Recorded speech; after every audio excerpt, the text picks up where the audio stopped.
Nobody's being heard. Yeah, you are. Everybody is. Thank you. Mr. Boom. Thanks. I like those Alan, endings. Your calc sound. You said you thought that problem posed by Bob. You came up with an answer of. Did you say 87? No. What did you say is the number of meters? I came up with an answer of 1.03 times 10 to the 5 meters, which is 103 kilometers. Yeah, I've got 87. I'm interested to know what you. I don't quite. See.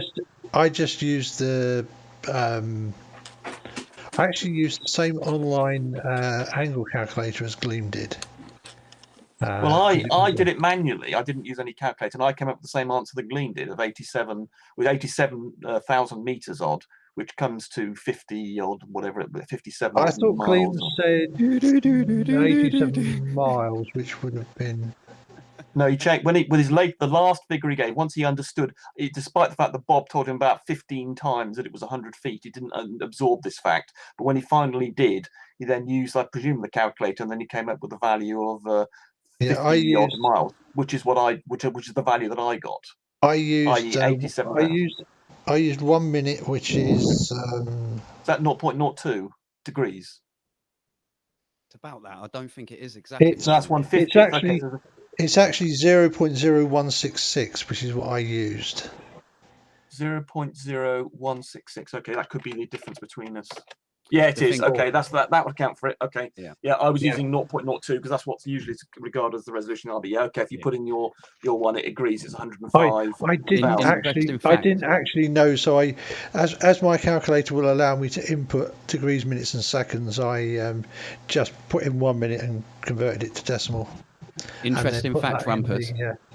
Interesting fact about it is not actually 0.02. It's 0.016 something, and they just round it up. So I think that's the difference in where I was or me and you would come to the wrong different figure. Yeah, it comes up as actually 0.0166 repeating. So yeah, that's right. I now agree with you. When I put that in, I get the same result as you did. So that's fine. I couldn't. Well, I don't know. I just wondered how you. I thought you. I've confidence you can do calculations or something. I was so surprised. Anyway, and that accounts for it. The fact is just that little difference between the if Gleam's. I don't know what the official. I've just still always believed it's been 0.02, but yes, if it's not, then. Yeah, that's it. I think this is just that drift. Whereas you are right though. Everybody normally uses 0.02 anyway because it's just rounded up to figure precision and it's nothing. But on that formula as well, we'll have to go through it another time because I've got to get off in a second. But that formula does give you that distance. Don't believe it. Well, it won't give other distances correctly. Then, if it does it include things like the observer height? Well, put it this way: it's height divided by tangent of the angular resolution limit in radians. Well, that's drivel because there's not the angular resolution. It's got nothing to do with anything. Absolutely nothing. Either way, don't worry then. But that is what it does. Well, it's idiotic then, because the angular resolution of your eye has got nothing to do with seeing the horizon, which is much bigger than the angular resolution of your eye. So, from a flat earther's point of view, the the floor rises to high level, and it appears to rise. It doesn't. Same on a spherical Earth. That's it, through perspective. Exactly, yes. But you don't understand perspective because you've drawn a diagram that demonstrates you don't understand it. That diagram demonstrates you don't understand perspective. I've drawn it where it includes both. I got a question. What are you saying, Mr. Hovey? You've got a calculation that'll actually tell you how far the horizon will drop based on your version of perspective, right? Not drop. Rise. Oh, rise. Okay. Yeah, so the apparent rise in the floor, and then 6 foot. If you use your angular resolution limit, how far can you see 6 foot? Okay. Let's start with a height of 106 feet. Yeah. Hold on, Carlos. Let's start with a height of 106 feet. Where should the horizon show up compared to eye level? Wait there. Yeah, because compared to the horizontal, exactly. Wait there. Hang on. what I would like you to do is start off with 2 6-foot people on the surface of Earth, because as soon as you get up high, Well, because I've actually got footage of this, conditions. Gleam. You've got conditions. But yeah, no, that's cool. I'm testing your assertion here. Yes, it would be further. With a height of further than what you would feet. see, because that is the flat Earth topology geometric view without any refraction, without any atmosphere, and it's the atmosphere. But how about you actually listen to the question? Get involved. With an altitude give me of the 106 details. I'll load feet. it up. Okay, he's trying to, and you keep I'm trying to, and you won't stop him. talking. With an altitude of 106 feet above the surface, where will the horizon compare to eye level? Give me 2 seconds. Let me calculate. Based on the human eye, yeah. Small camera works just as well as a human eye. It's a different. But that's the point, Sean. It doesn't for him, and his stupid inclusion of the angular resolution human eye. If you do it with a camera, it would move. This is what's so idiotic. No, with the camera, it's to do with the f-stop. Come on, it's the aperture. Yeah, exactly. It doesn't make any difference. Anyway, let me do the calculation, mate. You're wrong on the aperture. Do the calculation. Just tell me I'm wrong. Let me just do the calculation, and I'll tell you what it comes to. Yeah. You're wrong on the aperture, though, mate. You're exactly wrong on everything. Everything, everywhere, included everything. I mean, the fact that you think that if you did it with a camera, it would move the position of the horizon, and it's dependent on the f-stop. Rumpus, stop. Let him go through the calculation, because the f-stop never changes with this observation. Well, I'm allowed to make that point. I'm sorry, Sean. I'm going to make that point whether you like it or not. Sean, I have your answer. Okay. Now, have you a distance in the object? Because, I mean, I can insert that and give you extra information, but if not, based on the information you've told me, it's 57.5 miles. I'm not looking for distance. I'm looking for the angle between actual eye level and where the horizon will appear. Oh, no, that's the thing that you're not getting. From your feet. Asked you for the angle from the horizontal down to the horizon. Jesus. That was what he asked you for. Listen, you're not. Your calculation should do that. No, you're not understanding what I'm saying. You know, on the diagram where it says an apparent rising floor. Okay, the triangle that we're making here, the triangle is your eye line as an inverted upside down triangle. Let's say your eye line, your height. And then the apparent rising floor is the hypotenuse. Right. So are you saying you can't give what he asked for? Is that what you're saying? That's what he's saying. I can. You can. Okay, we'll stop. I can. It's just put it this way. Look, whatever conversion you have to do. Listen. Give him the answer he asked for. I have just been talking to you about the distance of the horizon. Yeah. Okay. Yeah? And then he's just asked me to run this through my distance to the horizon calculation. I've just given a distance to the horizon, and then he said, "No, you want the angle now." No, from the very start. I can calculate. I can calculate. My argument. You're not involved in this, Grim. Shut up. The fuck I'm not, nigga. You're not involved in this. You just come in and we're having a discussion. Stop interrupting. Shut the fuck up. You stop interrupting. No, you're interfering in our discussion. Motherfucker. I was discussing things with Gleam. Stop interrupting. Your own medicine. You stop interrupting. You were not talking. You were interrupting. I was talking to Gleam before you came along. Shut up. You were fucking interrupting. Let me make my argument instead of Rumpus making it. Why don't you let Sean talk and you shut the fuck up for a minute, you stupid motherfucker. Shut up. Dude, I'd crack your bitch ass mouth open. I was talking before you came along. I'll crack your mouth open. Shut your fucking mouth. And then Sean asked him a very sensible question, which is not answering. Acting like you're the one taking care of the situation. When you have all you're doing is interrupting Sean and when it's your turn, I'll be quiet. All you're doing Hey, Rumpus, how about this? Guys. Let me make my argument and you not make it for me. Who thinks Rumpus should shut the fuck up for a minute and let Sean and Gleam talk? Rumpus is trying to make my argument for me, which I am actually having a dispute with. Don't interrupt, Rumpus. Well, actually, you did interrupt me, actually, while I was in mid-discussion with you, if you remember. You said, hold on, while I was actually mid-sentence. I let you do it, because I'm that sort of guy. Shut up, dude. So, you only child motherfucker, dude. Grimby, shut up. You're not involved in this. Spoiled little brat, mama's boy. Shut the fuck up. Brat. You're interrupting, and I was discussing with Gleam, and I let Sean interrupt me. I'm telling you to stop interrupting, you fucking fuckwit. Shut up. You're interrupting. Right, go ahead. You're interrupting, you idiot. Now then, the reason why I'm bringing this up, Gleam, is because during Jose's mainstream, you brought up the whole horizon being eye level thing again. So I asked you directly, since you're making that assertion, with altitude, is the horizon going to be at eye level? Not geometrically. No, never. Observably. Apparently, yes. Okay, I have direct evidence that counters that. Okay. Have you accounted With for measurements. visibility? Have you accounted for visibility? But here's the nice thing about that, Gleam. It was during sunset. The sun was also below eye level. How has that got to do with visibility? The visibility will take away some of the horizon. But we're watching the sunset behind it, and it's also below eye level. Sure. Ether band. The visibility shortens. Put it this way: if you're in a very foggy place, you can barely see to the end of the road. Yeah, it's the same as that.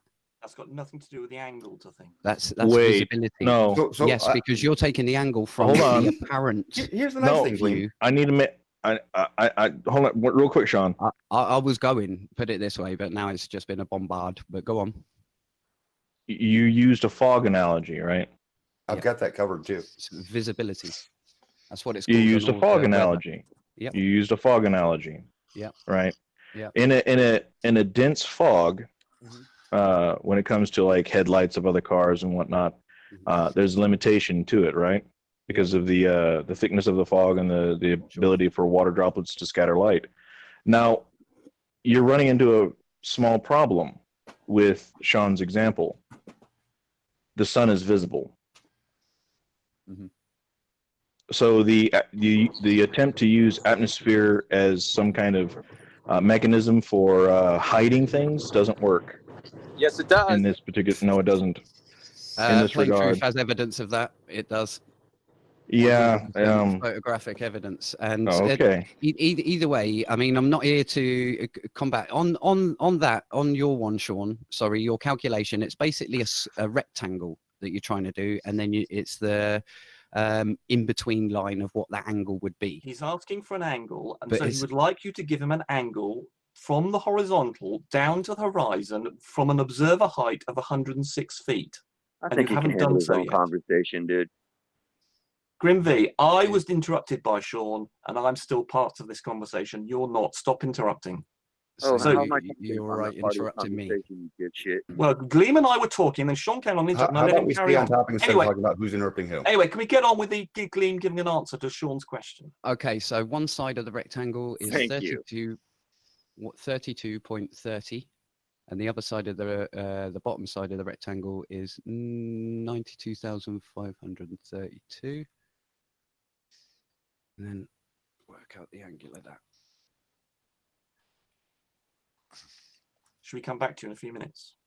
I'd prefer to go. I don't want to be doing math sums, but if you want me to do it, I'll do it. Well, no, we do. We just thought whether we could talk we could talk aside while you're doing that, so you can concentrate on that. Hey, Sean. Yes. Just out of curiosity, do you know how a sextant finds the angle to Polaris? Is the horizon involved in that at all? As a matter of fact, it is. As a matter of fact, it is. So we have a very clear way to observe the line of the horizon and take an angle from it, correct? Yes. Except And we the have horizon about six is different. We have about six Hey, different Sean. corrections that have to. We have about six different corrections that have to go in to include the observer height, and there are other factors that come in as well to give a slight correction to where the horizon would be based on the fact that there is refraction and things like that. But you can literally just aim a ruler at the horizon and drop a weight and see the angle see an angle, right? So, I mean, it's finding where the horizon is not difficult, and it's a well-known subject, isn't it? But it's a not a sextant physical doesn't. location. But a sextant doesn't give you that, Bob. I don't think there's nothing on a sextant that gives you from relative to the horizontal. It just gives you relative to the sun. The horizon to the sun is. No, what happens? The sextant has a level and leveling mirrors and a bubble. And then The first thing that you do is you find the angle to the horizon to the sun, and then you apply some calculations to it to make some corrections on it based on observer height and things like that. Yeah, but you never get the angle. You never get the angle from the horizontal to the horizon with the sextant. Yes, I don't think. but the thing that about a sextant too is that you can get an angle to the horizon and Polaris from the top of a mountain. It would be larger than the angle from the horizon at sea level to Polaris, but you can actually read an angle between the two from a mountaintop, right? That's exactly what I was trying to tell them last night. But that's different from the angle we were talking about, which is from the horizontal to the horizon. Correct. So the bottom line is very easy to find an angle from either the horizontal or just looking out at the horizon. You can easily find the exact position of the horizon compared. No, you can't. Well, let me make this easier for Gleam. Quick one, no, Sean. No, I've got your answer. I was just waiting for a breath. So the actual angle comes out to be 0.02666 degrees, or the inverse of that, which is 89.97. Okay, now if you raise altitude to 1,639 feet. I can't do any more maths here. Sorry, I need the loo for one, and I'm just not here to just do maths for you all day. If you don't understand the concept, I'm just wanting to see if your math actually matches the observation. Cool. I'm up for a big old session of this, but just not now. Yeah. So if we will do this, and Rumpus said he wants to tear it apart as well, we'll do this. We'll do this, but I just can't do it now. Put it this way: it's took me 5 minutes to to get that, and I'm just then straight away in response given another math sum. And then you're just going to give me another math sum, and then a math sum, and then I'm just going to have to leave. That was actually only two math questions I wanted to ask you. Either way, which I actually touch on. You got the answer to that one though. So can you not quickly answer that before I go? It's just sadly not right. I think. Hey, Sean, is the answer 0.021 degrees? No, it's not. Okay. Go on. What's your answer before I go then? Well, when we actually have a full discussion on this, when you actually have time, we'll actually go over all of it. If you want to hide it, that's cool. No, it's not hiding. You said you had to go. We'll just tell it. Just say what you said you had to go, so I'm not going to get into the discussion because there's no point. You don't need to get into the discussion. You just have to give me the answer so it's not open-ended. Oh, so when I want to ask you to go with another verified measurement. I've just done a calculation for you, Sean, you idiot. And he said it was wrong. And then you said you were leaving. Mate. And then you said you were leaving. Yes, so we just will give me the discuss answer this of what when you we have found. time to discuss it because it is a long discussion. Oh my god! Yeah, seriously, man. No, I'll tell you what. You had to go. I'll tell you what. I don't have to go. I need a wee. Yeah, so I can hold on to it until you go. No, I made it to be 0. blah blah blah blah degrees or whatever. But don't worry, we will do it another time. It's just that I am now not bothered with you because I know you're going to waste my time. No, I'm not. But you said you had to go. Well, tell me now. You're wasting my time right now. Because we're not able to carry on the conversation in full. There's no point. So you're not going to tell me right now? He wants the full conversation, Gleam, I'm afraid. Either that or put it this way, Rumpus, to prepare for the conversation, wouldn't it be better that I get the wrong, the one that is right, and compare it against my wrong and understand how I got it wrong? No, he doesn't want to help you. He wants you to just do your stuff. Okay. So, he wants you to do stuff because we want to expose your idiocy. That's what we want to do. That's cool. Well, you expose it without me because you're wasting my time. Well, no, you claim this formula's correct. You claim this formula works. Sean and and I've done a calculation for you, and you've just come back going, "No, we're not telling you. It's secret." No. Well, no, you came back and said you had to go. That's not adult. That's not adult. You just made me go away and do a calculation for you. And you came back with shit and said you had to go. Yes, I'm letting you go. We will discuss this when we have the full amount of time. No, you asked another question. Are we talking to a teenager or what is this? You literally asked another question straight after, Sean. Okay. You said that's wrong. You said that's wrong, but now calculate it for this. I wanted to know how it was wrong or what you got it to. If you don't want to tell that, that's cool, but that doesn't mean that I am going to be enticed in finding out how I've got it wrong when you can't tell me how I've got it wrong and you cannot give me your figure. That's just only fair human business. I was but I've been here now 5 minutes. When you have time. Oh Jesus Christ! All I want is one figure. We can of course continue this. Just do it now. You're being completely unreasonable. Thank you. How am I being unreasonable? He's the one that said he had to go. Don't ask how you're being unreasonable. 5 minutes hearing you guys. We've listened to you guys bicker for 5 minutes when all it would take you is 1 second to give them a number. And in that time, the second calculation is simple: 1,639 feet. Run the numbers for that, and then we'll compare your answers with the observation. God, you just give me a foot. I give you a measurement distance back, and you said no, that's wrong. You're not listening. I want the Degree. I have an agenda. Let's keep Klim here so long that he has to be in his pants. You would love that, wouldn't you? I vote for that. Fantasy. Sean wants to get 2 sample points, 2 sample results from you to get a full understanding of how bad it is. And I think that's quite reasonable. You're not going to give it me because we'll discuss it another time. That's cool. What was the distance in miles to the horizon he gave you? We're not going on one. I've got to go. What was the answer? Yes, what was the answer you gave, Gleam? I can't remember. Was it 50 miles or something? I will be more than happy to provide you my channel, my platform for you guys. If you guys talk it offline or sort it out one day, one time specific, let me know and we'll make it happen. Just so you know. Yeah. Well, since he's going, Sean, do you want to try his math problem while he's gone for a moment? What was you his have math an airliner, and it has 2 engines on it, and the contrails are 100 feet apart. Given a visual acuity of 1 minute of angle, how far away does that airliner have to be before those 2 contrails merge to one? Start that again. So I'm sorry. Okay, what you have an airliner, and it has engines 100 feet apart. You can tell the difference between things that are 1 minute of angle apart. How far away does that airliner have to be before you can't tell the left contrail from the right one? So in other words, what is 100 feet a minute of angle of what radius? Oh God, I got to pull out a calculator for this one. Don't feel bad, I did too, but I got the right answer. And so did Alan, by the way. Yeah, it depends on how you define the angular resolution of the eye. I put it as 0.02 degrees. You did indeed, Bob. I completely accept that. Yeah. Did anyone know what the mileage was he gave to the horizon?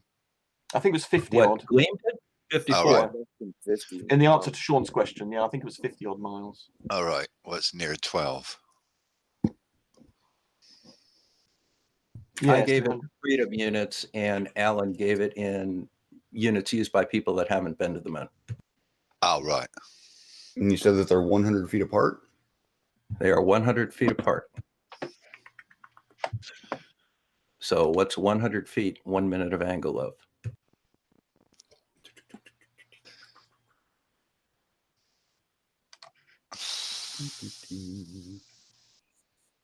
Your name. I think you shoot, don't you, Sean? You know what a minute of angle is, right? You know how to calculate one. Oh yeah, it's 60 arc seconds. Or sorry, 60 arc seconds. 60 arc minutes is 1 arc is 1 degree. So yeah. All right.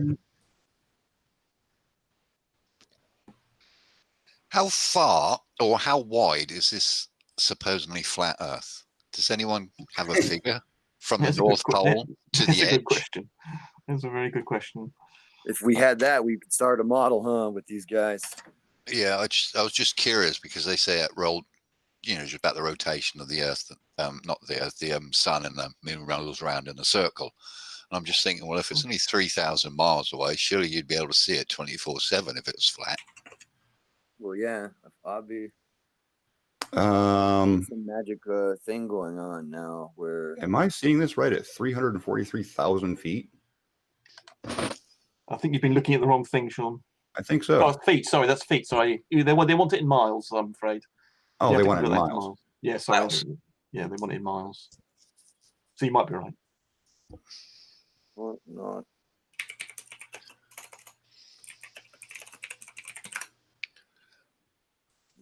I love the sound. 65 miles. Sound about right? Ha! Science, bitches. Well, 65 and change. Yeah, 65.109 miles. And Alan's guess was 100, or Alan's calculation or answer was 103 kilometers. And it's probably a little closer to 105, but that's just dealing with some change in the conversion. 103,000, Bob, not 103. What? Sorry. Yep. Sorry, I correct myself. I thought you were talking about meters, but no, you said kilometers. Sorry, correction withdrawn.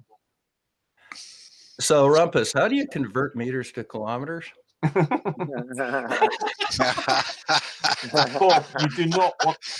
you do not want to get. God, I cracked myself up. I'm here all week, guys. Make sure you tip your servers. But For some reason, I've had a long day. Yeah, for some reason I didn't catch you said kilometers. I assumed you were, Alan and I were talking about meters, and you. No, you got it right. It's 103 kilometers, and 62 miles is 100 kilometers. So So what you do is you go into Paris and you take the prototype meter and you take the prototype kilometer and you compare them to each other and get their ratio, and then multiply that ratio with the number in meters to get the number in kilometers. Well, the only logical way to do it is steal the prototype meter in Paris and start flipping it end over end so that you can literally get a physical measurement for that 65 miles. Yeah, you don't want to use any maths, do you? Yeah, you can't use maths. Maths are evil. Yeah. You'd be modeling it. You'd be modeling it if you did that. Okay, does anybody have any question how Sean got that answer or how I got it? I don't think anybody. I know Rumpus doesn't. He figured it out. But does anybody know how to not know how to do arc minutes and arc seconds? So you're asking people to put their hands to say they're silly? Yeah. Well, no, not everybody knows it. I had to look. Me. I had to learn it. Who you're talking about? There you go. All right. So to get arc minutes, what you do is you take a circle 360 degrees. You divide it by the 360 to get a single degree. Each degree has 60 arc minutes in it, and each arc minute has 60 arc seconds. And on the Earth, 1 arc minute is 1 nautical mile. That's where the nautical mile comes from. Okay, got to know. Okay. Yeah, it's one of those cool things, and Pip, no problem at all asking that. Now, we use it a little more here in shooting. We talk about when you're shooting rifles, you talk about minutes of angle, and a minute of angle is 1.03 inches at 100 yards. Do you not use millirads then? No, we use that for something different. Millrads we use in mill scopes to find ranging, and 1 millrad is 1 meter at 1,000 meters or 1 yard at 1,000 yards. So it's 3.6 minutes of angle. Yeah. So the way I worked it out is using this diagram. I don't know if you can see this. This is demonstrating here that the formula. Here's your arc, your distance. So this would be the distance that Bob was talking about between the two contrails. Is this distance S, and then it forms. If you can think of it as forming as part of a circle. The distance to it is here, the R is X and the angle is theta, and down here, the X, which is what the distance is equal just simply to H, the height, which was the 100 feet that Bob was talking about, divided by the angle, which was, I use 0.02, but as Bob said, he defined it in arc minutes, which is 0.166. And that gives you a distance. If you take this in, I'd converted it into meters, so I ended up with the distance in meters. Then I had to convert that into miles. But it's that simple formula there that does the work for you. And then you just have to convert the units where theta is in radians there. So you have to be careful to convert that into degrees. But if you just do the conversion of the units, that's the formula that will gives you the right result. Yeah. There's many ways of getting it. Rumpus used a trigonometric form of doing it, and you did a practical way of doing it. Yeah, you used a sort of practical. And I did it by way of defining the circumference of the circle. Yeah, I would argue this is the best sort of mathematical approach to it, and then you just convert units. But Bob's sort of dealing with it in sort of without having to use a calculator out there so much really, and sort of practical with his nautical miles and things. But that's the best mathematical way of doing it. This works for small angles only. If you have a very large angle of theta, then this breaks down a bit. But this is the sort of long range calculation. Mine works no matter what the angle is. Ha ha ha. By the way, guys, I don't know if you saw my video that I put out at 2:00 this morning just for shits and giggles, but I did a tutorial on SkyVector in case you ever want to do flight planning, or somebody asks you why a flight from Taiwan to Los Angeles diverted to Alaska instead of Hawaii. I showed you how to calculate flight plan stuff. I did see you put up a video, 100G, yeah. Yeah, I think it's got an error in it. You know, it's got a math error. Well, if it does, I'll on spot that, no doubt. Yeah, no, there's a problem. There's a problem calculating the angle of the triangles, and there seems to be. I think I've got the right answer, but I think it's got an error in it, but the errors average out. I think there's a better way of doing it. I've got a note out to Wolfie to see if he can give me some help with it, because he flies great circles a lot more than I do. Simon Dan done an excellent debunk on what's his name, Mark Sargent, about flights and how long they take, and that's just a big conspiracy, blah blah blah. And he's saying, yeah, I did it a year ago. Yeah, and I just thought it was quite funny because he showed his on the flat Earth. He says, and he took 2 different flights, and they're both the same distance. And he modelled it on the flat Earth, and he said, "Explain that one, Mark Sargent." And the flight from one was like a quarter of the length of the other one on the flat Earth model. Well, the other thing is one's over ocean and one's over land, and you think the passengers can't tell whether they're over land or water? What? Sorry, Yeah. One of the flights that he had took you out over Russia and Asia. That's right, yeah.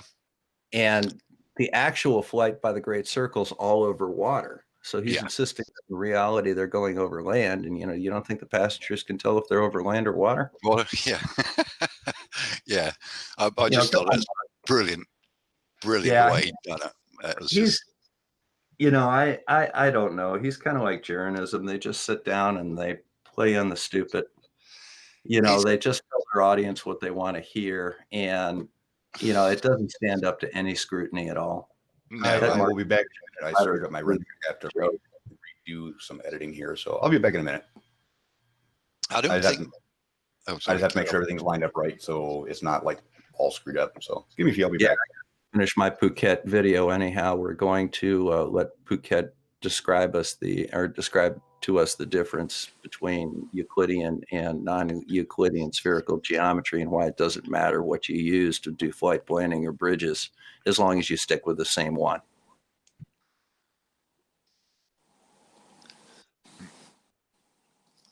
I want to take some pictures of the moon, but I can't because it's a bit overcast here tonight. But oh well, never mind.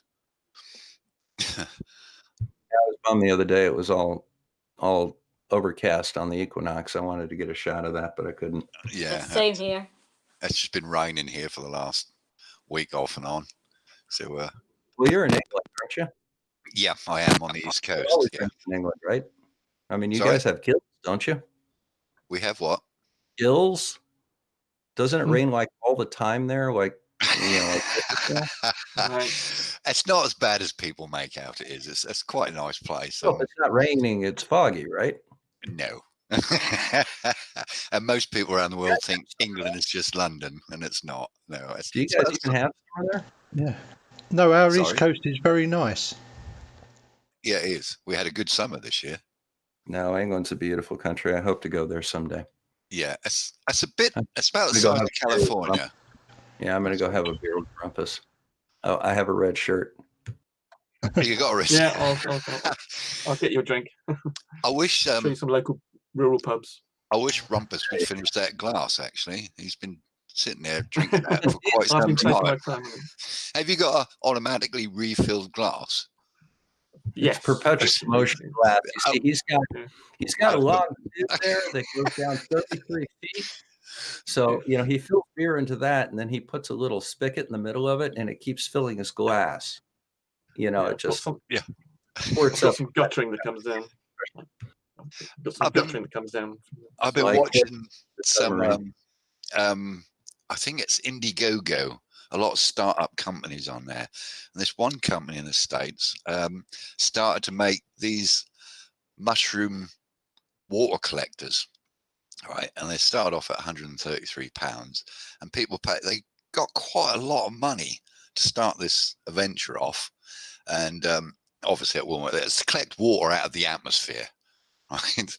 And their device was just like this mushroom thing upside down, and it went into the ground, and it used the coolness of the ground to extract the water, right? And that, as you know, moisture lands on the on these metal tubes, and it collects in the bottom, so everyone get free drinking water in all these countries, right? I can't remember the bloke's name, but he goes around debunking. Thunderfoot, I think his name is. He and then he kept asking where all these devices are, and then they turned into pelter devices and end up costing like 1,500 quid or something. And these are supposed to regenerate water for people in like Africa, where they don't have to walk miles and miles and miles. They can have their own real water. And I just can't believe how many companies out there like that are scamming people and getting away with it. Yeah. So, you know, you can make a solar still. All you have to do is dig a hole in the ground, put a piece of plastic over it, put a rock in the middle of the plastic, right over a little cup, and run a straw to the cup, and you'll get water that way. Exactly. Yeah, not very much. No. Not very much. That's why you got to have a lot of them. It's almost not worth bothering with, I think, that little trick. But the thing is, with this pelter device, which basically it was just dehumidifier, they eventually started making. It ended up costing like 1,700 quid. All they did was stick it in a tube, a really big tube, sort of, I don't know, it was about a foot across diameter, maybe a bit bigger, right? And put their own name on it. All it was a dehumidifier, which you could buy off Amazon for 199 quid. Right, and they were charging people £1,500 for this thing. I don't know if anyone actually bought any, but I just couldn't believe how they could get away with it. Yeah, they also asked for funding, didn't they? I don't know whatever it's going. Yeah. It wasn't a GoFundMe; it was a Kickstarter or something. It was $1 million or something. I think they they got quite a bit of money. And the thing is, they were producing these things, right, for drinking water. That was the emphasis, right? And then in the small print, it states quite clearly, like all dehumidifiers, do not drink this water unless it's been filtered. So you had to buy another kit, which cost an extreme amount of money to defilter. You know, it's just so. You had to boil it, probably get the filter and then collect the condensate and do it again. Yeah, and they claimed that it was all been tested by the water boards and everything. It has been given all clear, and it's cleaner than the well water you could get out. And I think, no, you don't drink air conditioning water.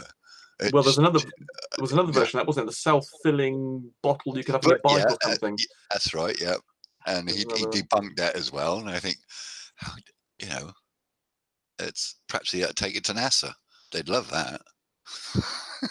Yeah, he's quite good at doing that, as old Thunder. Of course, his favourite one is the loop, whatever it is. The oh god, what's his face? Musk's loop, the Hyperloop thing. Yeah, the Hyperloop. And he's going to use cold air thrust, cold thrusters. Well, it's just the fact that it's a vacuum. I mean, all this idea of building a tube that's got a vacuum in it, and ignoring the troubles in maintaining that, and vacuum. Yeah, I mean, it is going to end in tears. I mean, Isambard, Kingdom admittedly didn't have, obviously in the 19th century, didn't have the same technology. He discovered that trying to do things like that and having semi-low pressure tubes doesn't really work. And particularly in earthquakes in California, where you have large movements, you need a long, straight. I mean, this thing's supposed to go whatever it was, 1,000 miles an hour or something. These things, you only need one very slight bend in it, and there's going to be a lot of trouble. And you only need, what's more, this vacuum chamber has to exist perfectly for that 1,000 odd miles, so you can't sort of seal it off. Well, I suppose you could have something going. I suppose if the train goes by, you could shut it to something or something. But yeah, he's got a tube going up to the space, isn't he? Let's use the vacuum from space. No, I'll just put that back in. Hey, Carlos. Just a straw. Yeah, I would like to get a measurement of how big this flat Earth is, diameter from the North Pole to the outer ring, as they call it. To the rim. To the rim. Yeah. Know. I think they claim it goes to the equator. They claim the same value as we do, and then I suppose to the rim, I think they do actually say that's the 12,500 miles radius. I think. Yeah, I think they do actually. I think they do. Yeah. There's a big problem with that, that is the case. Because if you have 10,000 kilometers from the North Pole to the equator, how do you have a circumference of 40,000 kilometers? Yeah, they don't. That's the one problem. It does need that. But I think they still claim I think that one thing they do that on the A map, I think the one thing they do claim is that the distance to the equator is the same for them, and also from the equator to Antarctica is the same for us. But obviously, as you say, that gives you then a huge problem with the circumference of this damn thing. I found out that their symbol that they use, Mark Sargent one, is the actual symbol what the UN use. They've blatantly copied the United Nations symbol of flat Earth. It's the exact same picture. Yeah, that's the equidistant projection from the Yeah. North Pole, which is a standard projection. I've actually got a bit of a. I'm a bit pissed off with you guys, by the way. Why did you let Gleam claim that pictures of ghosts had the same evidential weight as something we got fucking provenance for? Yeah, I wasn't here when that happened. I think people just ignored it. Yeah, I mean, what are you going to do if you pick up Gleam on every single piece of crap that he spouts? I mean, you'd be there, you'd never stop, would you? Really? I want to pick him up on his GPS thing. I hate him. He keeps calling this locator thing with the Wi-Fi GPS. It's not GPS because it's not using satellites. No, what they've done is they basically have a process sitting in there called time lock. So the idea is for small areas, it can operate as a positioning system. Yes. Yeah. So the idea is you can use it for things like warehousing. So it's the same sort of footfall technology, for instance, that companies like Meraki utilize for shot heat trails of where people are actually in and using, and where they're resident within a set of wireless hotspots. Requires you to have 3 to triangulate. Exactly, yeah. But I got a bugbear when he keeps calling it GPS because it's not GPS. Well, if you read their website, I posted the link to the website in the chat earlier on when it was still in Jose's. In fact, Lean's put the website up there as well. In fact, pretty much the same link I did. So yeah, they call it GPS, which is wrong. You know, I mean, I call it ground-based GPS, so GGPS. Maybe you could get away with that. No, because it's not satellites. It's nothing to do with satellites. So it's all it is just what in the radio world we'd call it DF looping. But obviously they're not using the same technology. But GPS doesn't necessitate satellites. It is just the global positioning system. Well, it's a ground positioning system. That's incorrect. So from that perspective, it's not a global positioning system as we would have with modern GPS via satellite. Exactly. It is a ground positioning system. Yes. And I would say, you know, whilst it's semantical, yeah. But again, this is not for big areas. You know, you're talking kilometers max. You're not talking large swathes of land. So this is no way repeating what global positioning gives us. No, that's what my bugbear is with them. It's not global. Yeah, it's a false equivalence. Yes. A bit like comparing pictures from space to ghost pictures, Gleam. Exactly. Yeah. It's stupid. Okay, I'm re-rendering. I'm back. Oh, sure. What? I do want to risk. I'd be quite interested to know what your value was for your 106 feet thing, but I don't want you to say if you're worried that it might get picked up by anybody. But I've got my value for it. I was wondering what your result was. But don't tell me if you want to keep it secret. You're not having a dick measuring contest between you. Well, no. Sean asked a question of Gleam, and Gleam, despite being asked about 15 times to give an angle, then eventually gave a distance. Then Sean had to re-ask, and finally offered an angle, which I can't remember now what it was now. It was 0. What? Oh no, I can't remember what he said now. I think they connected it. And then somebody said if Sean wants to tell me so I can compare it with my answer. So that's the other thing. Sorry, go on. At 106 feet, it's actually 0.182 degrees. Yeah, I'd agree with that. But that actually wasn't where the line of questioning was going, because I was going to give him the second observation altitude, where the angle of observation is a little bit higher. Yeah. And I wanted to see if his comparison between the first observation and the second observation would match by his calculations with the actual observation, which I can guarantee they won't, because his initial angle down to the horizon was wrong. Yeah, no, it's great. I'm glad you did. I was hoping that you were going to ask him for a much bigger height, because obviously that would exaggerate the problems it's got. So I was thinking, so I'm really glad you did. Yeah, the whole point of the line of question was from an actual flight that I did myself. Yeah. Where we actually see the horizon going down as I gain altitude. Yeah. And because we know the angular field of view of the camera, I can actually tell exactly how much of a drop it was in angle. Right. That's good. I wasn't looking for the distance of the horizon, which, trust me, with his whole thing about the fog analogy, I've got that covered as well, because I actually flew my drone in the fog to make a demonstration that as you got higher, if the atmosphere was actually causing us to see or change the way we see because we're looking through more air, the higher you go, the less distance you'll actually see. There was another... We have the exact opposite of that in the real world. Yeah. I mean, that's similar to the point I was making to Travis about, I went to Masada about 25-6 years ago. And I remember looking down from the top of Masada down into the Dead Sea and the Dead Sea Valley. And that obviously is going down about 1,300 feet below sea level. Which I thought was quite interesting. Surely I should see. Sorry, you saying is how deep are you saying the Dead Sea is below sea level? I think it's 1,300. It's about 400 meters, about 1,300 feet. Is it that bloody hell? That's really, you sure it's that deep? I'm pretty sure. Let's go and do a fact check, shall we? Let's do a fact check. Wait. Death Valley is only okay. Who wants to take bets that I'm right and Rumpus is wrong? Oh, I don't. I only like to commit to things when I'm absolutely sure I'm right. See, here's a cute thing though, Rumpus. You're doing something that flat earthers don't do: fact check and research. Yeah, I mean, I'm not. I'm prepared. I haven't said it's not. I've just said I'm a little bit skeptical. That's all. That's all. Right, average depth is 490 meters. 490 meters is the average. About 1,300 feet. Cool. Yeah, Jesus. Yeah. Score one for the Druss. So that was one example I used. I mean, and there's another point that I wanted to bring up with Gleam, which is a shame, which is Talus of Miletus, who's a really, really interesting character. I want to know what literature or books or writings by Talus of Miletus have you seen, Gleam?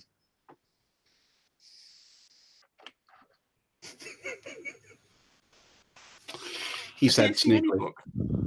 He only watches YouTube videos, surely. He's not actually read books. Well, the funny thing is, Talus of Miletus is a little bit like Plato, though we have a lot less on him. A bit like Socrates, though we have a lot less on him than we have on Socrates, thanks to Plato and the fact that those and his writings were preserved. Yeah. So we have no direct writings that I know of, and I could be wrong, from Talus of Miletus. Right. Which I find funny, and the second thing as well. I mean, he said he's the proponent of the scientific method. No, he fucking wasn't. That's Francis Bacon. Yes, Francis Bacon was the first one to do that. Yeah. So he came up with the scientific method. The only thing that Talus of Miletus is recognised for, as far as I remember, is he was the first person I think that we called a natural philosopher. Oh, right. So that's where he's not the father of the scientific method. He has fuck all to do with the scientific method as we use it today. We've got a lot more in common with how people like Aristotle. Absolutely, yeah. I mean, Aristotle didn't use a scientific method, and he was not quoting Talus of Miletus. So yeah, I find that. No, that's Aristarchus. Drink. So that was another problem I had with some stuff that Gleam brought up. And the last thing that Gleam put in the chat that I have to quickly address: Ghost photos are before Photoshop, though. Though he spelled though THO, though I don't know why. No, Ghost photos are not before Photoshop. Some are not. That is a bad statement and very, very factually incorrect. And that's me done. I noticed Gleam had switched to all caps. So, although remembering that most of the tools in Photoshop are named after their equivalent tools in drawing and the photographic darkroom, and that, so I like this. He's just gone pretty wrong. He founded the Milesian School of Natural Philosophy, developed the scientific method, and initiated the first Western Enlightenment. Really? What a load of bollocks. Oh, the Internet Encyclopedia of Philosophy. It must be true. Well, I suppose someone has presumably claimed to be the first philosopher, so I suppose that would be what you can argue. Oh, he's definitely recognised as one of the first natural philosophers that we know of. Did he do geometry? little bit, not much. He did a bit on bisecting triangles, and they also told him about bisecting circles. So the other thing, Gleam, is do you actually believe that the Earth floats on water? And I'm looking in your citation. Can you point out where in your citation it says that he developed the scientific method as used today?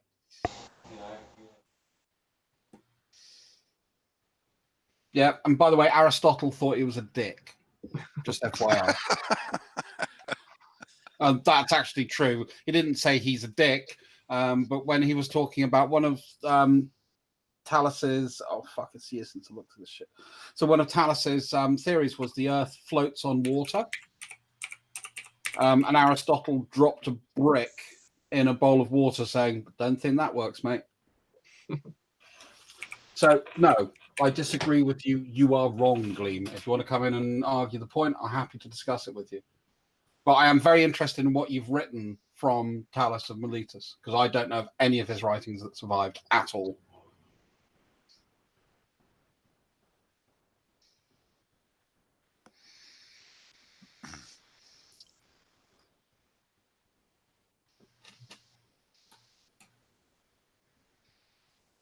Quick question, or hypothetical one. Someone asked me, someone's questioning my ability to drive a lorry.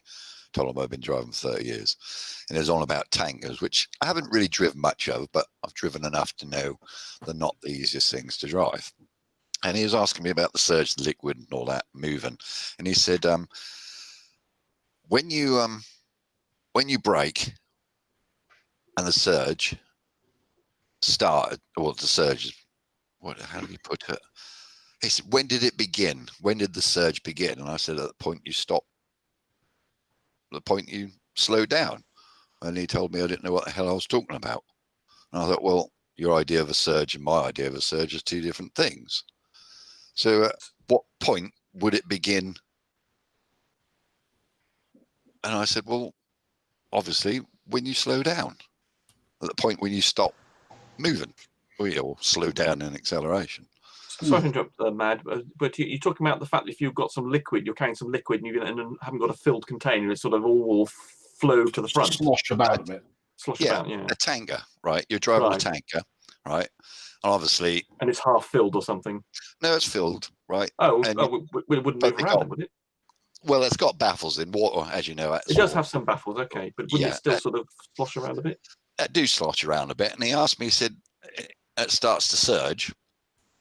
At what point does it begin to surge? And I said, well, obviously when you stop, well, if you're driving at a steady speed at 50 miles an hour, right, and you have a surge, you slow down, obviously you'll get a surge of water coming to the front, trying to push you. And I said, well, obviously the surge will start. He said, where does it begin, the surge? And I said, at the point you stop, you slow down. I would have thought that there'd been a bit of a delay, because if you imagine if you were driving a very long lorry and it was all slightly above the baffles, the liquid that was above the baffles wouldn't actually. Well, the baffles go from top to bottom. They just have holes.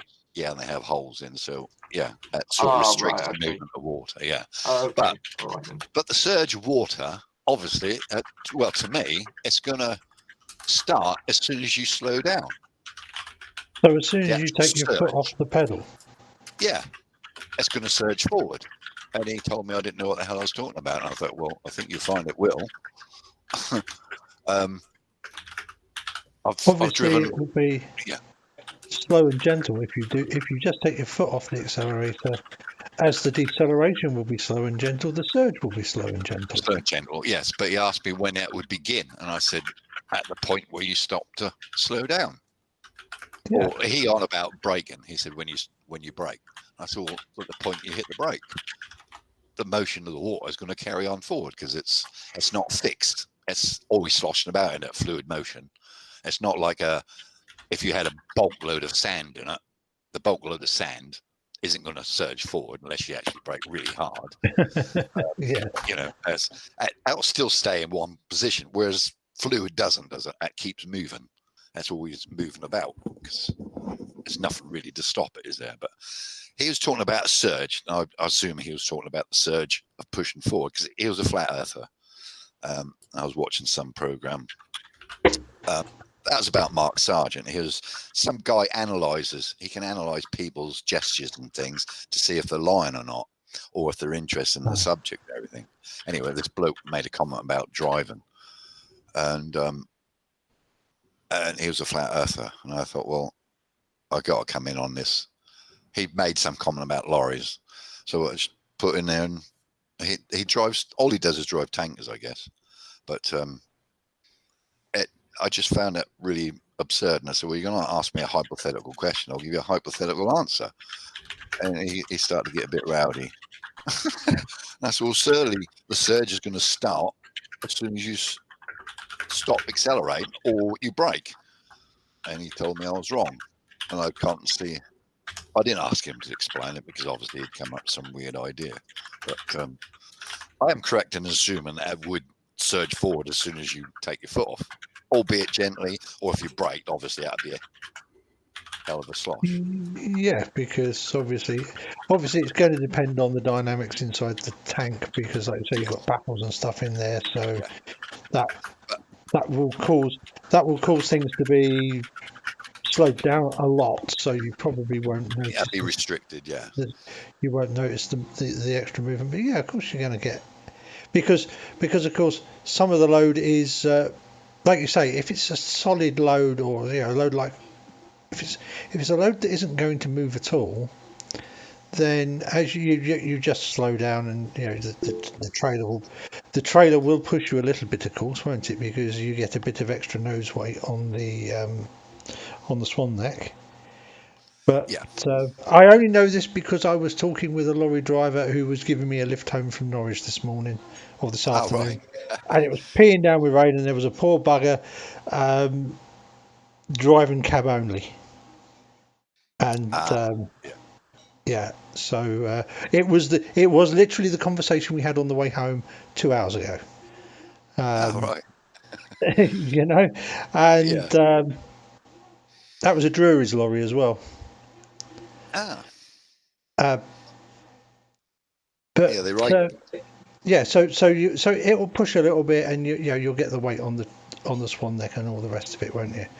But of course, with a load that can move around, you will get you'll get that slop as it comes up and then gets up against the front of the tank and gets decelerated again.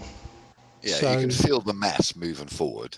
Yeah, obviously it hit the wall and then bounce back again. But the baffles in there, they don't really stop the water moving too much, but they do stop that obviously massive surge. Yeah, I mean, I've never driven big vehicles on the road, but there a lot of people don't understand the mass of a lorry, or like a car. You get a bigger car, it takes longer to stop. It takes more effort to get into the corner. People don't understand that until they actually drive one, and they think that's where their problem. Like motorbikes. I've driven a coach a couple of times around an airfield. That's an eye opener, isn't it? And I tell you the other one, pre-select gearbox, and the other one I had to do was old comma van was not the one that sits over the front of the axle. No, not that old, but diesels being run on a mixture of Avtur and waste engine oil and waste car engine oil. Avtur being jet fuel. In fact, specifically the jet fuel that leaked out of the wings of the Lightnings at Bimbrook and was collected in the drip trays. Yeah. But being towed by one of them behind a bit of chain in a Route Master with a steering wheel and a handbrake. Lovely. Yeah. Very lovely, because it was the flying control for the RAF gliding club I went to a few times. Quick interruption real quick. Dan, as requested, your video is now public. Cool.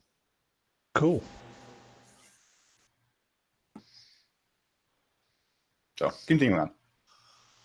Yeah. No, that was me finished with my anecdote of What being request? towed in Talking a route about? master. What is this shit? What request? I realize you're after me, and I'll You told me to find your quotes, so I did. Your video is now up as you requested. as I requested. Thank you, Sean. Yeah, it's that you actually saying go ahead and do that is actually part of the video. When I said I would make a video for it, you said go ahead and do that. So as you requested, your video is up. I'll go watch it. Thanks for doing anything I say. That's nice of you. Well, thank me later. Thank me after you watch it.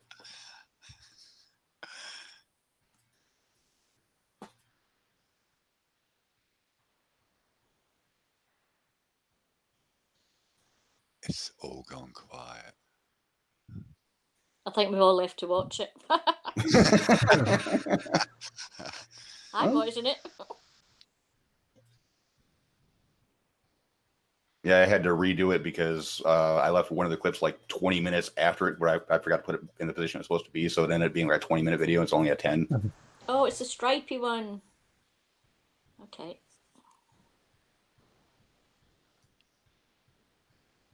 Yeah. Usually when I put something about a flat earther, it's, flat earther can't do something. Well, this one I actually titled it Dan the Waterman Can Hypocrisy. Where's the link? Oh, well, let me just pull that up for you guys. I just get the notification and clicked it. Thank you for being a subscriber. Oh, you're welcome. Long time. And I'll put that link in the side chat for you because I don't know if I got mod status on. No, I don't have mod status. So I can't put it there. Well, if you post something in the live chat, Sean, you will have mod status because I give it to everybody anyway. I just have to see your name appear so that I can do it. And by the way, Pip, this is the angry keyboard. Yeah, sounds the same to me. Who knows? It's usually you. Usually. I do apologize. There you go, Sean. You're now a moderator. Okay, now along with everybody else. Watch Dan. It's a 10-minute video, so there'll be a little break here, I guess. Hey, Alan, as this is your channel, can you remove Spanner from Gleam so I can fuck with him a lot? Because he's being annoying. No. Don't do that. That was a really mean thing to ask, and don't do it. I don't do that sort of thing because you know what happens when people decide they want to fuck with other people. They lose their spanners as well. Yeah, they lose their spanners. That would be more than a reasonable thing to do. No, it's just so basically Glean claimed that Thales of Miletus was the person that came up with the scientific method as we use it today, and what he's desperately trying to do, bless him, little dear, is trying to shift the goalpost to, well, he was recognized as the father of science. I said, yeah, he's recognized as one of the first natural philosophers, which is what I said. He also thinks that philosophy means that that's purely the scientific method, because he said that he's a philosopher and all philosophers do this stuff. No, you can actually be very philosophical about religion as well, mate. So again, you're fucked up and just showing the depth of what you don't know. I watched that video last night, actually. What was that? That one you just put up about the water. Was that the one? Dan's hypocrisy. And they got a boat on the water with stripes on a. Oh, was that the how many stripes do you see? 5 or 6? Yeah, that was CNN. And, Was it and nobody CNN? could see more than 5 stripes, but he kept saying, "But you can't count to 6." And I'm thinking, where is the fucking 6th stripe? Yeah, that was done by National Geographic, wasn't it?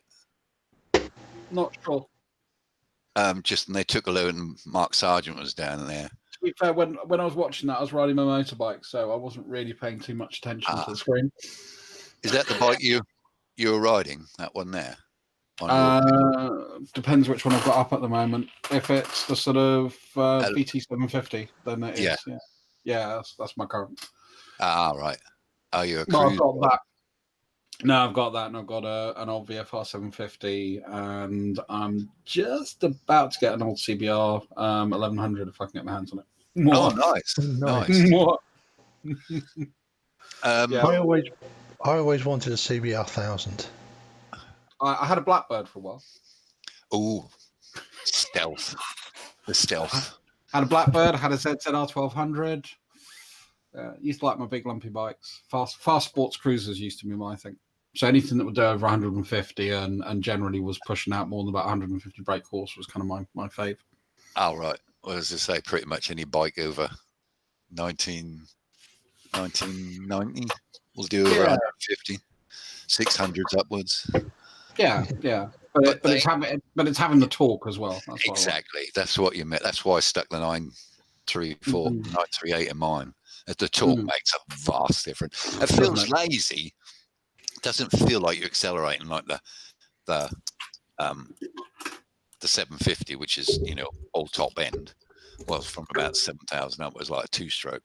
But this 900, that's just made it so much nicer to ride.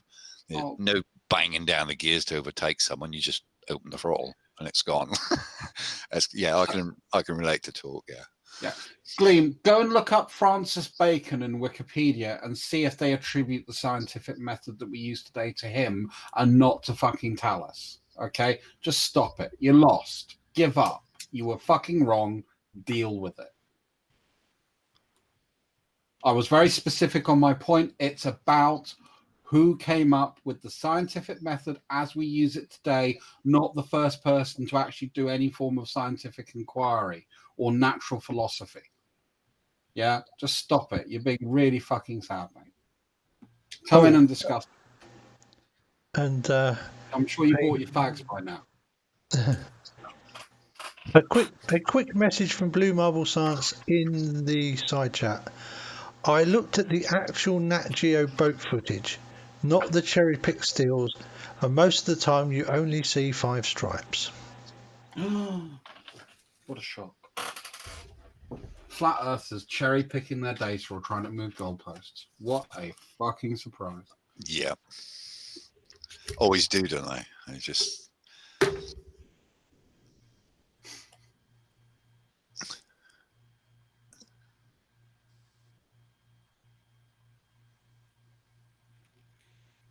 Hey, Gleam, are you angry or is your caps lock stuck?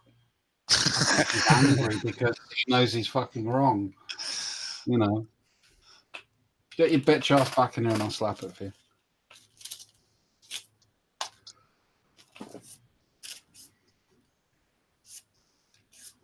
Because when it comes down to Talus of Miletus, you're talking about the fact that ghost pictures aren't evidence or pictures from space aren't evidence because they're the same equivocation.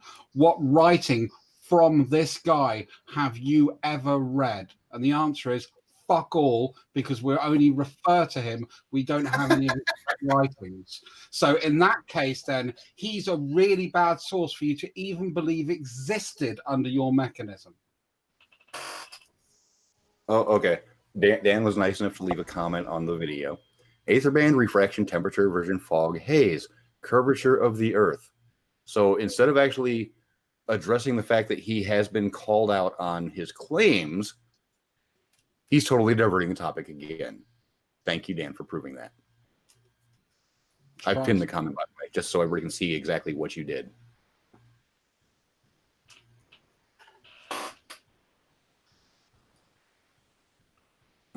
I shall go and look at this comment.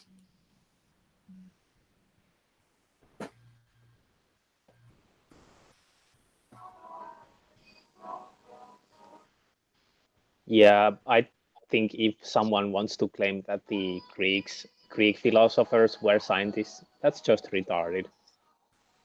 Well, no, I mean, there's nothing wrong with that. I mean, I would actually say, you know, you've got the School of Miletus, and, you know, right, and that he's obviously read. I suspect what he's read is probably History of the Jews by Josephus, because he has read some things, this little lad. And they do talk about him in History of the Jews. You know, and I wouldn't say, I mean, Pythagoras, you know, I would class him as, you know, looking at it from a scientific perspective. I would even say that Talus would. I would say that most of the natural philosophers were trying to find out what was happening in the real world as opposed to just attributing it to the supernatural. And I'm glad I screenshotted the comment as well as pinned it, because you've actually edited it since I've talked about it. And he adds, curvature of the Earth requires a set number of feet, inches, and miles, not an optical illusion. Again, not addressing anything in the video. Which is the whole purpose of making that video, is because you told me to prove that you claimed that refraction was about fog.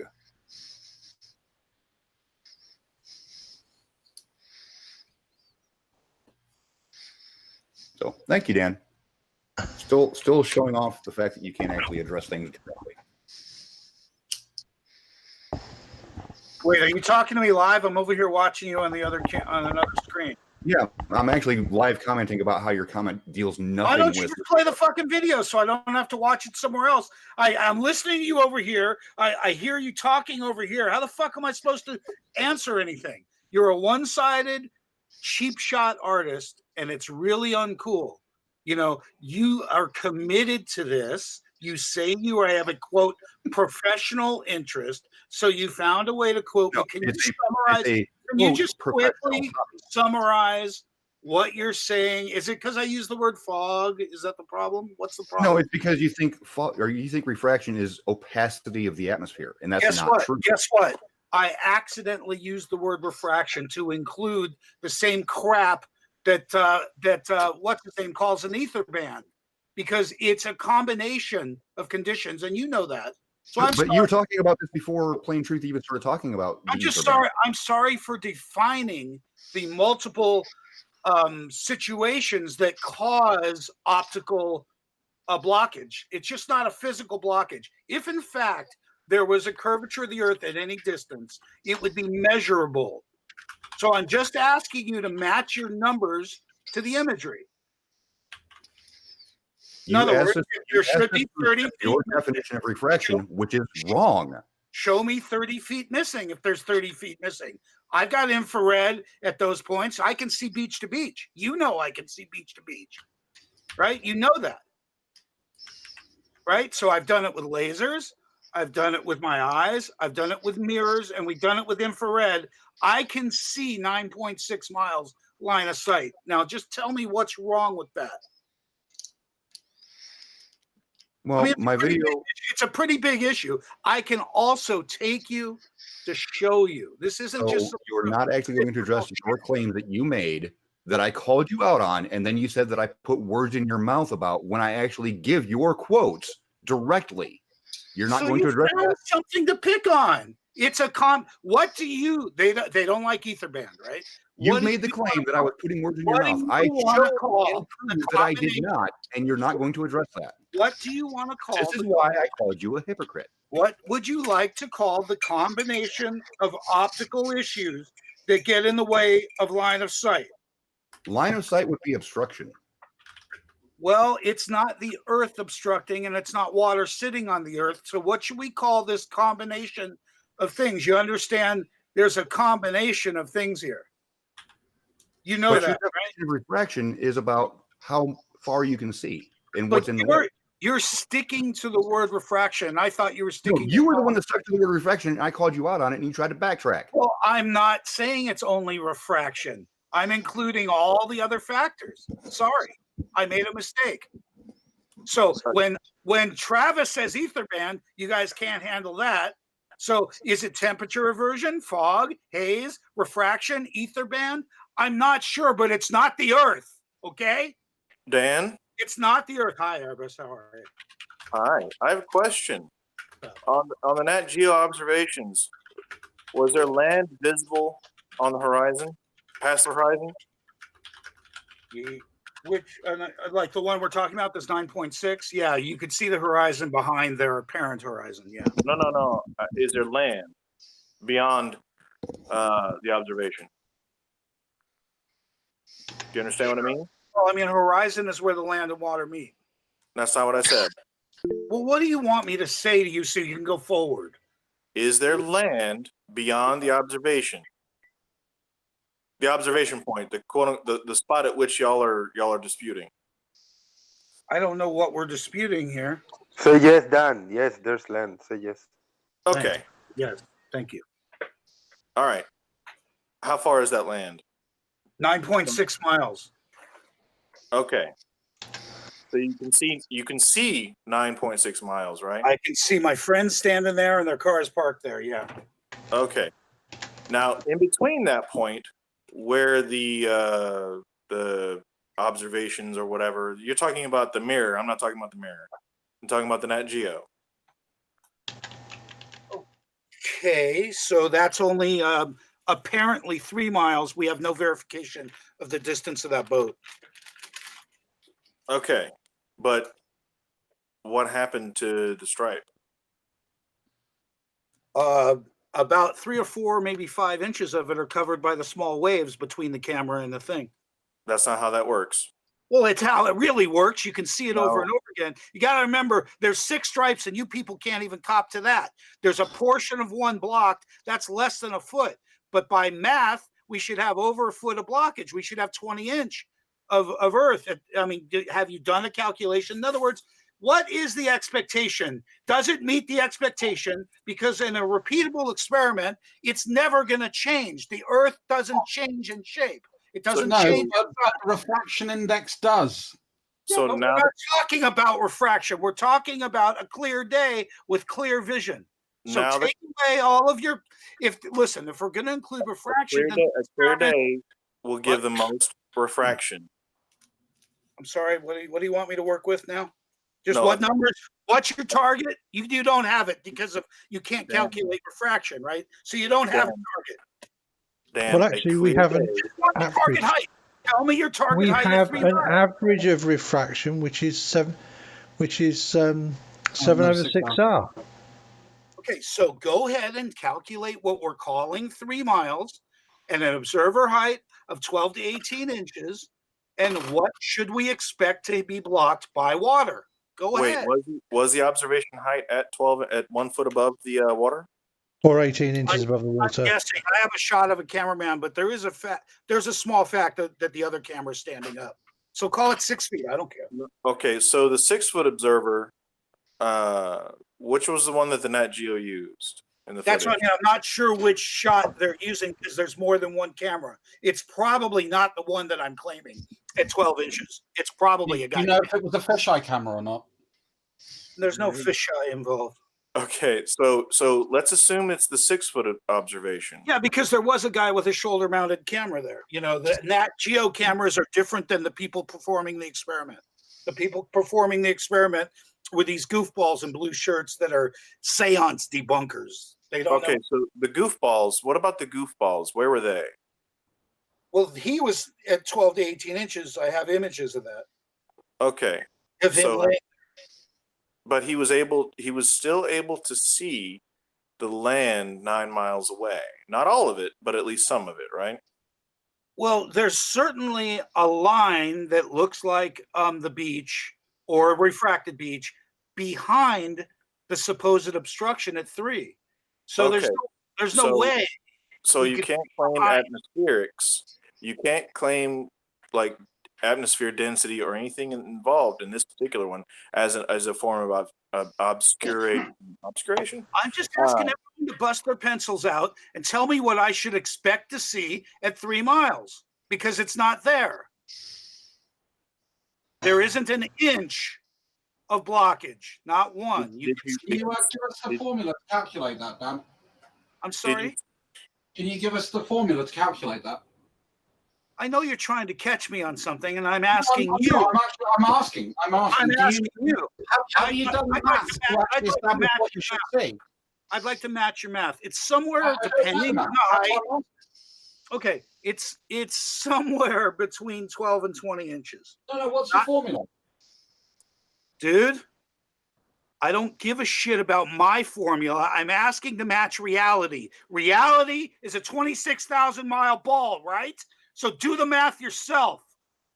What if the Earth were flat? Yeah, well, I'm happy with the evidence presented. I'm seeing 9.6 miles of flat no matter what you say, because I've been there over and over again. There's still that problem of the saying like there's something going on in the background. It's only my proof in the background. Why don't you bring it up? I don't understand what's going on here. I mean, what's your question? Now, beyond the land, were there clouds? You're asking now to look in the sky, right? So you're asking to look in the sky at some mystery distance instead of the 3 miles we're working. So make up your mind. Where are we working?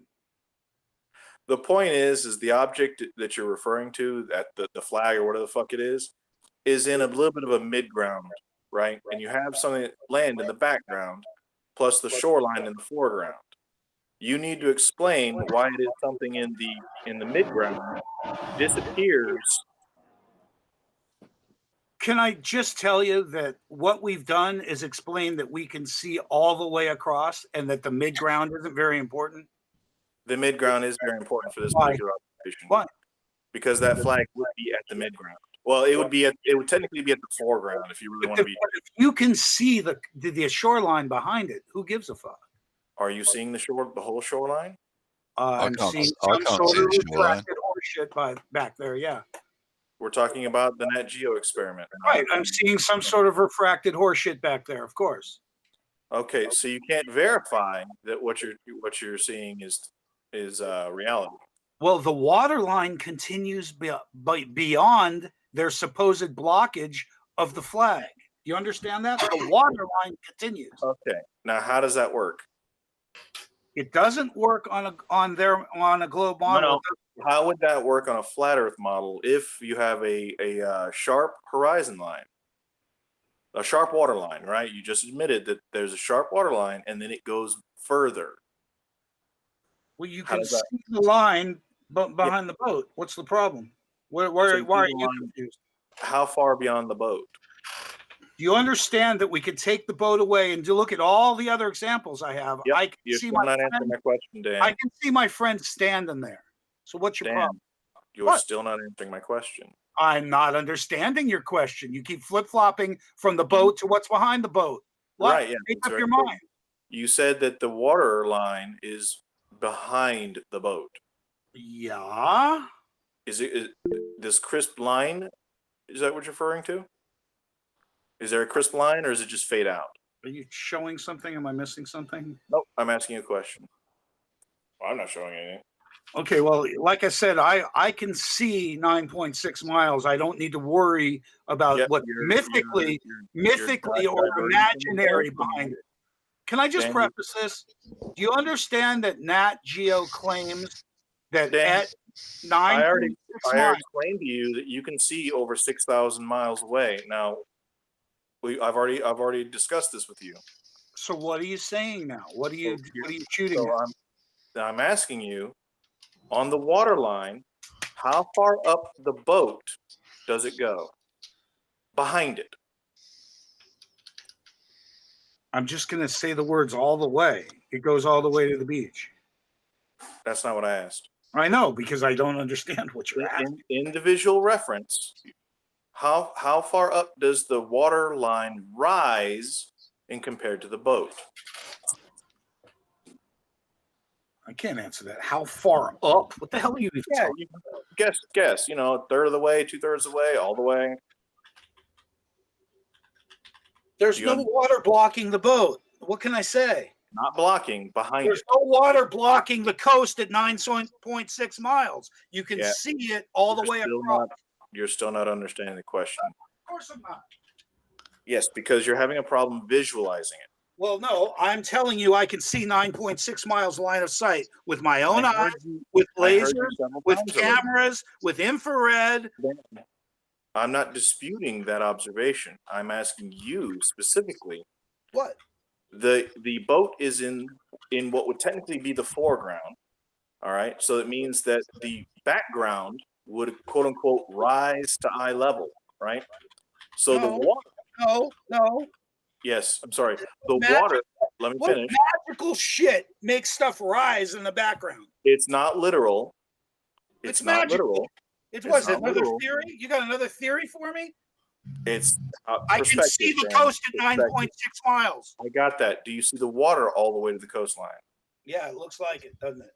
Okay, just is it or isn't it? It looks like it, doesn't it?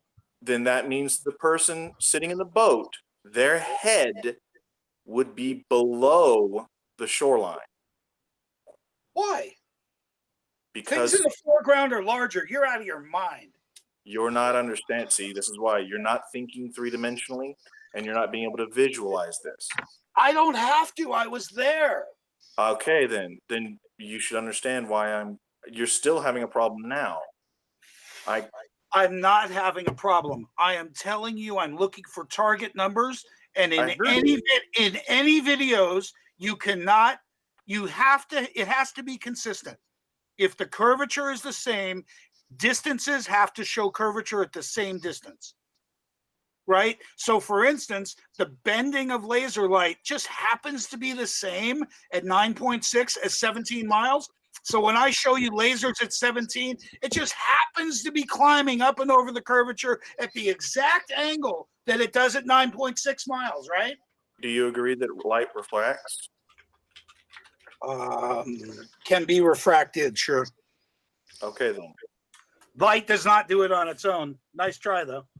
Well, the interesting thing is about that Nat Geo video when they're showing the boat, you actually see the cars and stuff like riding on the waterline. Here's the thing that you need to realize. Do you know how high that highway is off of the water? Somewhere it's written down. I would guess 48 feet. It's pretty far back there too. It's not right. And here's the thing. You can't actually see the road.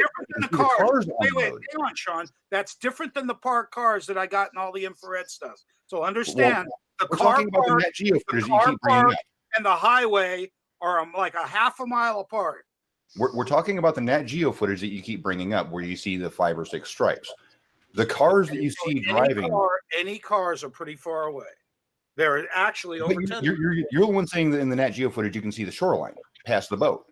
But I'm telling you, the cars are not on the shoreline. That's the whole point. That highway those cars are riding on are about 40 to 45 feet above the water. So when I show you other footage of the cars in the parking lot, which are just above the shoreline, probably at 15 to 18 feet, are you confused by that? Are you talking about the footage you took while you were in the parking lot instead of at the shore? The infrared footage. So you're talking about your footage now and not the Nat Geo footage where you're talking about seeing the car, about seeing the shoreline.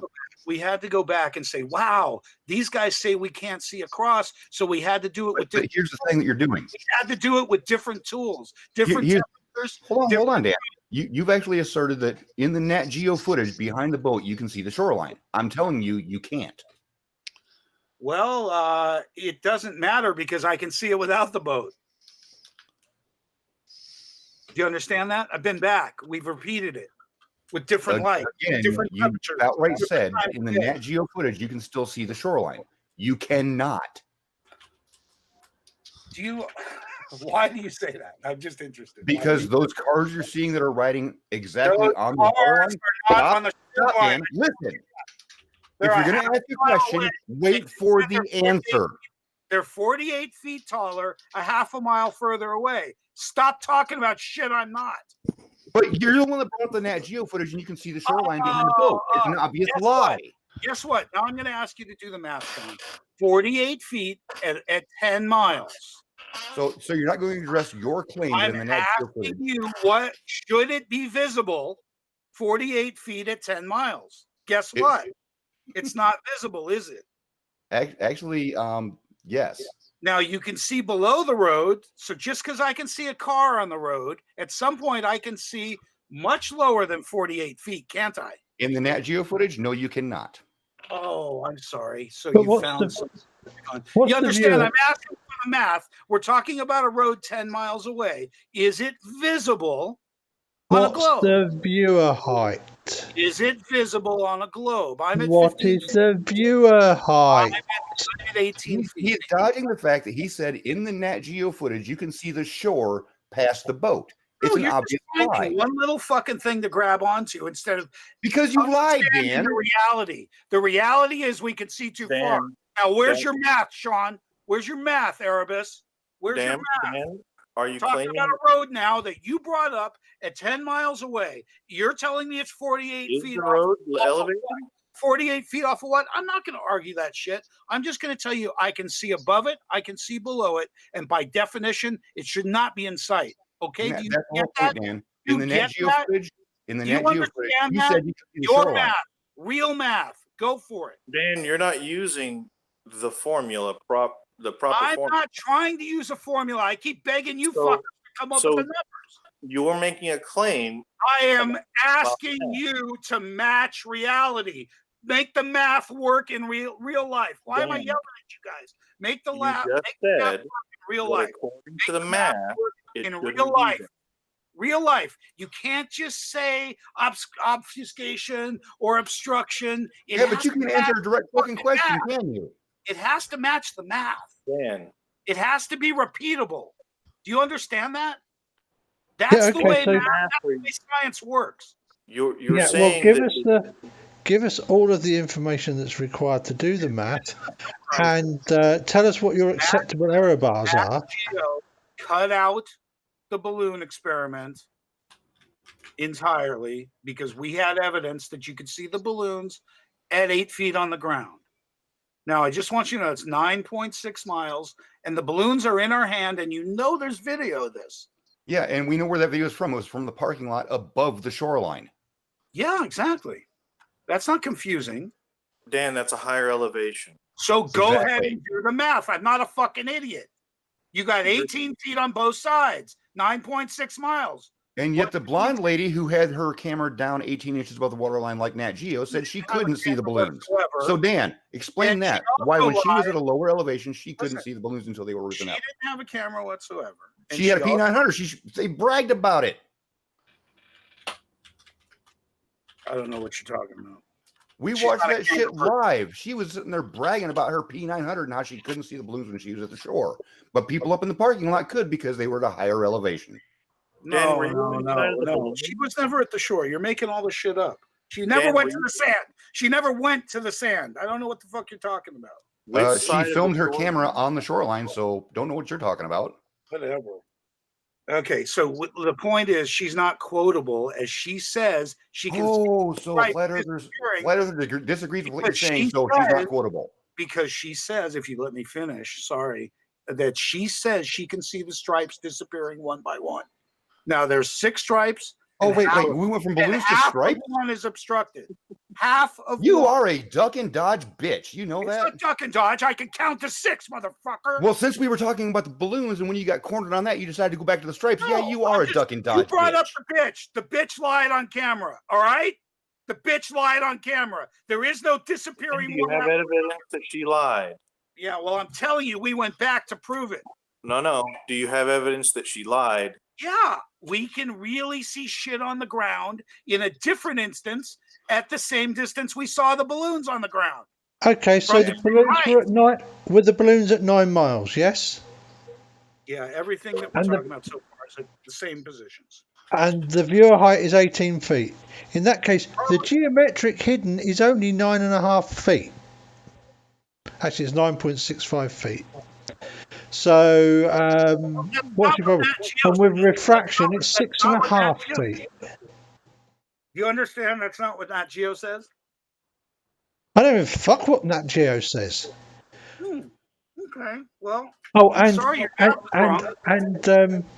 also you have to remember that for measurements close to the surface of water, all of the calculations are pretty moot anyway, because the level of error is huge. Read Mick West stuff. Guess what? Our 17 miles. No, I already knew that it was moot because I already knew that the measurements close to water surface are no bloody good.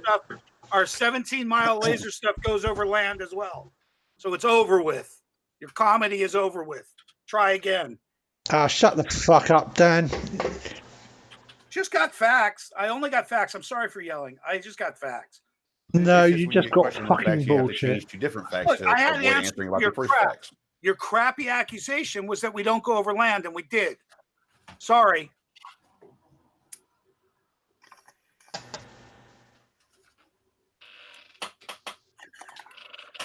So again, Nat Geo is claiming 35 feet. You're claiming 9 feet. I inadvertently mathematically said 66 feet. So there's obviously some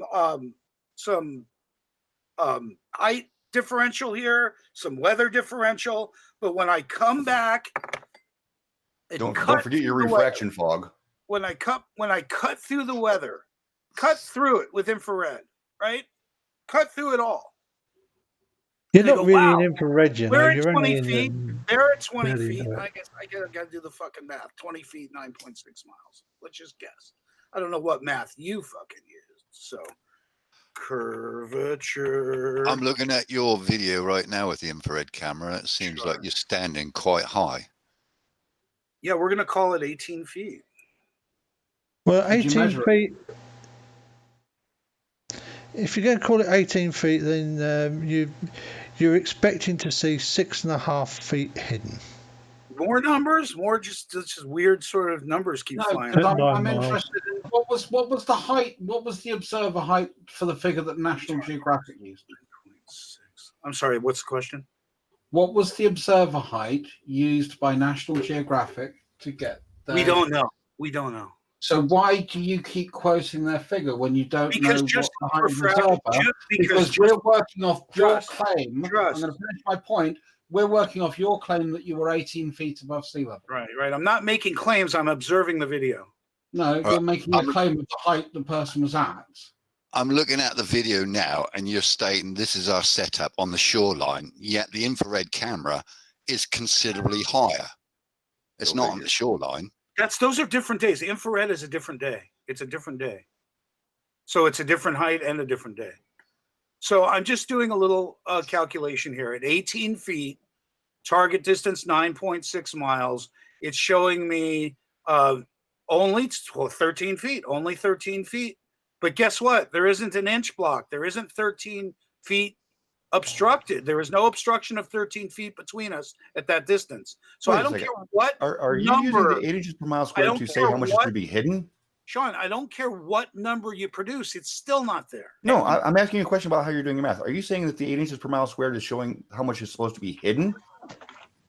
It says here target hidden height 12.9378 feet. What are you using to figure that out? Some dumb calculator. He's using the geometric off of. I mean, do you understand that there isn't an inch of observable curvature? Not an inch. Dan. They proved that at 3 miles. Let's go Calculator. back to the 3 miles. Dan. You understand? No, Dan. Well, I just need to get this in. Sorry, Ken. Dan. I just need to get this in. Okay. At 3 miles, there should be an expected blockage by water showing the shape of What the calculator are you using? I'm asking you to produce the number for the 5th time. No, Dan, we you just just gave us gave a us a number. number. We're asking what calculator you used. I'm not using a calculator. I'm looking at the observation and asking if it meets your calculation. Dan, we heard you typing. And what And you're lying calculator were again. you using? And if you keep lying, how can we believe a fucking word you say? Well, he Fuck just said off, he Russ. just I did the got- math, and I this got is how much better we're things not to do that's than supposed to lie be to hidden. you. So I got you're obviously better doing things some to math. What calculator are you using? I am trying to come up with some reference because I was just told 9 feet. Nat Geo said 35 feet. At the live moment, I Dan. calculated 66 feet, and now it looks like You're 13 feet. tapping. You were asked. You said I'm using some dumb calculator. What is the name of the calculator?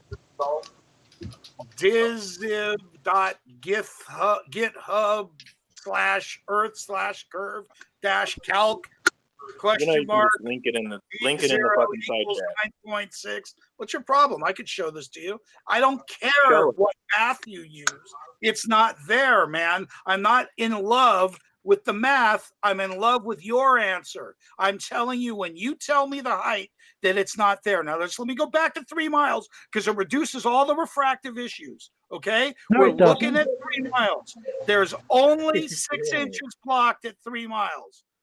So tell me what I should be. There should be nothing blocked at 3 miles from a 6-foot observer. Well, the Nat Geo certainly says that there is. It most certainly doesn't match any calculation, and the blockage is the waves. It's waves in the way. It's not the earth. I might even agree if all the information is correct. If nothing should be blocked at 3 miles from a 6-foot observer. Now, Well, when you this- said you're at 18 feet, I was just their curious experiment. how you determined that. Was that 18 feet to your feet or 18 feet to the camera? To the camera. And the flag's on the boat, not in the water, right? The what? The flag was on the boat, not in the water. No, they dropped it over the side. They dropped it over the didn't- side. They put it on the water. Right, but it stays above the waves at all times. They never put it into the waves. What do you think? They're stupid? How are we going to get a measurement if they don't put the bottom of it in the water? Do they put it under the water, like sitting on the water? It's blocking the boat in its entirety because of this. Okay, it's blocking the boat because it's all the way down. Why do you think anyone would bother to not set a target? It's a set target. Just trust that. The 3 miles. Visible? The 3 Is the miles. boat I have no itself- verification. I'm just telling you, I have no verification of the 3 miles. And is the boat itself visible? On the way out, not in some of the shots that we're looking at. It's not. It's blocked. But we don't actually know the camera. They But do we have don't know footage the of camera them putting heights the of any of flags these over the cameras, side. do we? They do have footage of them putting the flag over the side. I don't recall it going underwater. No. Well, we're not looking to stick it underwater. We're trying to put it on the water. It's over Right, the so edge. it has to be above the waves. The point being is that there's only 6 inches blocked by waves. There's no curvature of the earth. Visible at 3 miles. If they didn't put it into the water. And just saying, what should we be finding at 3 miles, guys? What is the camera? What Hold on. is the Actually, camera height? Yeah, The let me- camera let- height let is me so just- important. Okay, Let me so just put it instead out of there. If it's at 6 foot, Dan, if it's at 6 foot, then you aren't going to see anything. You're going to see that flag, and that's about it. Nat Geo used it as proof of the curvature of the earth. But that's what we're trying to tell you is at 3 miles. If they said it was at 3 miles and they were standing at 6 feet tall, they aren't going to see that curvature. I'm not If sure. it was that. at I'll- 18 Let me inches, just type it in and see what that is. 6 feet at 3.0. Yeah, you're right. They shouldn't see it. There should be no curvature at all. I doubt the camera was at 6 feet, though, was it? It was probably more like at 4.5 to 5 feet, if it's on a tripod. I think the guy was shoulder. I think the guy was shoulder mounted. I'm not. I don't know. Dan, can you provide a link of your calculator in the side chat? It's not my calculator. It's the first one I brought up. It's not even the Right, I've best got it. one because it The doesn't one show you the observer height. Yeah, I've got the one he's using. I It know doesn't. I'm It doesn't. Dan, shows will the you, for observer height. fuck's sake, stop shouting? Well, listen. This calculator doesn't even show a target height. So Okay, it's so- assumed that the target height is 0. That's an Just link assumption. Just link it. I've already linked it. Yeah, it's not complicated. But you're going to swear I'm into this calculator, and I'm not. So No, whatever. you're not. Don't worry. I know what you're using on your computer. Don't worry about it. So it's not what calculator. I'm asking you, do your calculations match what we see? So the question is, within range of something that we can get rid of a lot of refraction, we can do micro calculations at only 3 Actually, miles. getting it, I don't need to go to 30. Dan, it doesn't matter how close you get, the refraction doesn't actually get worse the further you go. It just keeps. Well, that's insanity. Don't go ang- there. Don't go there. Don't go there. In an angular. Go there. Because Actually, refraction's not the in only issue.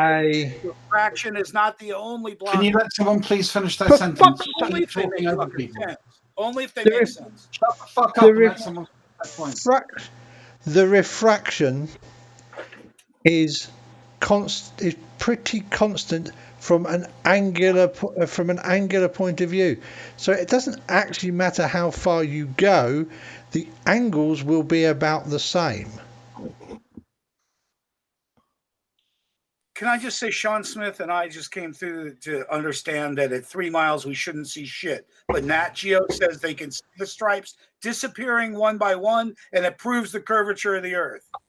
But All right? that's I'm just going off the that's assumption at 6 foot. That's a public That's claim.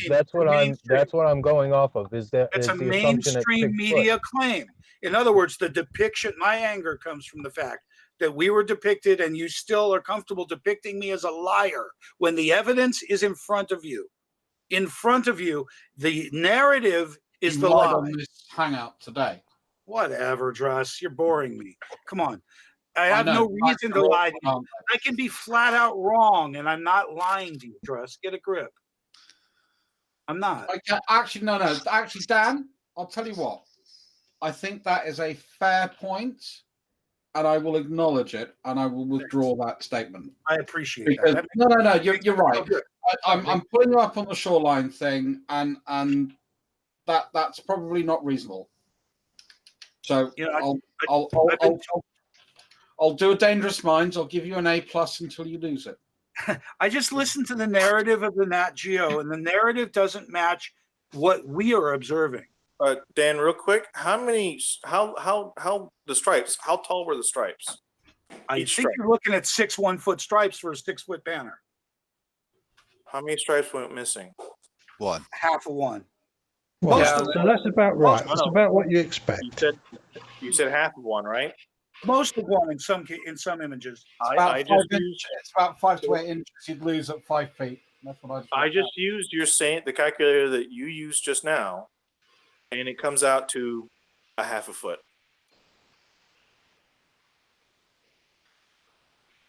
From a 6-foot observer to an object that's roughly 4 miles away. Okay, so you understand that maybe one stripe was partially blocked. You could see that. I told you most of it's blocked in some. Right. Yeah.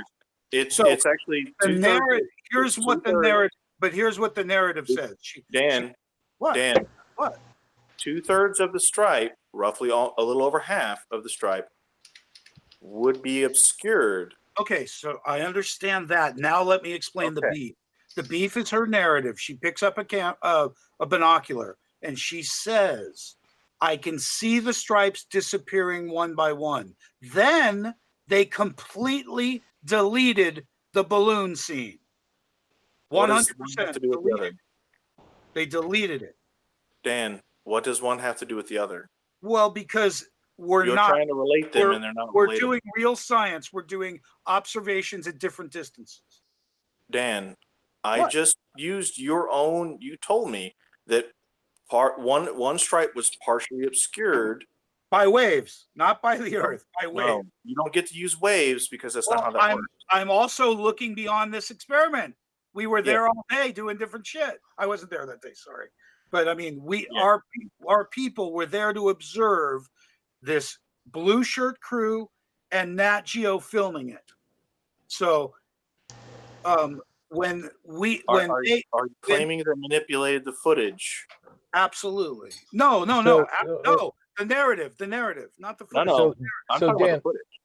So Dan, hold on. I actually watched the original video from those ghost hunters.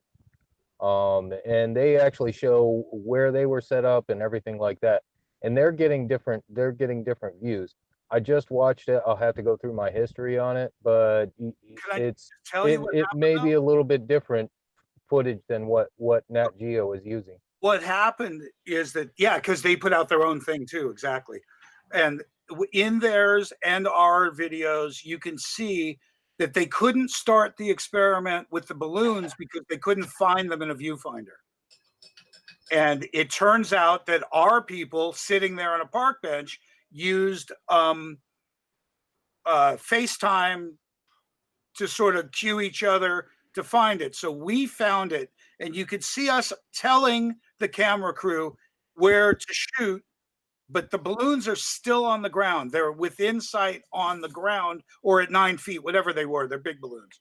But 9 feet is fine because that's less than that. When you've actually got 6 feet of hidden, a balloon that's 9 feet off the ground is going to be perfectly bloody visible, isn't it? Hang on. I'm not sure what your numbers were. The point is this. You just told me it was 18 feet and 9 miles. Then 6.5 feet is all that's hidden with refraction. Again, whatever numbers where's your problem? Whatever numbers you come up with, I'm fine. It's Nat Geo's narrative. I'm sorry, the IIG group's narrative that it was 35 feet until visible. 35 feet until they could see it. Yet I have evidence of their team being told where it is on the ground. So they absolutely lied. That's the truth. They lied. Well, the people that were telling them which way to point their cameras were getting their footage from the parking lot, not from the shoreline. At 18 feet, you have 6.5 feet hidden. A balloon at 9 feet is going to be perfectly visible. No one else calculated 6.5 feet. No one but you. That is, of course, allowing for standard refraction. The geometric hidden is actually 9.65 feet. So if the balloon's about 9 feet, it's right on the verge of being visible. Do you understand that it says they couldn't see it till they were 35 feet up? Do you understand that I seen this guy no more than 6 weeks ago? And I asked him, fucking height, you numpty? What? I'm sorry, what my numpty. Fucking viewer height, numpty. I'm not numptying out on you. I'm totally aware of all factors.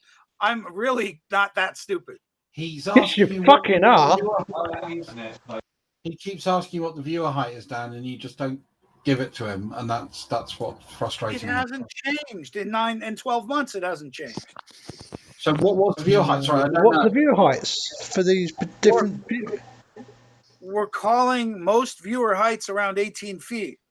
When 18 feet, 18 feet refracted in is 6.5 feet. 18 feet. They were at the shoreline. They were actually at the waterline. You guys in the parking lot. Nat Geo, when they were trying to find the balloons, they were trying to find it from next to the water. You guys were up in the parking lot saying, we can see it, but Nat Geo couldn't because they were lower.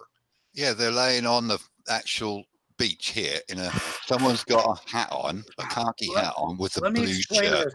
And he's right at shore level. He's virtually a couple of inches I've been back, right? You're arguing about... Sorry, can you actually let someone finish their fucking point before you interrupt, please? Right, thank you.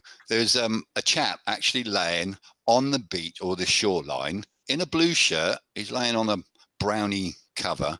He's got a khaki hat on, and he's virtually at water level. And I told you that may not be the shot because there's a bigger camera that was. Oh no, no, I'm not saying that. I was just saying there is a bloke laying at virtually water level. So it'd be interesting to ask him what he could see. Yeah, that's actually the guy from the ghost hunter that's laying down there. Ah, he's the ghost hunter guy. Yeah, well, he wouldn't see, would he? And at a view height of 1.5 feet, 18 inches, the hidden is 31 feet with refraction and 37 feet without refraction. So if you went up about 35 feet, you probably see something. They were actually in the air. Yeah, so there you go. Perfectly bloody explained. There we don't go because none of that's visible. None of your calculations showed up in real life. Did you not just fucking listen to me, you stupid twat? Evidently, I didn't. No, the of course people not. with the balloons are actually standing. It looks like tarmac where the cars are parked. I don't know where. I can't see the shoreline. Oh, so they're significantly above the water level as well. I don't know. I can't see. That's the what we're calling 18 feet above the water. That's what we're calling 18 feet above. Oh, right. They've got a big foil thing with 2 white balloons. Right. That's the one. And they're not at the waterline either. I can't see the water shoreline. They just looks like they stand on tarmac. They got some vans and vehicles behind them So they're a bit above. So they're a bit above the water as well. So the people on the people at 18 feet, the other side, should have absolutely no problem seeing them. The people laying on the people at 1.5 feet above the water will need the balloons to be up over 30 feet in order to see them. The observation. The observation was impossible because the cameras couldn't find it. When we spotted it, well, of course the camera can't find it if it's like the. Are you understanding? That's kind of the whole point. They couldn't spot it because they were right at the water. You guys could spot it because you were 18 or 20 feet above the water. Actually, no. It was the time. Is that the haze rolled in during this time that they took till they rolled their cams. So you couldn't even see it the same way. But if you guys, so now you're saying there's a time difference from the time that they were trying to film and you were telling them where to point the cameras. And they delayed a great deal because our observations were all early on. You could see directly. Straight, please. I'm sorry. Can you keep your story straight, please? Because you were saying that you guys were telling the people which way to point the cameras, and now you're saying there was a time difference. Well, there was. There was a delay in their shot. It got hazier and hazier while they waited. I believe it was 45 minutes to an hour between us telling them where they were and when they shot. But you said a little bit ago that while they were saying they couldn't spot it, your people were telling them which way to point their cameras. So there is no time gap there. So this is where it becomes grossly disingenuous. They knew we saw the balloons on the ground. They knew that. But you said that your people were telling them in real time to point their cameras over there so they could see the balloons. I've got a picture of them holding the balloons, and they're not that far from the shoreline. They are above the shoreline, but not much above. But you understand that the crew denied that we could see them on the ground, yet they needed that information to start the footage. Yeah, well, it's not hazy. The picture is not hazy at the moment. The sun looks quite low, though, because of shadow cast. Well, by the time it's in the air, they're completely mirrored in mirage. By the time they're in the air, you can see that completely mirrored in mirage. And they don't appear out of the mirage until 35 feet, which is what they're claiming is the curvature of the Earth. But it's just a mirage. Well, there's no mirage at this time because they're in hot. I understand. That's late in the afternoon because of the shadow cast. So there won't be no mirage. It's not late in the afternoon. In that case, it's early in the morning. In the morning, is it? Well, if there's shadows being cast, it must be either early in the morning or late in the afternoon because it's not going to be midday, is it? Yeah, It's got to be one end. It's got to be one end of the day or the other. I just want to tell you guys, if you care, this is a great opportunity because there's no speculation. There's repeat performance here. We've done this again and again at this distance with different mediums, in different temperatures. With laser, with a handheld camera, with infrared camera, and mirrors. So to be honest, I really don't care about any observations that's done within 10 meters. That's done within 10 meters of the surface of the Earth. You need to be at least 10 meters above the surface of the Earth. What direction? To be into better air for observing. What direction would the crew with the balloons? What direction would they be facing then towards you guys? Is that east or west? Balloons are facing east. What from your? From No, the I'm other sorry. shore? Balloons are facing west. Balloons are They're facing west. Oh, so it's early morning. They're on the east side. The balloons are on the east side. Oh, No, wait. Oh, right. So it's wait. in the Hang on. evening then. Hang on. Balloons are on the west side. Right. Yeah, I was going to Okay, say so the sun you're is over right. at the Salton Sea. You're over at the parking lot for the recreation area, right? I've never been on that side. I've only been on the Capri side, so I don't even know exactly what the terrain looks like on the other side because I have several shots of mirrors and stuff at different points. I'm not sure which is what. So where were National Geographic filming? On the east coast. So they weren't on the Capri side. Yeah, they were in the recreation area. It's kind of northeast on the Salton Sea. I thought, was Dan not there? I thought you said you were there, Dan. I was there 3 other times, not the original day, not the Nat Geo day. You just said you've never been to that side, where the recreation area is, where they filmed it. I'm confused. Yeah, I've only worked from the Capri Road side. Is the this other on? side. This one That's is on the west side over there. June 2018.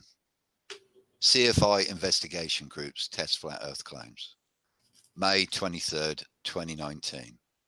Like I said, we've been back several times to show that we can see that entire distance on ground level or 18 feet, whatever it is, but it doesn't take 35 feet of height to see someone across the way.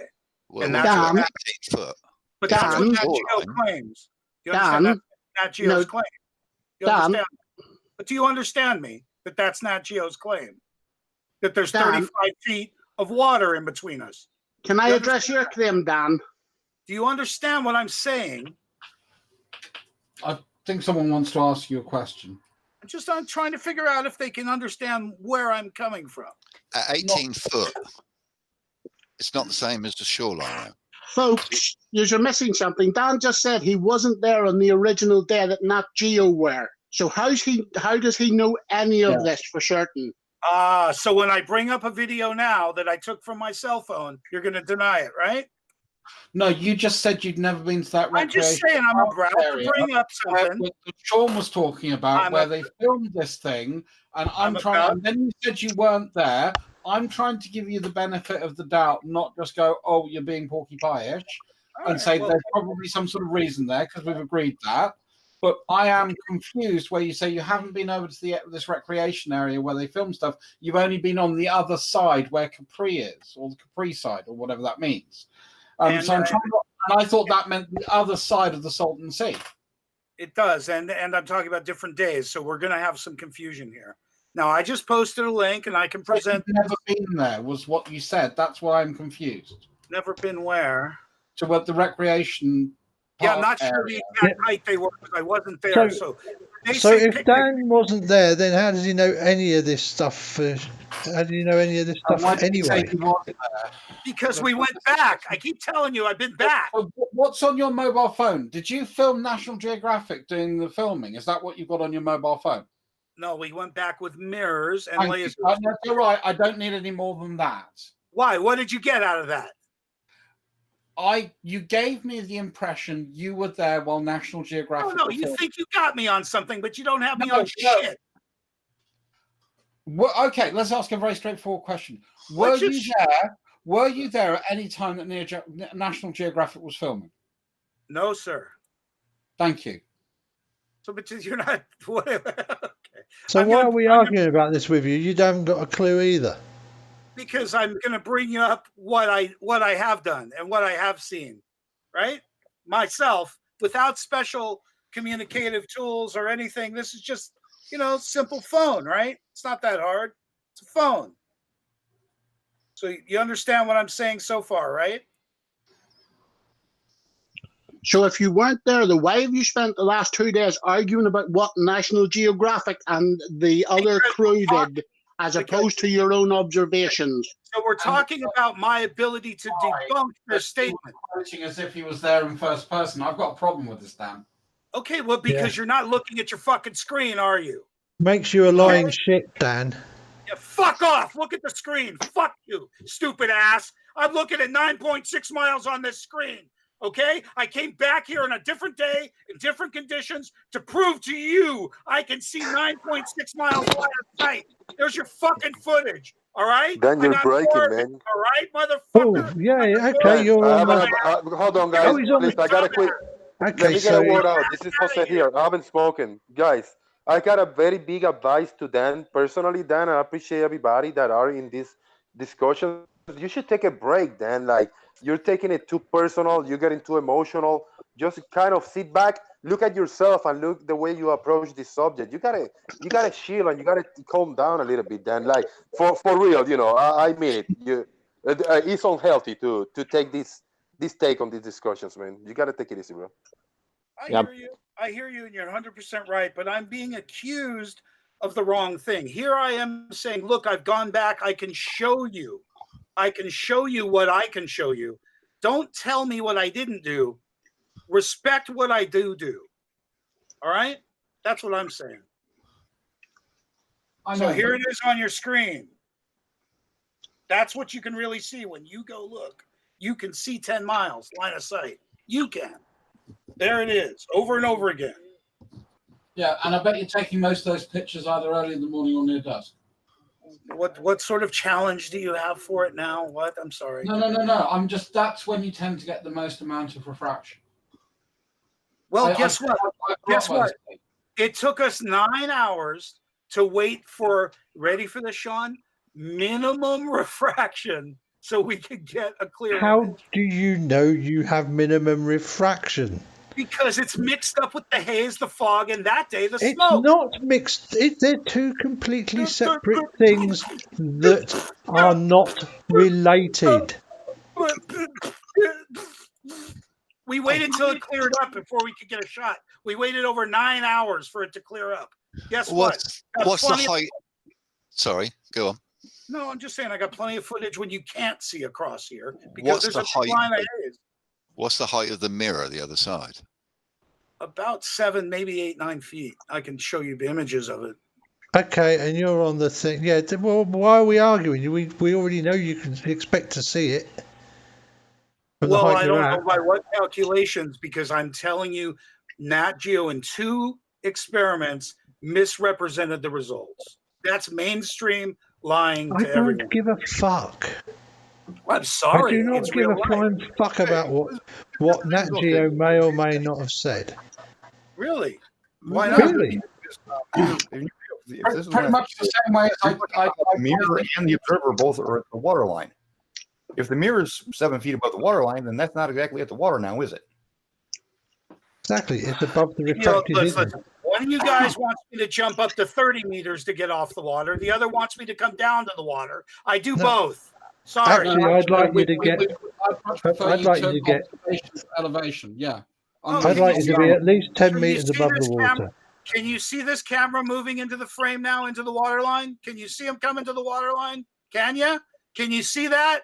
Oh, I'm sorry, I don't have that camera footage, but it exists because I'm not full of I'm shit. wearing headphones, and it's really kind of getting painful. Just nobody's full of shit here. You guys are just in denial. We've been back. We've done it time and time again. There's your camera height again. You know, I mean, I don't know what to tell you. We do it multiple ways. You can see the difference. This is real life. Do you have any real questions? Because I am just stressing out. You are stressing, and that's not good, man. Yeah, I got plenty of answers, though. Trust me. You can see 10 miles. There's nothing in between. I want to see your calculations. I want to go back and prove your calculations aren't there. If you're saying there's 0 at 3 miles, you're right. I agree there's 0 at 3 miles. Are you saying it's 6 feet at 10 miles? I don't know. I know it ain't 35, and I know it isn't there. There isn't 1 foot of obstruction at this distance at any height.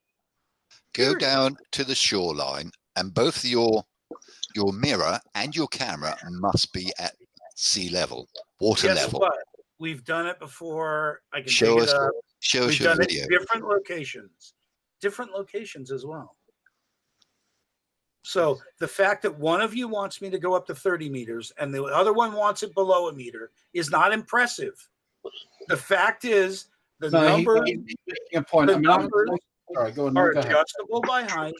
The numbers are also adjustable by what we're going to group all the conditions together and call refraction. But there's other conditions I'm calling in the word refraction. Just know that. Dan, hey Dan, have you tried different heights, but not exaggerated like this? Maybe 2 foot, a little above the water, 2 foot, and then 6 foot, 6 or 8 foot. Yeah. To be honest, have to I be see that. no point in arguing about this because you're at such a low level to the water that there is no way of getting See what I mean? Do you see what I mean? regular, effective measurements. You can see one of you wants me up, the other wants me down. No, Dan, so let me get a second. I done observations myself. I hear myself like a feedback. I done observations myself, and I like doing it maybe 6 foot, standing in the shore, and then bring the camera down to a few feet. Or maybe standing at 6 foot, and then go up a couple steps in the hill to make it 20 foot or 15 foot. So it's just a few foot of difference, and the higher you go, the more you see in the other side. The lower you go, the more you're going to be losing from the bottom up, the stuff in the other side. So that's what I'm saying. Have you done this higher versus lower observations and compare yourself then? Yeah. And you're claiming nothing is missing when you go lower, no more is missing from the bottom up. It's just every time we have to do it under different conditions just to prove that we're not making shit up. Exactly. But how about the same day under the same conditions? Have you taken a few pictures standing up and then put the camera really low and take a few pictures? You don't have to wait a different day. Actually, it's better because it's exactly at the same time in the same conditions, and you can take get to a better conclusion on what's going on when you do this. Yeah. So yeah. I mean, it's not the first time we've done this. I'm just trying to say it's, here's another time I'll post this. This is, I don't know what to tell you. It's just not the only time we've been out there doing this stuff. And we did Monterey Bay too. And you can see Sydney sitting on the ground in those shots. So, different mirrors, different light sources, now infrared. And I called Garmin yesterday to find out what the fuck is with radar. And man, that guy mumbled. And you haven't got a fucking clue, have you?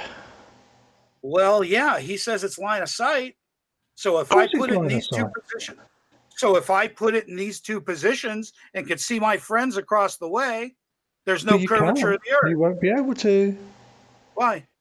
Because at 96 miles, you will only see airborne targets. You won't see fucking surface targets. Wait a minute, but I'm telling you, when I see the target, that's going to prove. You In other won't words, see it with radar, you dozy fuckwit. now stop it, all right? Because I've done it with different sources now. I've done it with regular eyesight. I've done it with mirrors. I've done it with lasers, and we've done it with infrared. So what the fuck are you going to take? What is going to work for you? You've done it with light close to the surface. It doesn't work. None of it. Work for you? None of it. Oh, that leaves me a lot of room. That leaves me a shitload of room. Dan. Yeah, it leaves me a shitload of room to work with, doesn't it? Dan, can you please be quiet for 1 second and let me say something? Yeah. So instead of jumping from one observation to another, why don't you actually talk these gentlemen through one observation that you can provide your observation height, the height of your targets, and the atmospheric conditions on that day, and they will talk you through that one specific observation.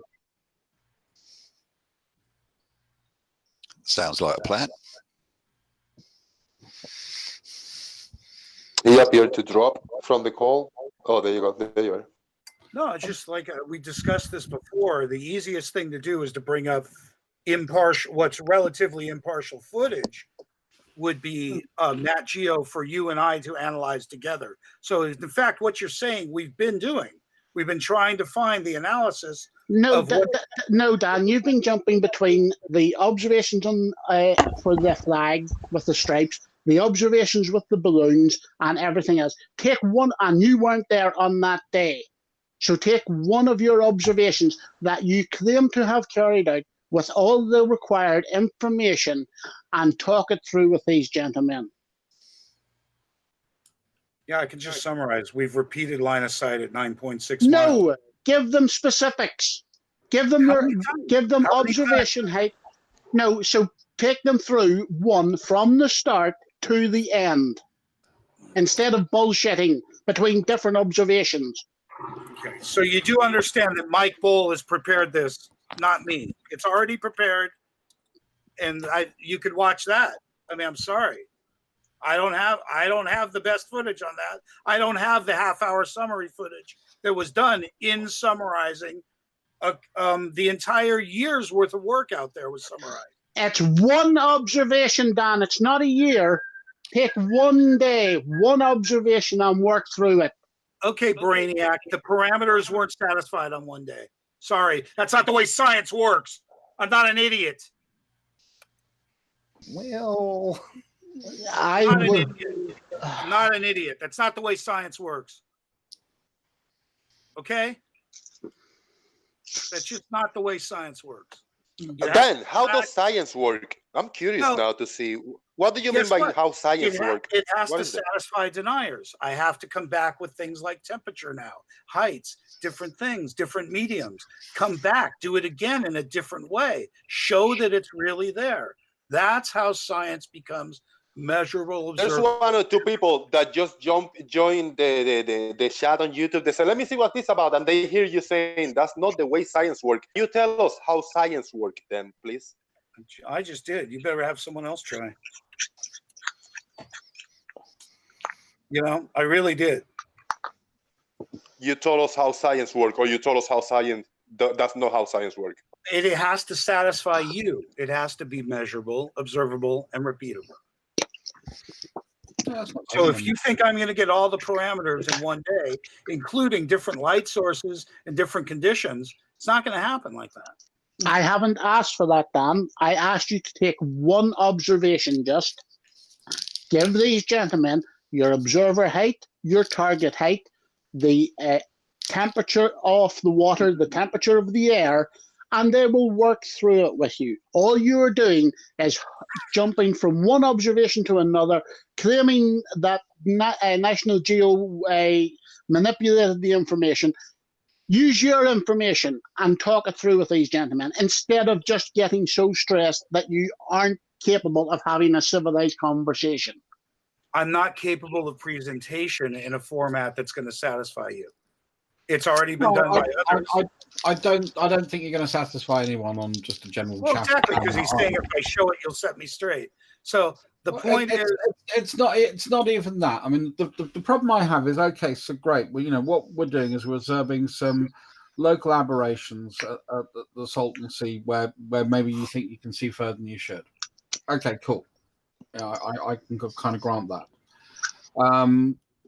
You know, I don't have a problem with that per se, but that's anecdotal from the point of view of proving if the Earth is flat or not, really, isn't it? Well, I mean, and just let me finish my point, because this kind of has meaning. So, you know, I was in San Diego for a while because I keep thinking, shit, I know the Salton Sea. I thought, oh yeah. There used to be signs for that when I used to go out to Vegas or Nevada anyway, because we're not going to shoot. And what I don't understand, for me, it's not things like, you know, can I see a long way across water? Because, you know, I used to live by the sea, and you do get weird shit happening there. It's more the fact of mountains. I grew up in a very flat part of the UK, and I didn't really get to see mountains till I was in my teens, when I went out to visit family in Scotland. And it's always, that's one of the things that strikes me, and that's one of the things I have a problem. Why, when I look at a mountain and I'm below that mountain and the peak behind it is much taller, that I see that peak being lower? That as I move towards a mountain, it will grow up in front of me, and I will see more and more of the base. You know, that when I was in Colorado, that's really fucking vivid in Colorado. So that to me is part of what I have a problem with. The other part that I have a problem with, which is just where for me, is the ones, apart from all the evidence from space, which I accept, is things like the relationship between the angle of Polaris and our latitude. You know, that doesn't work on a flat surface. You know that's where I'm starting to have problems with this whole theory. So whilst we can say, yeah, you're making some cool observations, I don't think it outweighs the evidence that says the Earth is pretty much how science sees it is. Your denial of things getting small in the distance due to perspective is not evidence of anything. No. But that's fine. I can use the laws of perspective. Yeah, regardless of how far I move towards something or away from something, if the thing behind the thing that's in front of it is taller, I will see it on a flat plane. It will not reduce, and it will reduce the same ratio as the fucking object in front of me. So no, I disagree with you on that. A 5,000-foot mountain in the distance is not 5,000 feet above you.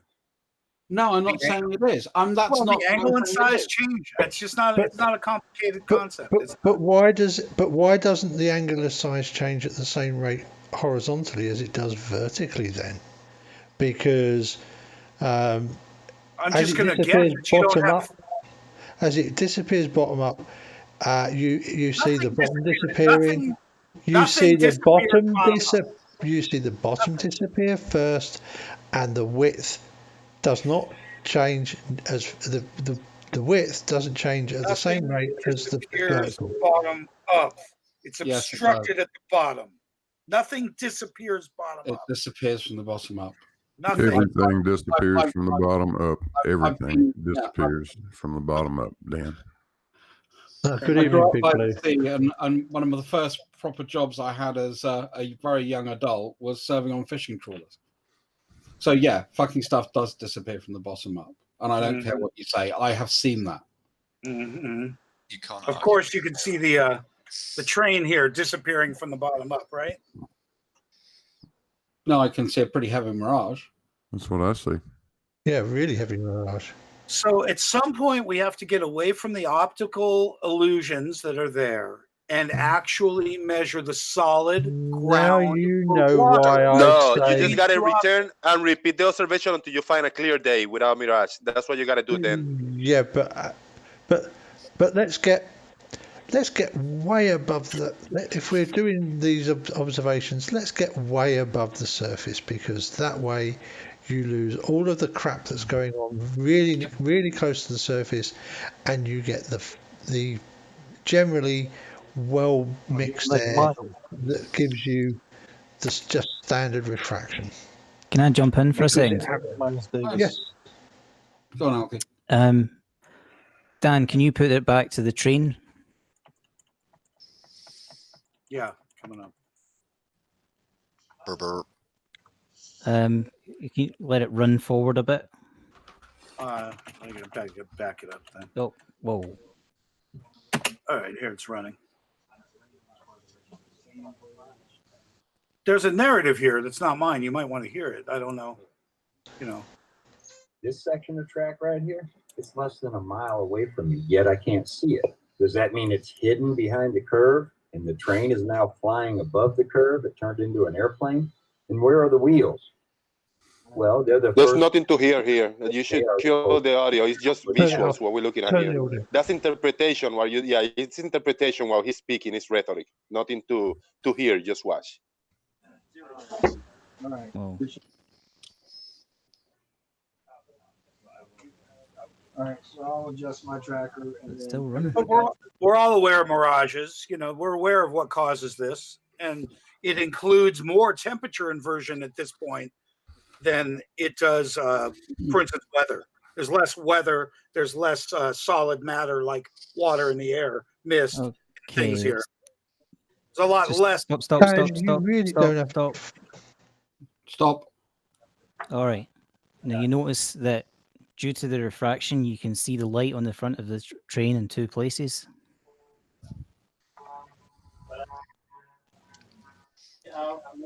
Anybody there? Yeah, Yep. quite Yeah, we all do.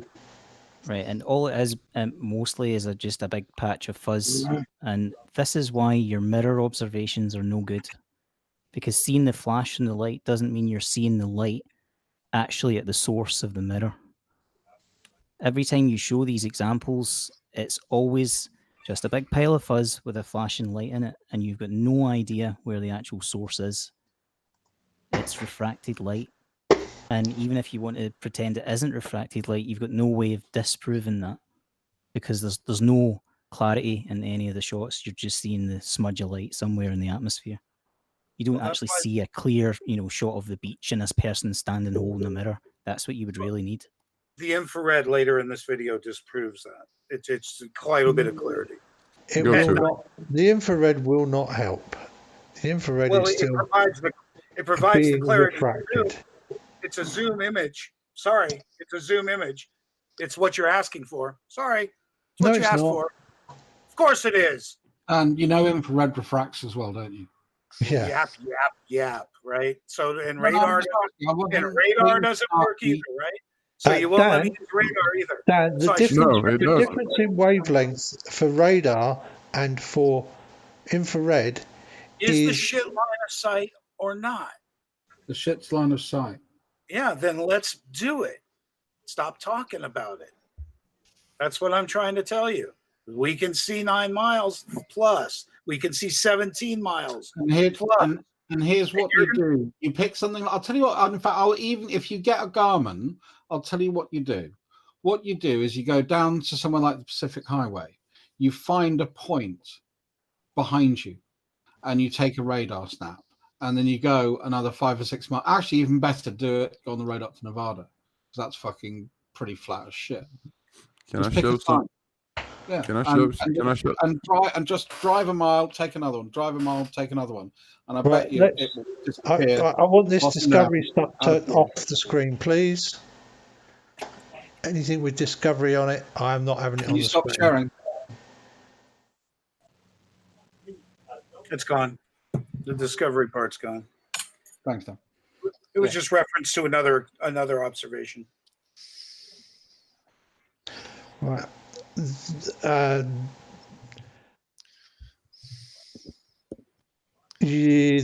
is not going out to the YouTube because you don't want to get a strike. I don't want to get a strike. No. Yeah. So Dan, people can't see what you're presenting because I've blocked it. Yeah, stop presenting then. Stop presenting for a bit. It's long gone. The discovery footage is long gone. No, he's asked you to stop presenting. Right. No worries.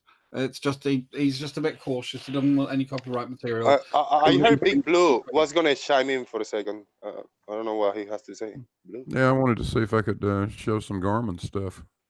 It's not the right time. Why don't we do that another time? Let's just summarize. Let's just summarize what It's always a good time to get your ass kicked, Dan. Listen, Always here's a good what time. I ask of you. Here's what I ask of you. How can I use what you and I have looked into? And if I'm being told that radar experiments won't help either, then why should I talk about it? Oh, they will help. It's just that you have to understand how the system works. Okay, so what would you like me to target at 9.6 miles from 18 feet of height to prove to you I can see that line of sight? Anything, because I believe that you can see stuff at that thing from that. Alan, can I ask a question? Because I'm going to ask some dumb. I've never actually used really a radar, but I have played with sonar a little bit because we had shit like that. Because actually they are really similar. Because so I'm just trying to, normally if I send out a pulse, that's going to give me normally my area of radius, which was about 1.5 kilometers, I think, on ours, if I remember rightly. So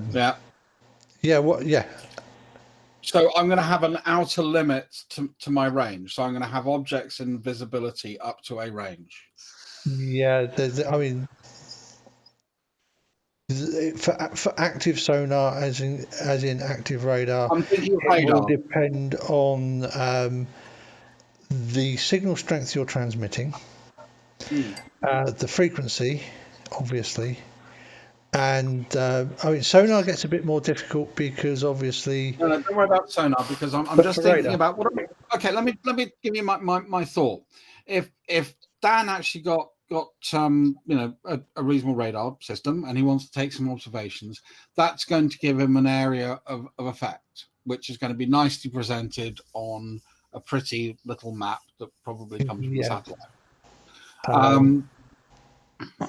Of course, what you have to understand is that from a radar perspective, what you are seeing on these displays is what we would call a synthetic picture.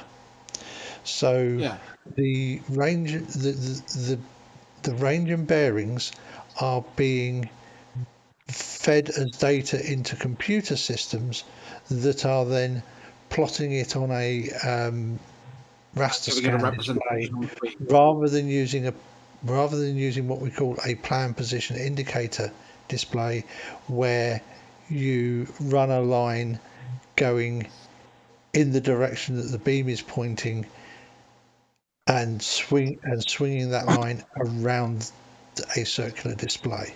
Yeah, no, I just noticed that it was narrow beam, so it's not 360, is it?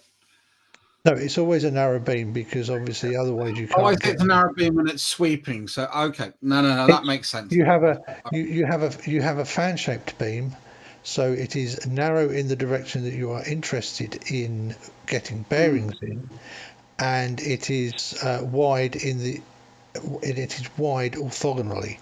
So, for example, if we are doing surface and/or air search, then we will have a beam that is narrow vertically, narrow horizontally, and wide in the vertical. Yeah, so it's going to be tall and skinny rather than if I want to look for ground target, then you want someone like me who's a bit more shorter and squat. I happen to know that this Garmin radar that we're talking about has the same beam size as the radar that I worked on. It is 1 degree wide and 12 degrees high at the -3 dB point. So that's at half power. Can you remember the Russian over the horizon woodpecker? Woodpecker, yes. Yeah. I know of it.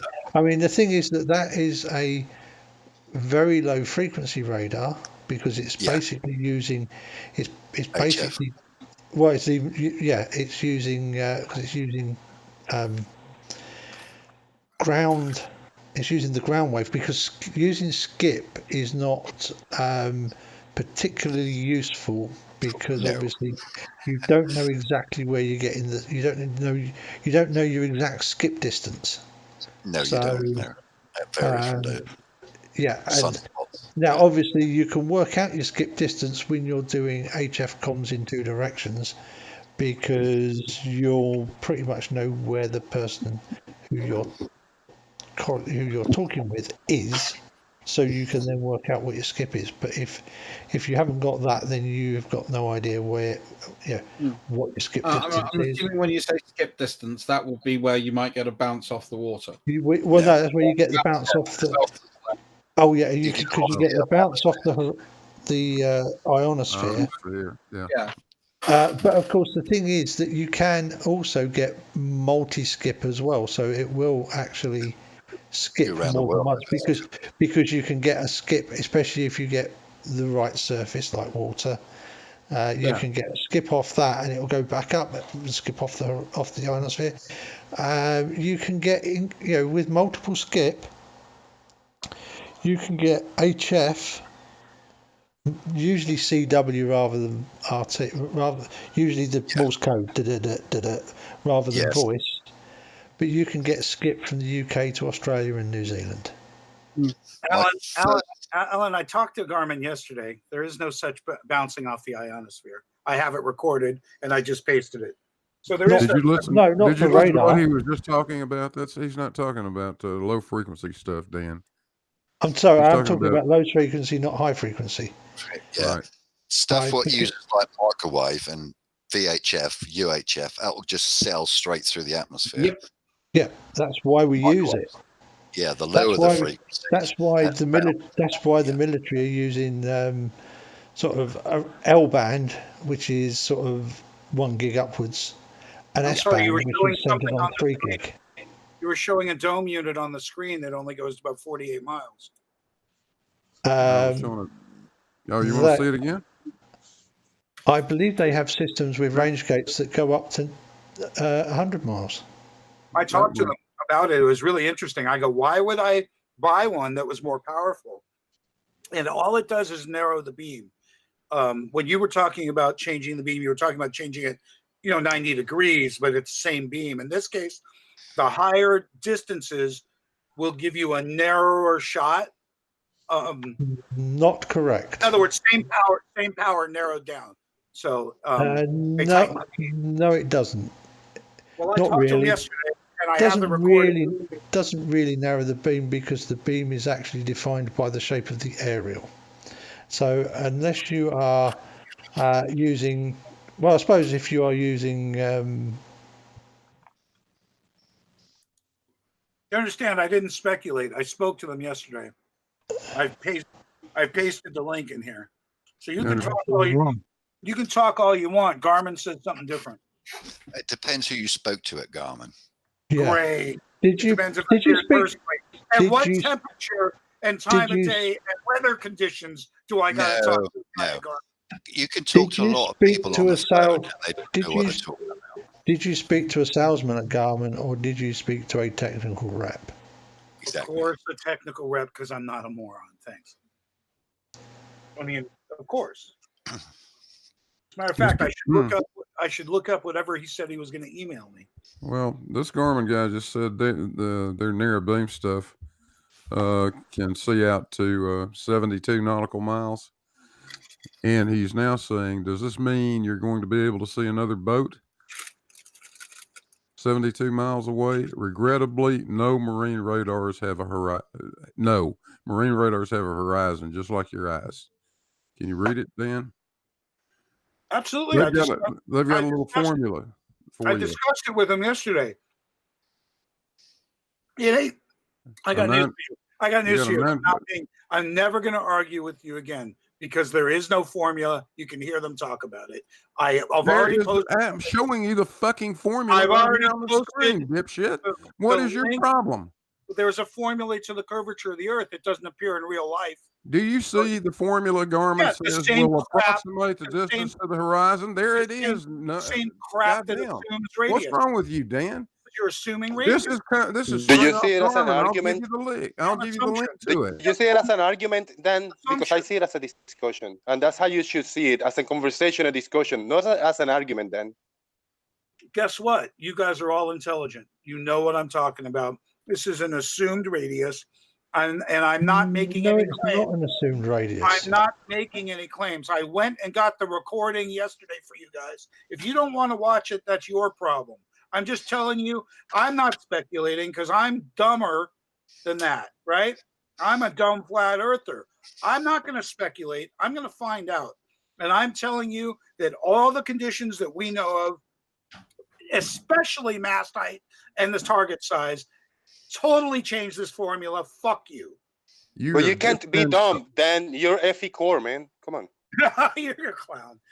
You know, You have just been totally debunked on this radar horse shit, Dan. Thanks for stepping You in. have There is made no this allegation time and time again that because the radar says the radar has a range of 72 miles. Yeah, it can see a mountain 72 miles away. It can't see a damn boat on the surface.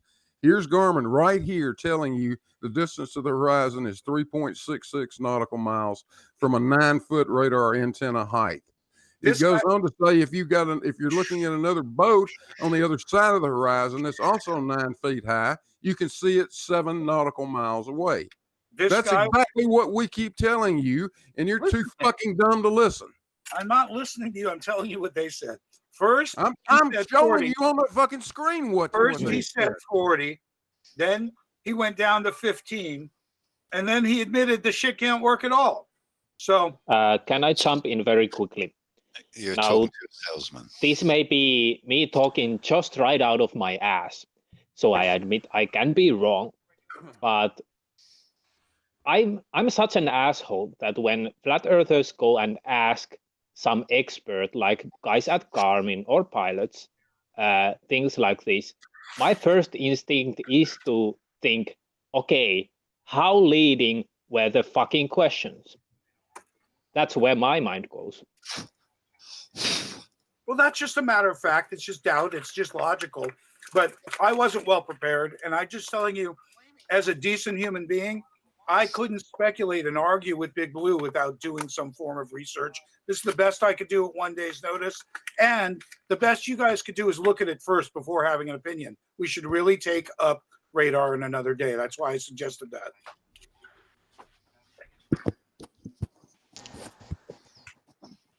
You really can't, you can't speculate if you're not going to watch it. You're not going to listen to what. Not actually speculating. Well, Laurie should make the call himself. I mean, this is simple. If somebody wants to be assertive, all they got to do is make the same calls I did. Well, I think Big Blue just did make the same call, and then you ignored him. So I did not. I merely stated that the formula is no different than the curvature of the Earth formula. It's just a formula. It's not practiced in reality. Yeah, and I also kind of heard you admitting that you're not listening to him because you know that he's full of shit. Well, it'd be like a Coriolis argument. How far can I take that when it doesn't exist? It's just an argument. It's just on paper. It's not. Shout out to Coriolis. So if someone else makes the call and then brings contrary information to you, you will not listen. Actually, it was him ignoring my stuff and declaring the same stuff he's done for a week now or 2 weeks, is trying to tell me it won't go that far. Well, guess what? All of your argument, Big Blue, is based on my question, is why does this company make the claim? Now, we now understand it can see things in the air at that distance. It might see mountains at that distance. And when they claim distance, and my questions to them unleading were, why should I get a 100-mile one when I could get a 50-mile one if it doesn't work past 15? That was the question. Now, But it does work past 15. It works out to whatever the range the radar has, or at least whatever the range gate of the radar is. Well, you have to have a targeted height at that distance. I'm gonna say this last thing. I'm going to jump out and make room for you guys so you can hash this out. But my suggestion would be you have the recorded conversation, Dan the Waterman. Yeah, I pasted it twice in both chats. Okay, so my suggestion would be to go through your questions and what was said and how it was asked, and to see if my claim is correct or not. I don't have the time for it Look, personally. you understand, I was just verifying so Big Blue and I don't argue. Big Blue and I needed to go I don't have the time for it myself, so I'm gonna jump out and let you guys talk. It's already getting too late, so I need to get some sleep. So is the tool useful at 9.6 miles in a way that satisfies anyone? Otherwise, I'm not going to bother. That's the question. When we come to an agreement, it was how the stuff operates and what it does. Is it of any use to me to show you that I can see my friends in their vehicles at 20 feet at 9.6 miles? No, because it doesn't account for elevation. It does. It doesn't require it when you're both at the same height. What? Yes, it does. If you're 20 feet above if you're 20 feet above the water surface and your target is 20 feet above the water surface at 9 miles, you're going to have no problems because you're both going to be well above the bloody hidden height. So no problem at all. If you have any information on this Coriolis, then pass me her information. She sounds pretty. Shoot it to me on Skype. Shout out to Coriolis. Fantasy girl. All right, so that's it. I don't need to heat you guys up anymore today. I mean, I did what I could. I just watched your video on the Garmin one. Yeah. Anyway, I didn't even know what to say. Go watch it, guys, because it's really cool. I'll get you some views. Which video is he talking about? That's Garmin GMR 2526 HD2 distance rating questions live. All right, so I appreciate it if you made a comment now. Yeah, that guy did not know what the fuck he was talking about. Probably not.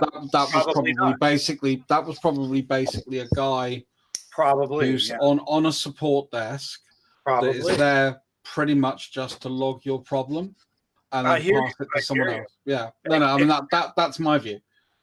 So I wouldn't take anything that guy says as any form of authority. And you also heard him sort of laugh under his breath when I mentioned things like the curvature. I think there was a tone of embarrassment there that he didn't know exactly what he was talking about. I don't know if you see any embarrassment on the video that I showed, Dan, and that's an official video that comes from Garmin. They're standing behind that. It's up on the internet. You can look it up and watch it yourself. I've already proven through the course of this conversation, I have a trouble with the official narrative for reasons I have shown. Okay, so the reason that we take, Dan, can I just explain something? The reason that we take that stuff seriously is because the Garmin's official advertising of their product. Okay, yeah. Okay. The reason that I take that, the one that Big Blue referenced that he screen shared earlier on, that is actually a Garmin product video. Remember, it was specifying. Sorry, I'm just trying to get my point out. Specifying all the sort of terms and conditions, etc., for the product that they're selling. If they misrepresent that, and I buy that product based on what they're talking about, and it doesn't perform to specification, I A, get my money back, B, get to sue the fuck out of them. Right. So this was my whole point. This is why I brought up radar whatsoever, because the point is there surface to surface radar over 7 to 10 miles? Is the question, and it's definitely down to mast height. So absolutely, we totally agree with that because it's to do with the shape of the Earth. This is also why they put the triangular faceted reflectors at the top of the mast to give you maximum detectable range to the big boat that's going to come. Oh, if you put it on a small ship. Because that way, the big tanker coming bearing down on you might actually fucking see you in time to get out of the way.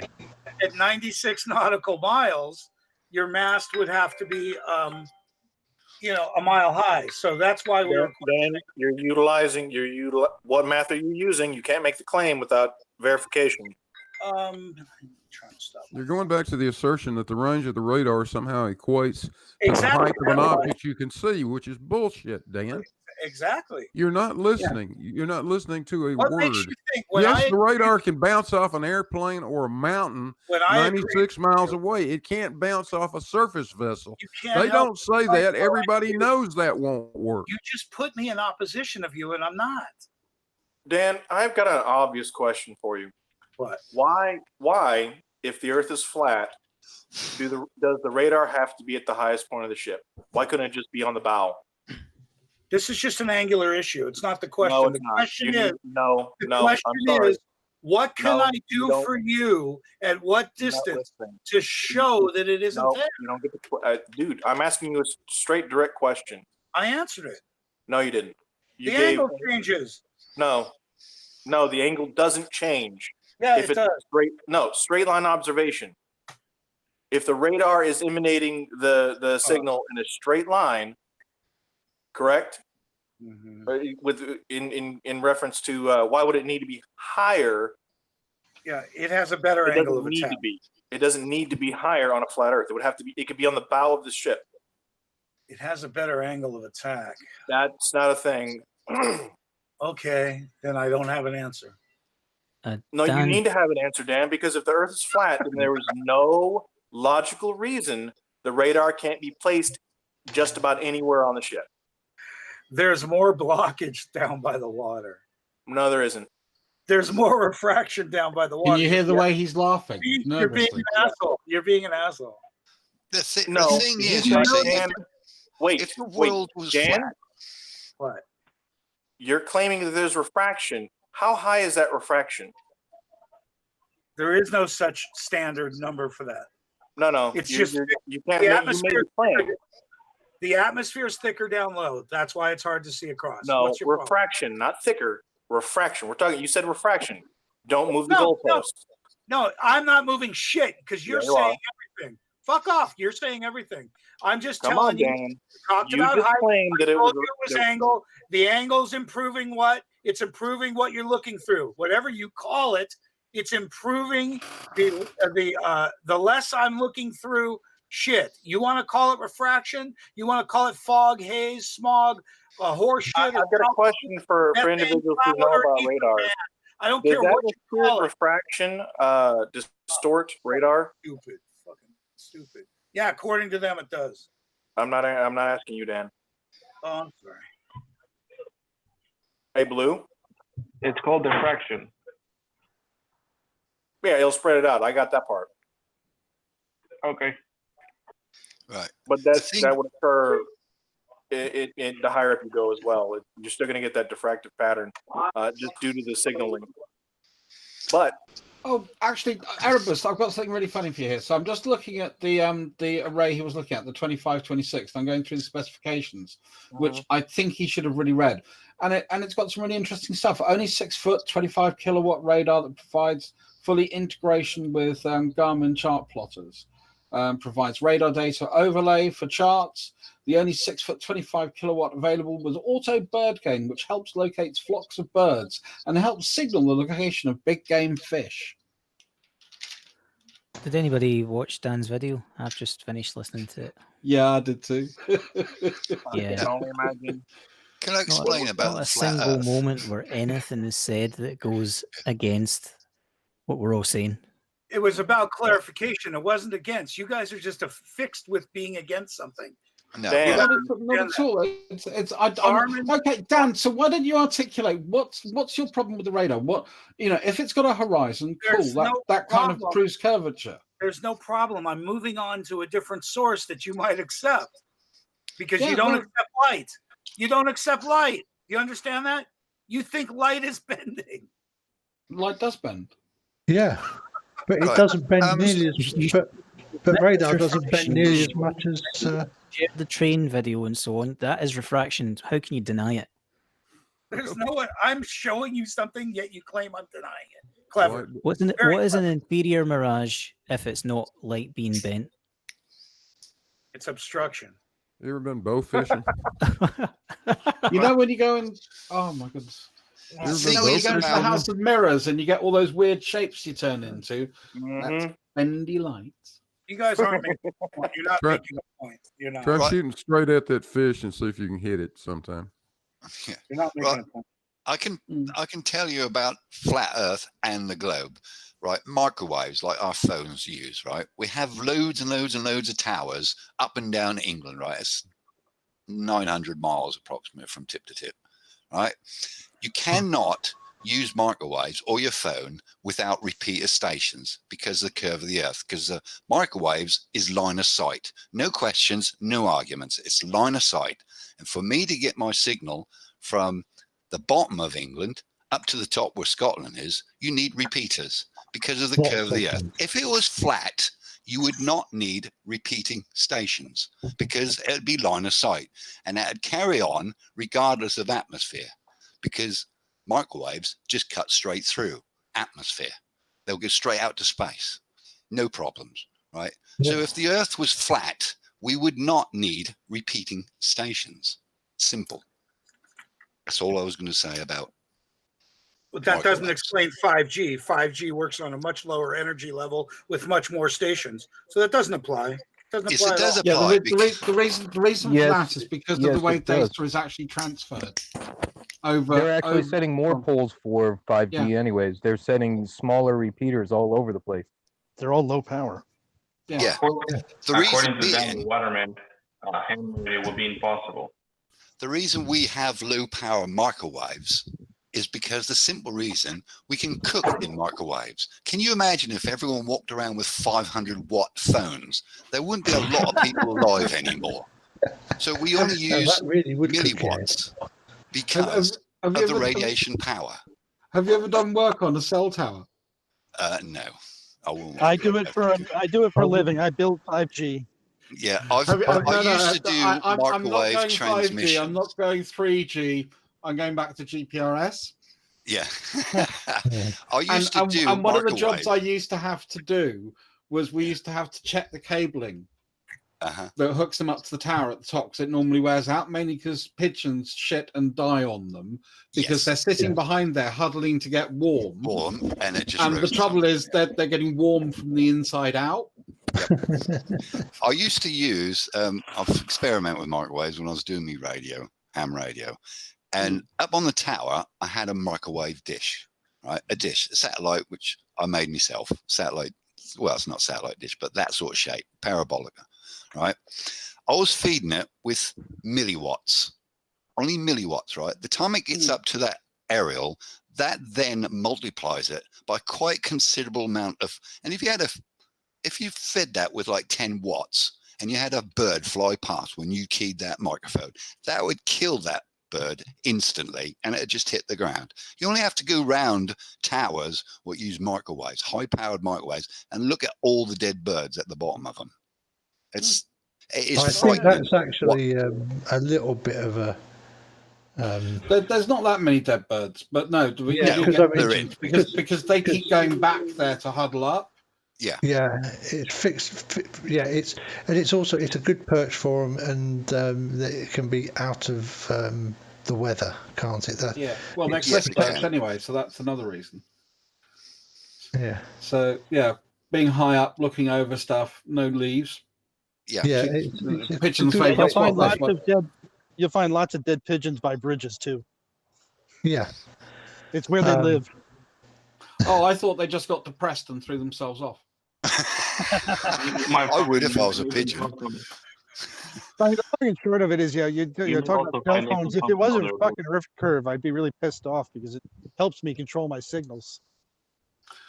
Exactly. You understand radio waves, microwaves. You've got me really interested in Garmin products now. I'm now going into the manual.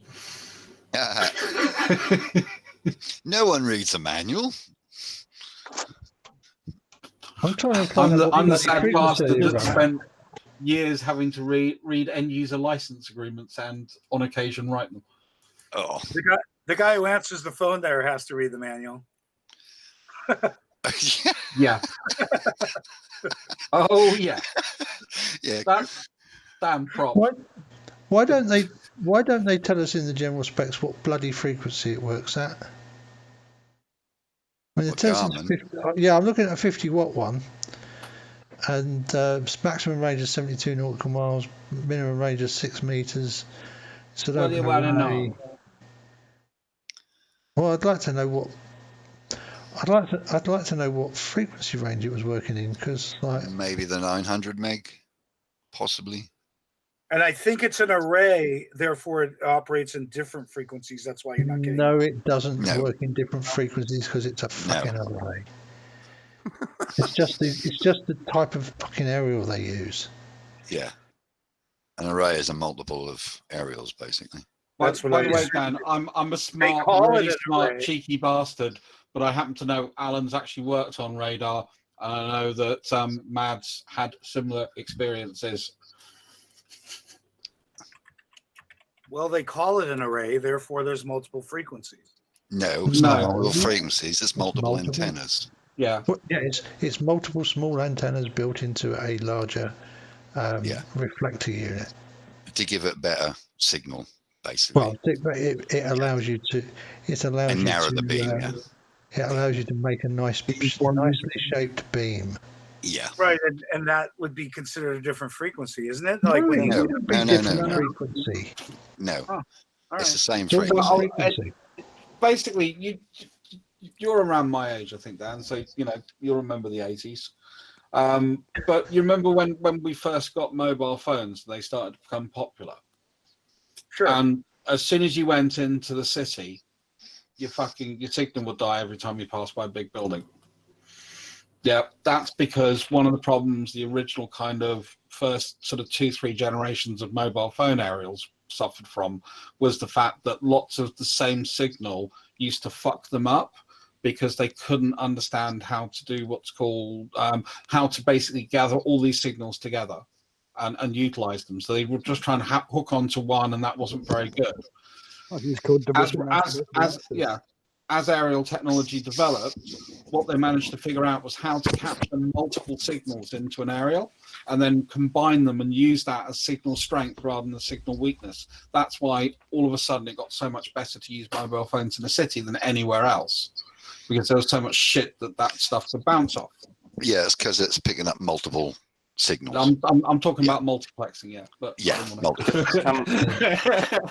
Can I ask? But what you're saying is all the same frequency. I'm also going to. Yeah, it's all the same. It's all the same frequency. It's all the same signal. Because it's all one transmitter. Yeah. That's like when you have a television aerial and it's not good enough, so you stack another one on top of it. So you're using 2 aerials. That you'd call an array. It's not changing the frequency. It's just increasing your receiver. What are we using in the UK, Tony, for signal frequency? Is it just I want to say 1900 for mobile phone. Mobile phone is gigahertz. It was it depends. The original. I mean, the first analog phone that I had was on 900 meg. Megs, yeah, but they're now in gigahertz now, aren't they? Yeah. Yeah, they were now 1. I've got a question though. I've still got a question. Let me know once you're ready. I think 5G gets up to 50 meg. 50 gig. I certainly know I saw 25 gig mentioned, or around. I haven't looked in the spec. I've seen all over the place. Sorry, I think Tony wants to ask a question. Yeah, go on, Toady. Ask the question. Claims actually, by the way, 4G data and 4G voice seem to be different. Looking at it, actually, because LTE WiMAX seems to be 700 megahertz. But anyway, I'm sure we can Google what those frequencies are. So my question is this: what is the contention then from down? I've been listening to this. Obviously, I didn't come at the beginning, so I've listened to about the last 20 odd minutes. And what I've been hearing is, I saw the Garmin presentation where they've got 2 radars on 2 different boats that are looking back at each other in the same way that we might with our theodolites, and that's limited because it's on the water in terms of its range. Obviously, if you're looking at something up in the air, it's going to work much further because you've not got any curve in the way. But what's Dan's contention then, that they do or don't work over a certain distance? Because it sounds like Dan's rang someone up at a support desk who probably doesn't really know what the limitations are. Is that? No, it was literally how could we use it to define anything? Because you have to understand, we first brought lasers and we thought we'd proved everything. And you guys just say, oh no, it's bending. And then it's like, oh, okay, well, we'll use the sun. And so then now it's to infrared. And we've tried different things to show in the different conditions, I can still see this distance or greater. So the question is now, what band do we go to? What wavelength do we go to that you would admit will make a certain distance in a straight line? And we're trying to avoid tying a string of Christmas lights. You know what I mean? Because we can't figure out what is going to prove to you there's a straight line across the distance, because I got to show it from a cross section yet. Even when I do it, I got to show it from a cross section to prove it has 100 miles. So can I come back, just, ask a question on that then? So the fact that you can put a radar, mount it on a boat at whatever, 10 foot, 20 foot, let's say, and then that has a very limited distance because, of course, for looking for surface objects, it can't go beyond a certain point. I don't know what the Garmin thing said, somewhere between 3 and 7 miles, I think I heard. The Garmin said for a 9-foot mount, you have a horizon of 3.6 miles. That's nautical. Okay, so coming from Garmin, they say that there's about... This is nautical miles, not statute. So sure, 3 to 4 nautical miles. I'm happy with that distance. And obviously, if you have a boat that is also 9 feet tall, it will stick up above the radar horizon out to the same distance as your horizon is.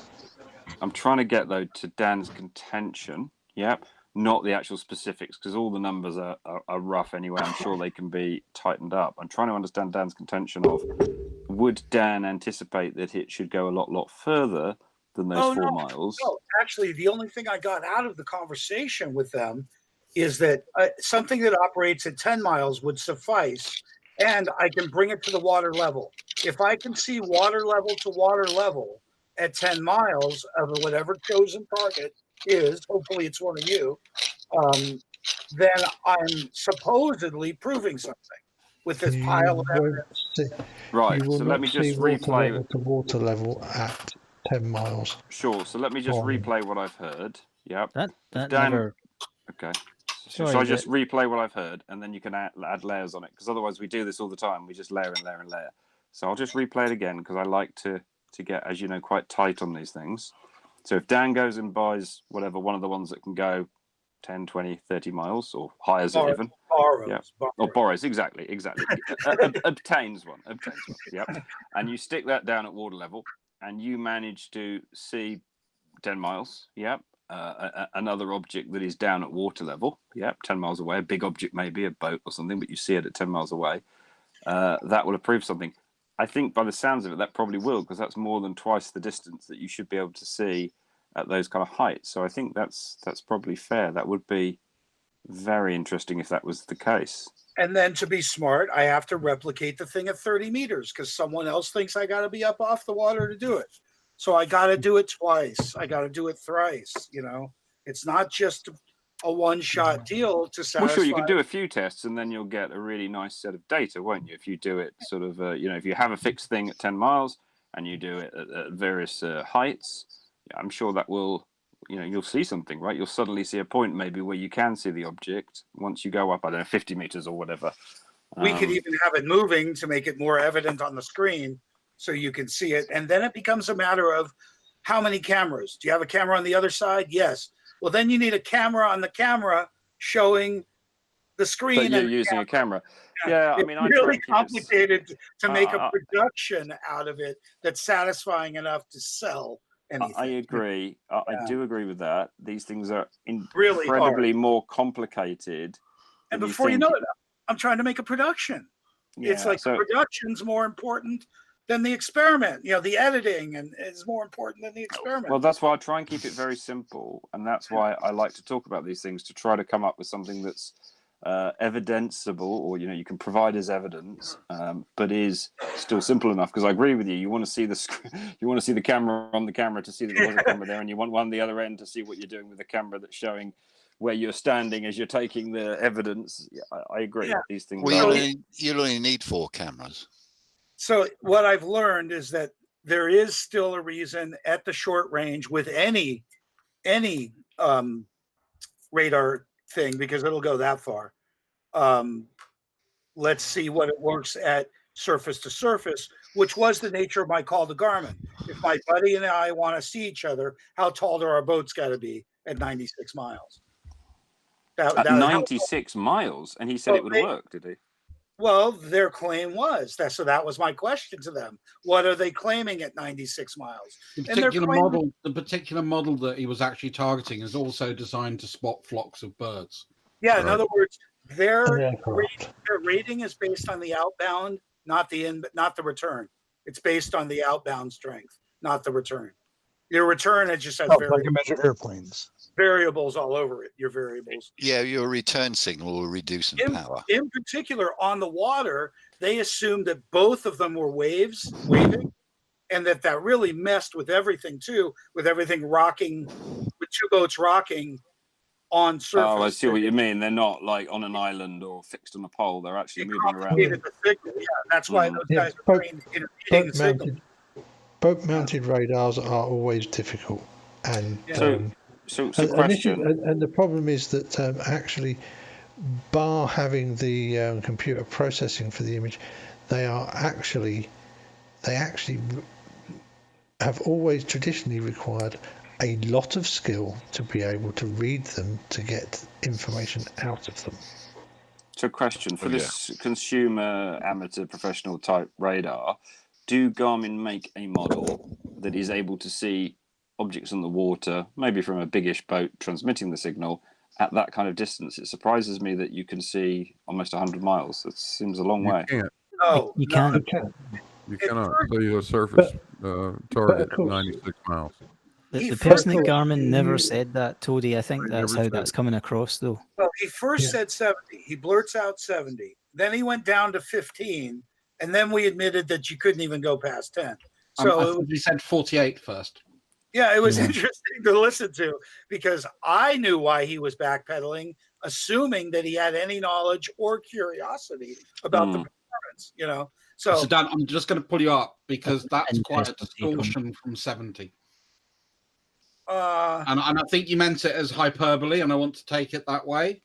But just very simply, what do Garmin make that sees the furthest? What's the furthest sort of semi-professional consumer thing they make to go on a boat that sees the furthest objects on the water?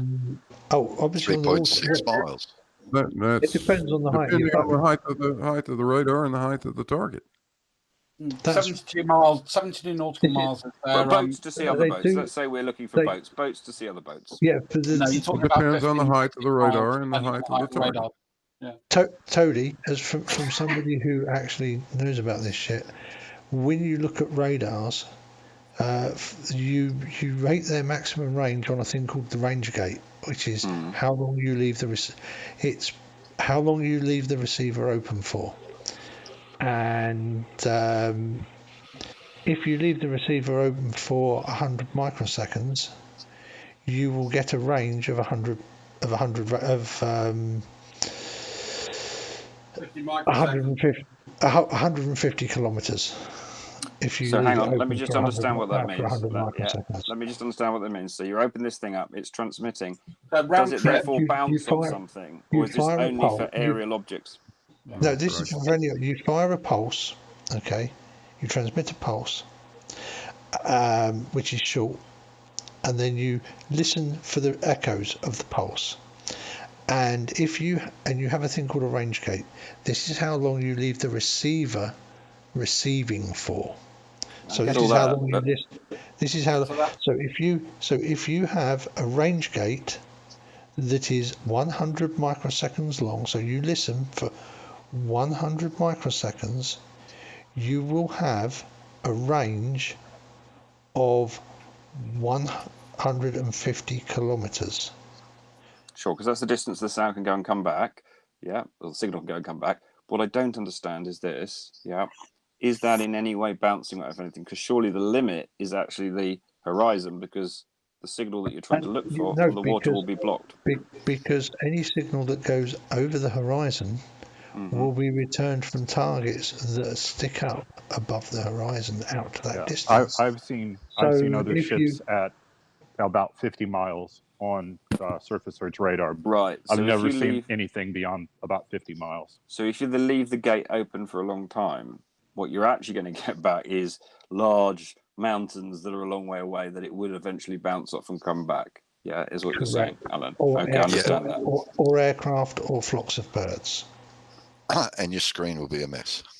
Yeah, I see what you mean. So you're leaving it Yeah. open very long. You're getting a lot of noise. Well, not noise in the reflections in there, but it's Yeah, you got to crank up your gain so much to reach out that far that you're going to be seeing the seas. You're going to be seeing it's not as clouds. simplistic as I thought it was. I was imagining it was cutting off the signals. It also depends on your transmitter power, because remember, some of these systems you're talking 20. I think I saw one system that was 20 kilowatts. 25 kilowatts. 20, yeah, So I get it now. I understand. It's more 25 complex than I kilowatts thought. is a huge amount of power. It's not complex. You have to tune your radar and find that sweet spot where you're picking up stuff that you want to see, but you're not picking up a bunch of clutter. But it's not complex. You're only going to see the height of an object. That's all. Past the horizon, it's exclusive to the height of that object. Sure. Period. So what I mean is, it's like most things when you start looking into it, it's a little more complex than it might at first seem. In my imagination, the radar had a range, like a spray gun. Imagine you're spraying a garden sprayer, right? And I imagined that it was only going whatever that certain distance was. Of course, it's not. The longer you can leave it open, you are going to get signals back over the horizon, but they're only going to be tall things. One of the other things you have to do is you have to have you actually have to have what we used to call an intertrace period. So, for example, we were using what we call a pulse repetition period, i.e. how often we fired the transmitter pulses. We fired them at 250 hertz. That is actually 4 milliseconds between pulses. But we would only leave the range gate open for 3 milliseconds. And sorry, I was incorrect. It's a millisecond for 150 kilometers. Not how I got my multiplication in my head wrong Yeah, there. that seemed a little bit long, a little bit short. It's 10 microseconds for what we call a radar mile, which is 1,498.96 meters, which we will round to 1,500. Okay, so trying to come back to Dan's question, is there a way with the radar to identify that other surface object as opposed to other random mountains, birds, and planes? Is there some way of going, I've got that other ship that's just 10 miles over the horizon, rather than it's a plane? Yeah, you call them on bridge-to-bridge radio. It depends how sensitive them Garmins are, whether it'd pick a person up. Yeah, or you wouldn't pick a person. Well, I mean, is there a way of distinguishing the boat that Dan's trying to find? How about a lighthouse? Yeah, you'd pick one of them But up. That's tall. Hang on. No. That's still fine. What I'm saying is, would you see the signal reduce as you moved away from the lighthouse, and therefore less of it was visible to radar? To a degree, yes. The other thing I'm trying to say, especially on naval radars, as So we're not using, unfortunately, naval radar. I don't think here, are we? We're using some Garmin consumer one or prosumer. Sorry, So Garmin naval. When I say naval radar, I actually mean bolting the bloody thing on a ship rather than having it on a solid non-moving object. It would be mobile. So just trying to get back to Dan's question, your experiment, right? I'm trying. The problem you have is that you either have the computer system trying to interpret the return signals for you to tell you what they are, and these days it's probably actually pretty good, or you have a very skilled operator who looks at the raw radar. Now, I can tell. I could tell if it was a ship or something else, because also the radar is giving you its course and speed. So if it's a lighthouse, then it doesn't have a course and speed. Yeah, so if Dan's boat was moving like he said, then you might be able to go, aha, I have seen over the horizon, 10 miles away, there's a boat moving. That is the boat that I'm trying to spot that I've picked up. Yep. Right, okay. Yeah. So making it move might help. Okay, that makes sense to me. Yeah, that makes sense. And Dan, if you're going to not install this properly or try and jury rig something, bear in mind I've just noticed it uses a 30 amp fuse. All right, well, bear in mind, I can't be trusted. A 30. Yeah, I would also. I wouldn't use a Garmin. I wouldn't use the Garmin. I would get a Peruna. Makes a much better I could start a radar than Garmin. These are marine radars, Toady. Couldn't you start with someone who's got a boat with one of these things on it already? Might be simpler. Yeah. And safer. You're not allowed to, you're not allowed to launch boats at this location. So we're considering changing locations. People want to see something over ice, so there's no waves, but we don't really have that as available. There's other salt flats. So really doing it over and over again here bores people, even though we gain, data set stuff, it bores people and they get it confused. But we've done great shit. It's not going to really prove it in still shots. We really got to show the boat really going away, or and do they all do the same thing at the same distance? Because the globe requires that, and they don't. I see what you mean. So hang on. In my mind, I've got you. You got your radar, right? It's pretty much close to the ground level. It's spotting a speedboat at, let's say, 3 miles. Yep, that's starting to disappear away from you. Yeah. And then as you go further and further, just suddenly it's going to disappear from the radar, because I suppose it's going to go over the, or not, as the case may be, over the horizon. Very quickly as it disappears over Then it the could turn horizon. around, it could drive back, and suddenly it appears again at 3.6 nautical miles. You're But it going to won't- know. Go on. It won't do bottom up, and in Glober language, it just fades away into the refraction at 3 miles. It starts to fade, colors begin to fade, and it gets smaller and smaller before it even has a chance to truly disappear. Oh, sorry, So I meant we were using the radar, not optical camera. Oh, yeah. Whatever it is, it'd be nice. It'd be nice to have something I could say is worth believing in. I don't know how to make that proof. As long as I'm doubted personally, and the people I'm with are doubted, the results aren't going to help. Sure, Yeah. but how would you explain that if you did see that? So you had the radar set up, you're bouncing it, you're seeing whatever the speedboat, as I say, and it always disappears at about, I don't know, 4 nautical miles off the radar, because obviously it's on the surface. Excuse me, I just need to pass on a message from Colon. Schrodinger, can you check your Discord messages, because he's sent you something that you will be interested in, I believe. Somebody's got a video of their wife driving away 6 miles, I think. 4 or 6 miles off into the desert, and with a non-time lapse straight camera. And she's distorted, but you could see her out there past the horizon. I think they do 4.5 miles, 4.6 or something.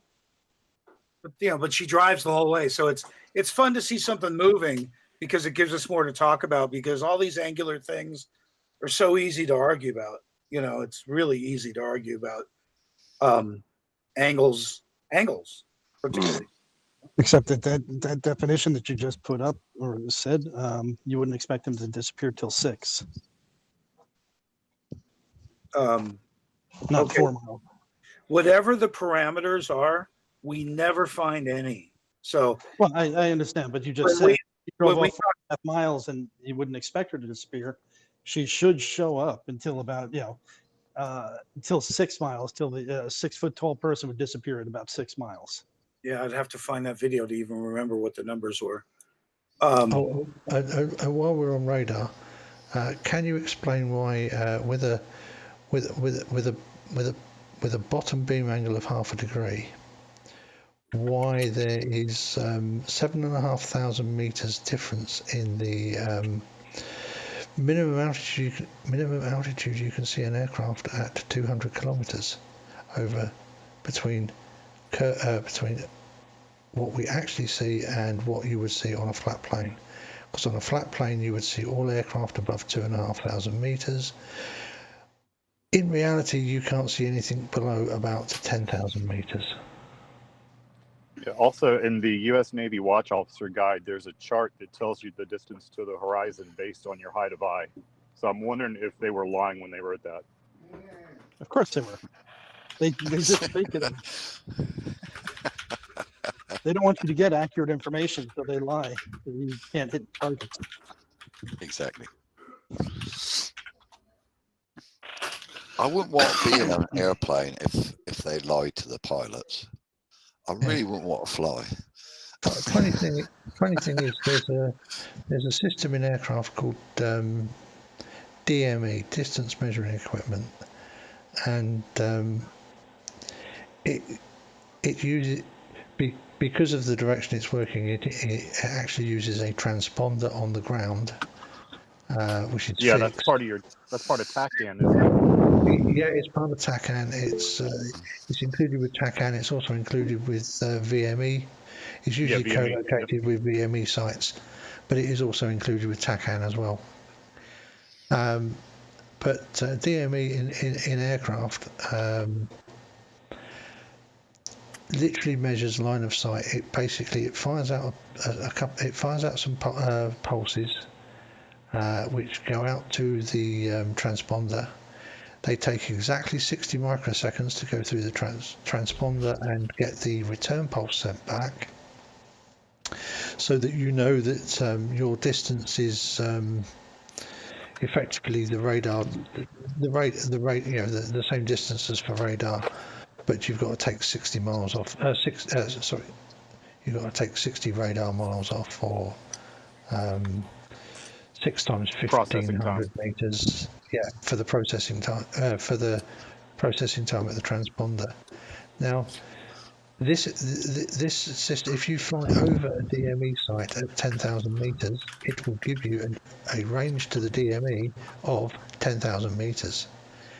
And it also gives you the bearing. Yes, and it gives you the bearing. And oddly, DME, at 10,000 meters, DME stops working at 200 kilometers from the site if the DME is not placed somewhere where it's going to have awkward terrain masking. Because obviously, if you stick it behind a hill, that will severely restrict what you can see. But put it out in the open on a flat plane, say like here in Norfolk, and you at 10,000 meters, you will stop seeing it at about 200 kilometers. So is this something you're going to do, Dan? Is this something you're seriously considering doing? Oh, we're absolutely stuck trying to decide what's effective enough and how to put enough production into it to present it. It's comical and backwards. It's just obviously one of the things I hear a lot when I talk to people who are more flat earth is these kind of shows. We just spend a lot of time talking about stuff, but there isn't a lot of, I suppose, testing of stuff. Do you know what I mean? Because obviously some of it is quite difficult equipment to get, I guess into people's hands and that. Yeah, I was about to say, software defined radio (SDR) uses the USB TV sticks that you can get. These can actually be reprogrammed to work over a very wide range of frequencies, which happen to include the I want to say around 1.5 gigahertz. No, it's 1 gigahertz. It's 1,096 megahertz that ADSB is broadcast on. At the moment, things are a little difficult here because my daughter is preparing for a wedding at the end of November and moving out in November and giving me my first grandchild in February. But once things have calmed down a little bit, I am planning on setting up an ADSB receiver, and the broadcasts from the aircraft to give you their exact GPS location, altitude, heading and speed, and I plan on compiling that to show that the radar, the radio horizon at 1 gig is indeed what I purport it to be. So please stand by, because that is actually a test that anybody can do. The hardware costs less than the hardware to do it, including buying a Raspberry Pi and the receiver, and all the software for it is free. You can set one up for under 50 quid. Okay, that's great. I think I've seen the link you sent before.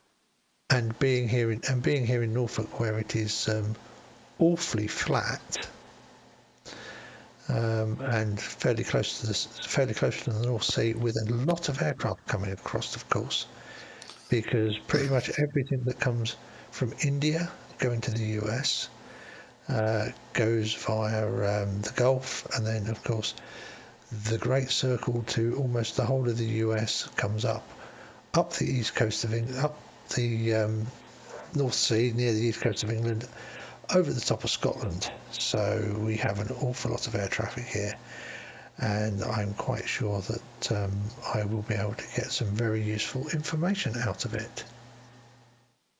We'll look forward to that next year. So Dan, what's your current experiment look like then that you think might work? Tragically, the most legit person that we're trying to work with, who's I forget his title, but he's got a friend that works at Caltech as an optical expert, and they want to replicate 3 miles, and we thought that was stupid. We keep trying to go further, which becomes stupid. More recently, before we get anything planned, I think a clear day here means we could see Catalina Island at 26 miles. There's a casino, and now with infrared, we should be able to see that from the coastline at let's say Long Beach to Catalina Island. So I just say we got to get out there on a clear day when there's minimum refraction. So the refraction will affect radar as well? Oh, we don't have the radar yet. Okay. We're still playing with infrared. Oh, this is infrared you're talking about. Yeah, and I thought we were infrared, talking about radar. Infrared still gets refracted an awful lot, because So visible light is going to be refraction is wavelength dependent, and okay, you're going from maybe 700-800 nanometers down through the 650 600 nanometer range, but we need to be getting down to 0.1 meters, not 10 to the minus 9 meters or 10 to the minus 6 meters. Do you know what they say? They say that if the casino's 25 feet up, and let's say I'm on the sand, so it's 26 miles, let's say, they say the refraction, which they're calling average refraction, and I'm saying we're going to wait till there's low refraction, but 386. How are you going to ensure you've got low refraction? When you can see it with your bare eyes. No, that doesn't. That is not. It does. That is not. No, when you can see it with your bare eyes, is not a day of low refraction. It's usually obscured. Some days it's clear. As little as 14 days a year, you can see it. It's an entirety. I've got a question real quick about the radar. Rather than going to the expense of buying a radar, why wouldn't you just charter a offshore fishing boat that already has one? If we were doing Catalina, we could. They don't allow boats at the Salton Sea. You can't launch anything. So if we were doing, that's why I'm talking about changing locations. Yeah, because that would be massively cheaper than buying the radar and having to install it. And also, it would be fitted properly as well, right? So it would probably work. Yeah. How did Nat Geo get away with doing it? And also shooting a cross section of light. If we could light up, let's say with smoke, light up a cross section and shoot that from the Z-axis. There'd be a lot of things that are still, if it's not prepared right, is going to look corny. You just can't tell shit at night. You can't see anything. It all looks cool. Yeah. So that's why we switched to the sun and mirrors, because you could see the ground around you and what was going on. And then we got better zoom capability with the infrared. So that's Can where I- we're at. Quick question, Dan. Why don't they allow boats on that particular place? Is there a reason why they don't use There's boats? a handful of reasons. The place it was not naturally created, and it's drying up year after year, and it creates an algae problem and a massive die-off of fish every year in the particular part of the year. So it's not considered healthy, and it's riddled with fertilizers from farms upstream. Yeah, And got that's you. why it's nutrient rich.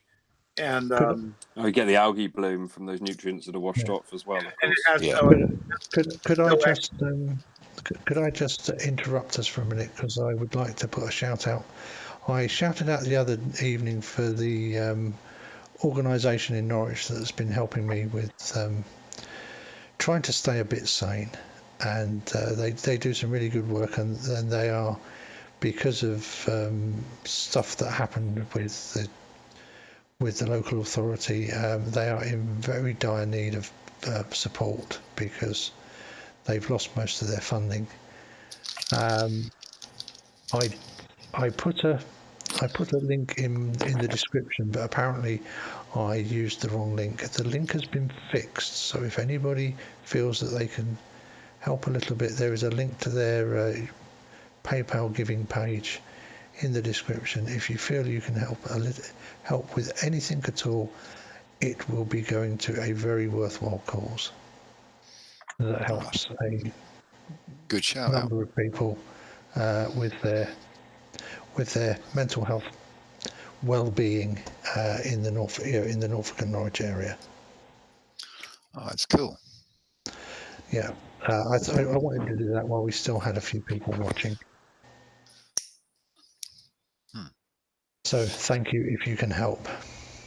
But if you can't, or if it might be difficult, please do not try and give any money if it is going to be at all. The difference between you doing something or not doing something.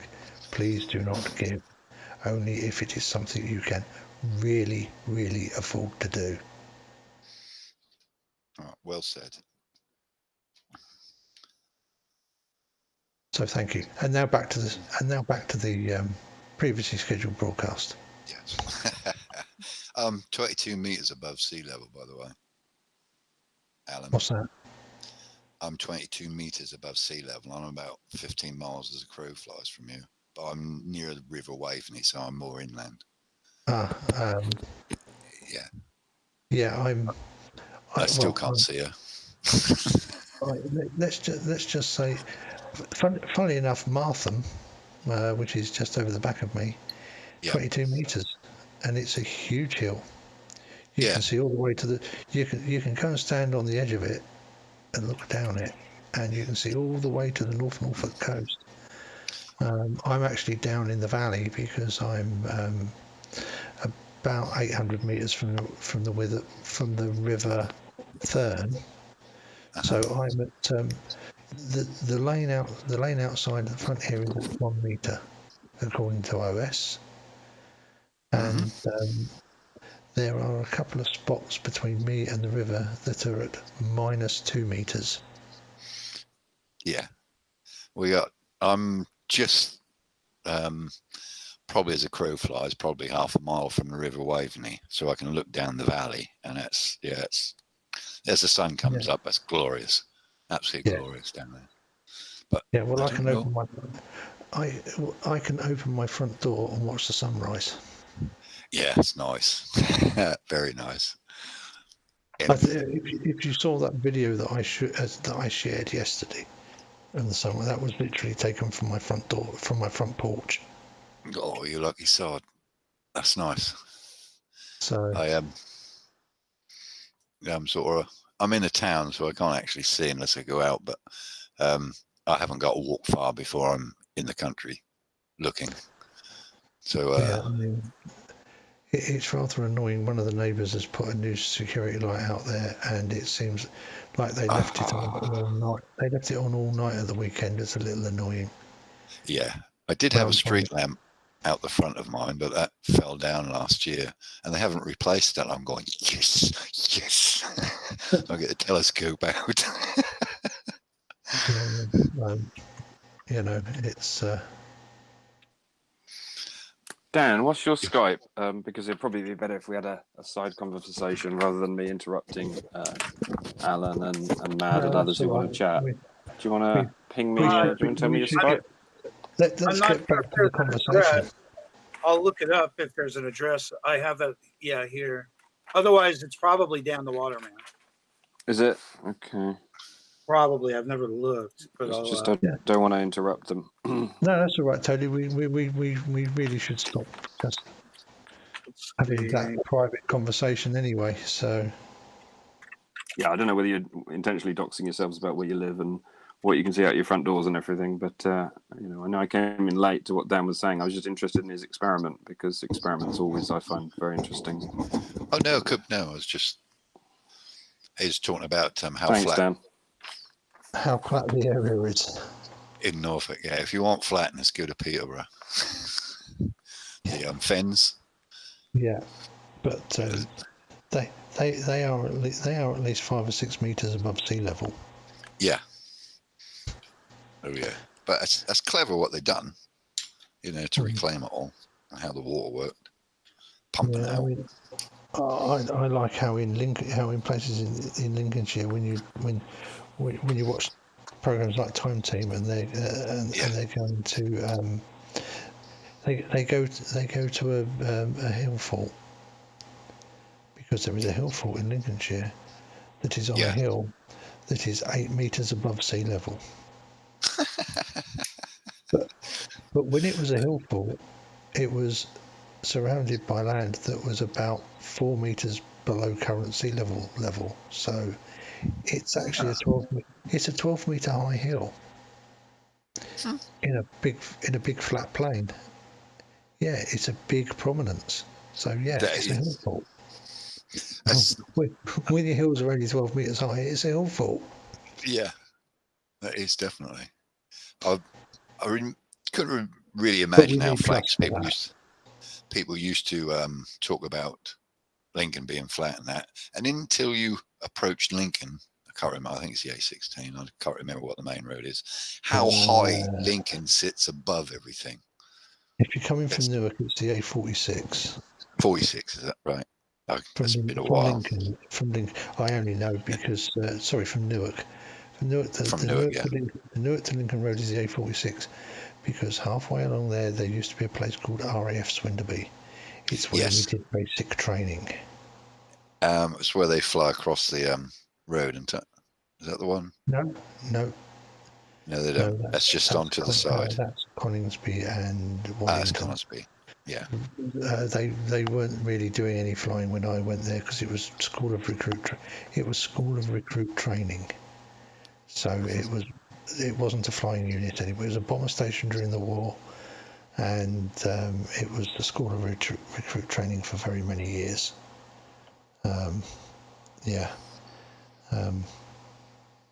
Cold and windswept when you joined if you joined the RAF on the 1st of November as I did, that your 6 weeks means that you pass out on the 14th of December. Oh, lovely. They had winters back then. It was a bit chilly. being on parade in best blue without a coat. I sympathise with you. And standing there for about an hour while everybody's inspected by the senior officer who at least gets to walk around. Yeah, keep a bit of heat in him with a coat on. But anyway, let's try and get this conversation back to where were we? Radar. Back to where we were. Radar. Looking at stuff. Well, I was interested in asking Dan about the experiments he was doing, but I didn't want to interrupt you guys because you were obviously having an interesting conversation. So I've got Dan's details so I can ping him directly now because it sounds like he's doing quite a few experiments out at Catalina or wherever it is. That'd be interesting, actually. We're very fortunate to have some terrain here that works. What's your independent variable? That was a joke. I guess that stumped me anyway. Yeah, I guess that So- did. So what do you got You down? do. Describe the situation. You got a casino. It's 26 foot off the ground. Yeah, is and I that couldn't right? find any photos of it from shore. I was surprised. I mean, I'm Okay. guessing at the footage. I know it's not. I know it's a story or two up, off the beach, in the Mhm. rock. So I know it's in the air, and I know it's well lit sometimes, and I couldn't find any photos. So chances are it's not bright enough to be picked up almost any time, but the infrared cuts through some of that stuff. So I'm gonna. Have you ever seen it visually yourself? No. Oh, right. So you're guessing. Sorry, that sounds bad. It No, sounds I know there's a authoritative. lighted source. Ah. No, I know I have a lighted source at near sea level at 26 miles away, and a whole coastline where it goes from 26 to 33. So there's different vantage points, and I have to look into a harbor to see it. I have to have the right point to look in a harbor to see the lighted casino. That's without bringing any form of lighting ourselves, or mirrors or anything, or lasers. The idea is to just pick up what's there using infrared because nobody's had that before. So just so I'm hearing this again correctly, I'll just replay what I've heard. You can't find at the moment anything that's out there at the moment, but you've got a casino. It's lit, or will be lit obviously at night. It's 26 foot up, 26 miles away. I keep getting muddled up with this. 26 foot up or 26 miles away. It's 26 miles away. They're both approximations. All right. Okay. So roughly 26 miles away, a couple of stories high, a little bit off the ground, but not a lot. You're on the Maybe beach a little the more, other side. maybe a little more, maybe twice that, maybe 40 feet, 50 feet. All It's right. kind So of is that- it's wedged in the rocks above the harbor. Where's the location?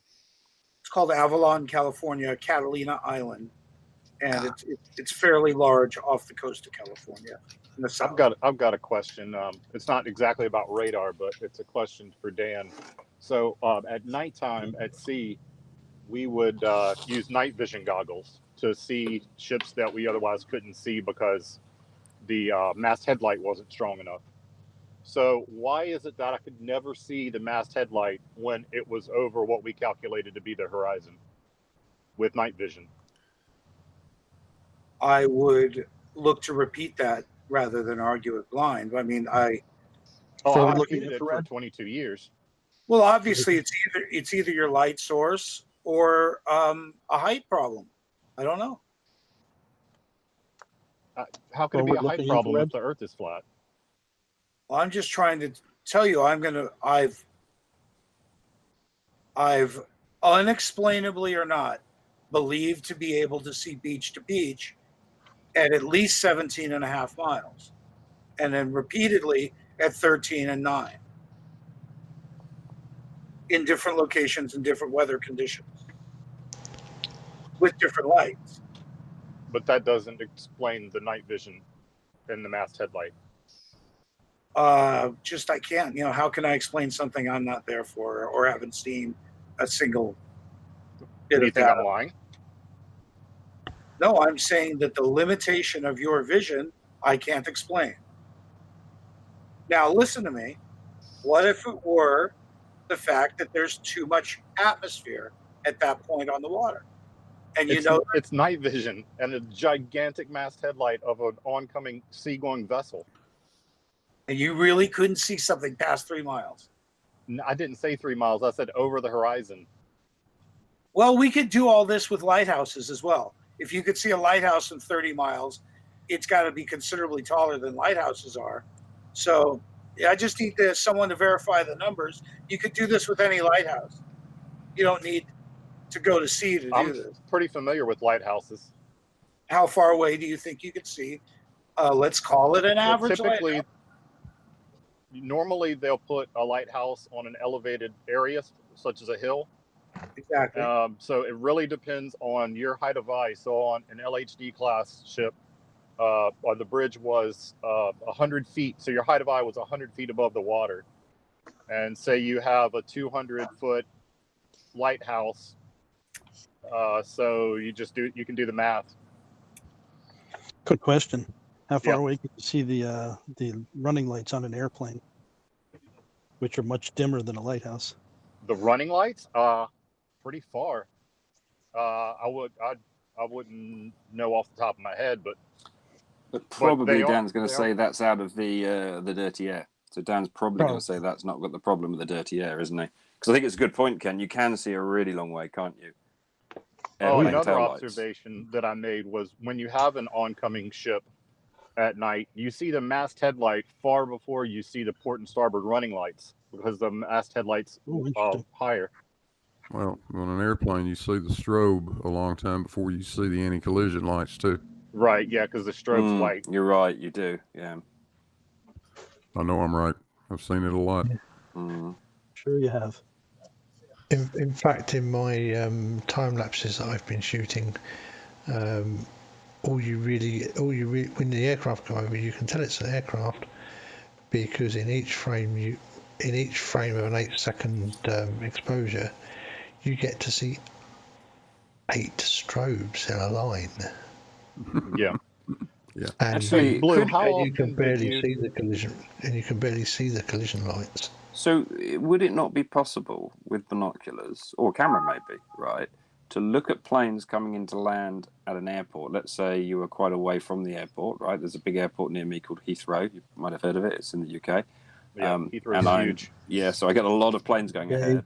I'm just thinking of a little experiment here that would be if the planes give out real time, I'm not sure they do height information, or even doesn't need to be real time, at least it could just be time based. Could I not look for that flashing light, see at what point it disappears theoretically behind the horizon? Yep. I know how far I am from the airport. Do you see what I mean? As that plane's coming down, could I not then consistently work out that it always disappears at, I don't know, at some kind of distance? Well, obviously the distance that it will disappear over the horizon at will depend upon the altitude of the aircraft. So, No, but you see my point. It's all the flights are coming into land, Alan, at Heathrow. Okay. Yes. I'm watching them go overhead. So I'll pick ones that go over the house. Yep. So they go overhead the house. Yeah. I'm seeing them flying, I don't know, towards Heathrow. I watch them, track them, yeah, and I know how high they are. And at the point they disappear, I note down the time, right? I don't know, 6:37, yeah? I look up what height it was at 6:37, and lo and behold, it was, I don't know, 400 feet in the air still. Do you see what I mean? If I do a few observations, say 20 observations like that... Yeah, you mean much like Soundly's observations at Pontchartrain, where you can see the aircraft coming into land at... a good person to ask would be an air traffic controller. I don't think observe that all the time. You're not going to have that information available, Toady. Well, really, they don't put it on Flight Tracker or Flight Radar. They don't say the height. I'll tell you what you would. I'll tell you how you would do it. On short final like that, probably not. Okay. There is a way you'll get that info if they're on final. Coming in the airport like that, and that is if you set your own ADSB receiver up, because you'll be able to receive that aircraft's real-time transmissions. How often does the ADSB transmit?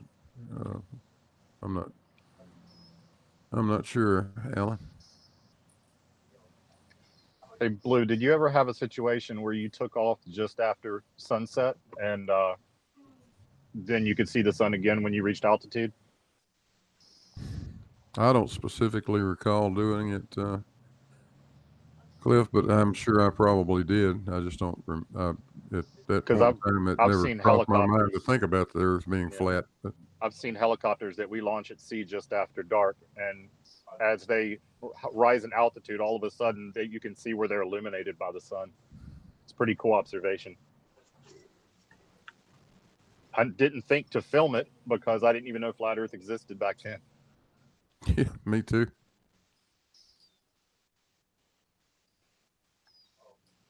I mean, don't you guys find that amazing though? Because it's not something that's on the map. You know what I mean? It's just not in our mindset to question where we live. It just doesn't come. Well, I didn't have to question where I live because I observed it all those years at sea. Well, I was going to say you were told by your superiors not to question it. Well, no, we had to sign a non-disclosure. Don't tell them the Earth is flat. So again, all the things that we call refraction, why weren't you just looking through that? I don't get it. because it was consistent. Shit, my phone's ringing. Hang on. I mean, like I said, they have the table in the watch officer's guide that tells you how far the horizon is, and it makes sense because you look at the chart and then you look out the bridge window, and it's consistent. So why do you think you can see indefinitely across a 90-degree angle at 40 feet of height? I don't say that again. Why do you think you should be able to see indefinitely at a 90-degree angle from 40 feet deck height? I don't think you should. And what would you imagine the distance you should be able to see something? To the horizon. Assumed horizon. A what horizon? Well, it's assumed because it's always at a different distance.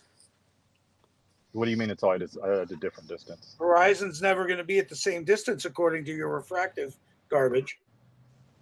You do know that that's a subtle thing is refraction in most instances. It varies by a little bit of an error bar. It's not like it goes outside of a range.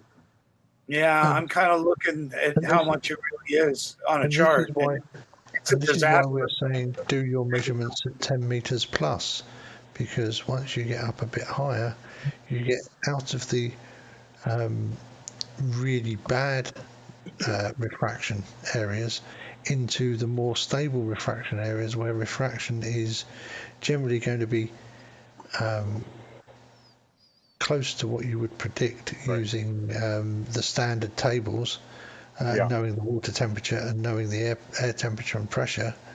Yeah, and like I said, my height of eye was 100 feet.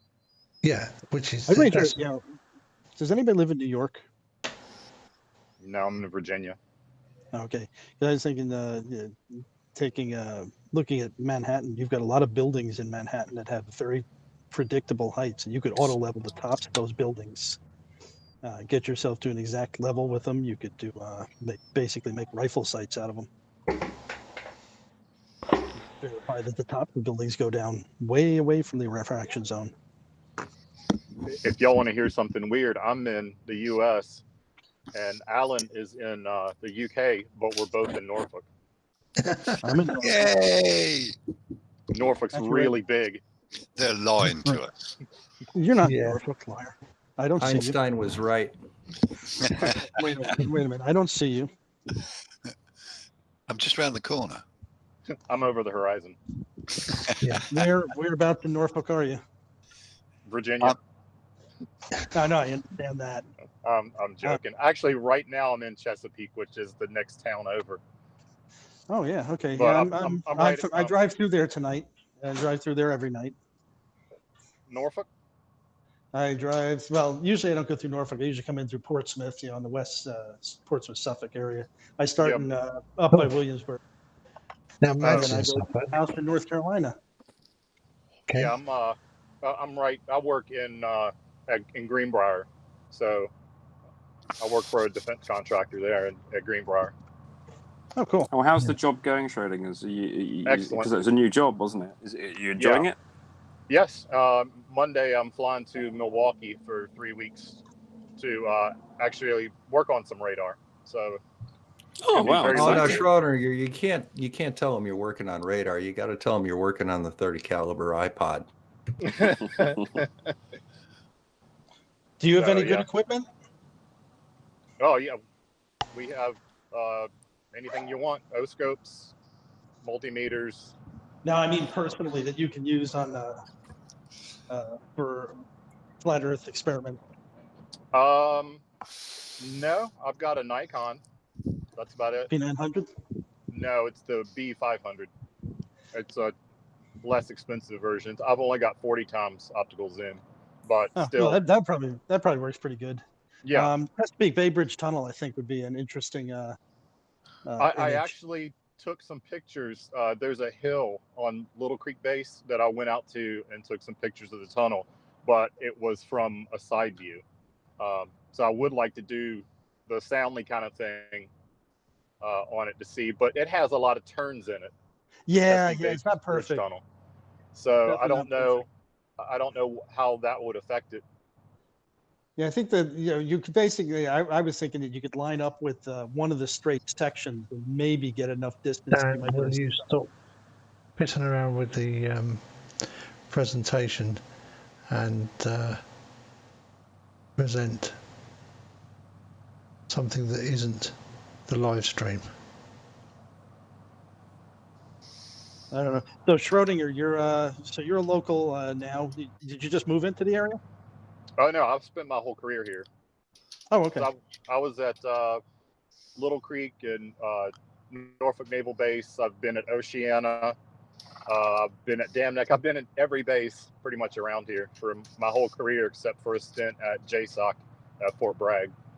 Yeah, I bet And you're of course, 97, deployments. 96, 97. What city do you live in? Moyak. Oh, I know Moyak.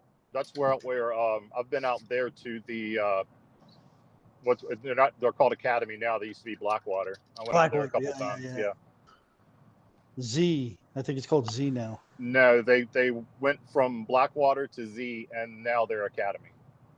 Oh, the Academy. You're right. You're right. Yeah, they have a huge compound out there. They actually have a hotel on the compound. It's so damn big. Yeah, I can hear the machine gun fire from that. Yeah, that was me. Sometimes they do some explosives too. Yeah, they actually have mock-up villages on their compound. They have a fuselage from a 747. Gun ranges out the ass. They have some pretty long sniper ranges. Yeah, before before 9/11, I tried to walk on there because it was really a nothing place. It was like there was no guards, no nothing. So I actually tried to go out there and see what it was. And yeah, Eric it almost seemed like a shooting enthusiast area. Yeah, Eric Prince didn't get too rich until after 9/11. Your robot in there, Cliff. Oh, maybe at some point we can get together and go and debunk the flat Earth. Yeah, or shoot some guns. I got a shooting range on my backyard.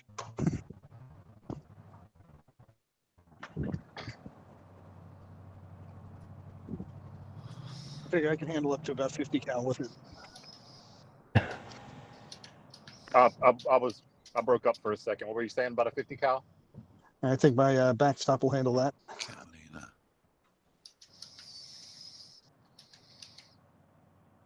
Have you ever seen the YouTube channel Demolition Ranch? Yeah.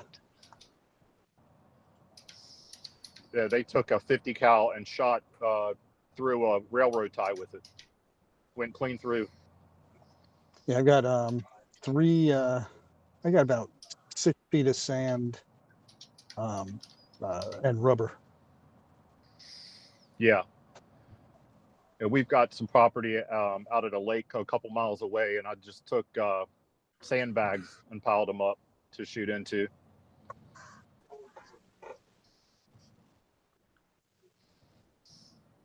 The joys of being able to shoot, just be able to go out and shoot on your own property. It's expensive now. I would waste way too much money if I had that ability. Yeah, it'd be really expensive in the UK because you'd be locked up. Well, depends on how the much vast property majority you've of my shooting is done with a 22 because it's so much cheaper. Yeah. And I've got I've got an upper for my AR-15 that converts it to a 22 caliber. Yeah, Cliff. The problem is that when you're doing Olympic max shooting, you're spending 20 quid a box on Ely 10x. You know, the Ely red box stuff. It ain't cheap to shoot 22s, especially when you're shooting sort of 200 rounds a day. I get 500 for about 13. Well, Uncle Sam paid for my ammo for many years, so I got to do a lot of free shooting. Oh yeah, the RAF paid for a lot of ammo for me as well. In fact, at one point, I was just coming towards the end of my service, and I was acting as a service instructor for the air cadets, and the squadron I was at had lost most of its staff, so the only people in uniform there were the part-time squadron commander, who was commissioned, and myself. So I was made squadron adjutant, which meant I was then in charge of the arms and armory. Yeah. And because I was in the RAF shooting team, each year they'd give us 1,000 rounds of really cheap 2.2 ball ammo, and of course I wouldn't shoot that in my match rifle, so I'd put it through my pistol when I was just having a plink with the pistol at the range. I could hold at home 15,000 rounds of 2.2 rimfire. So you know the sort of best part of 1,000 rounds of service issue ammo I had wasn't a real problem. The cadet squadron could hold 250. Somebody missed somebody. I think I have that in my car. Yeah. Yeah. I know I yeah. have about 5,000 rounds of 22.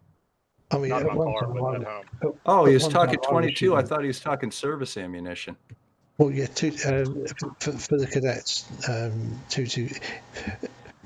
the British military actually has 2.2 ammunition manufactured for training, so it is actually service issue 2.2 LR ammo. But somebody took the cadets to the range, screwed up counting the number of rounds they used, and ended up 8 rounds short. And they tried to pin that on me stealing it. Yeah, it would have been interesting if somebody had ever come around. 8 rounds, and it would have been interesting because they were 8 rounds short on the accounting. It's like, oh, where's this 8 rounds gone? Oh, maybe he took it because he's the one that's usually got the keys. Oh, let's get a search warrant and go and search his house. Oh, where did this nearly 1,000 rounds of service issue ammunition come from that you have no paperwork for? Because we were literally at the RAF training camp for the inter-service before the inter-service championships, and they just handed it all out to us, with no paperwork, because nobody really seemed the need. At that point, I got the feeling that actually I was being taken for a ride, and decided that maybe they could do without my services. When we draw ammo from the armory, it's a pain in the ass to check it back in, whatever you don't shoot. So when we would go to the range, we would always shoot every single round. So if it got towards the end of the day and we had a pile of it left, we would just go full auto and rock and roll. Yeah, tons of fun. Cliff, it's much the same here, really, apart from with the air cadets, because they can have so few rounds. It is actually, when you're dealing with only having 250 rounds on site. Yeah. How are you guys going to survive the zombie apocalypse, man? Britain is like screwed. Yeah, Ken, like I said, I used to be able to, I dropped the number of rounds because I'm not shooting competitively anymore. But at one point when I could hold, I could purchase 10,000 rounds and hold 15,000 rounds of rimfire. I could hold 750 and purchase 500 rounds of 7.62 by 51 NATO.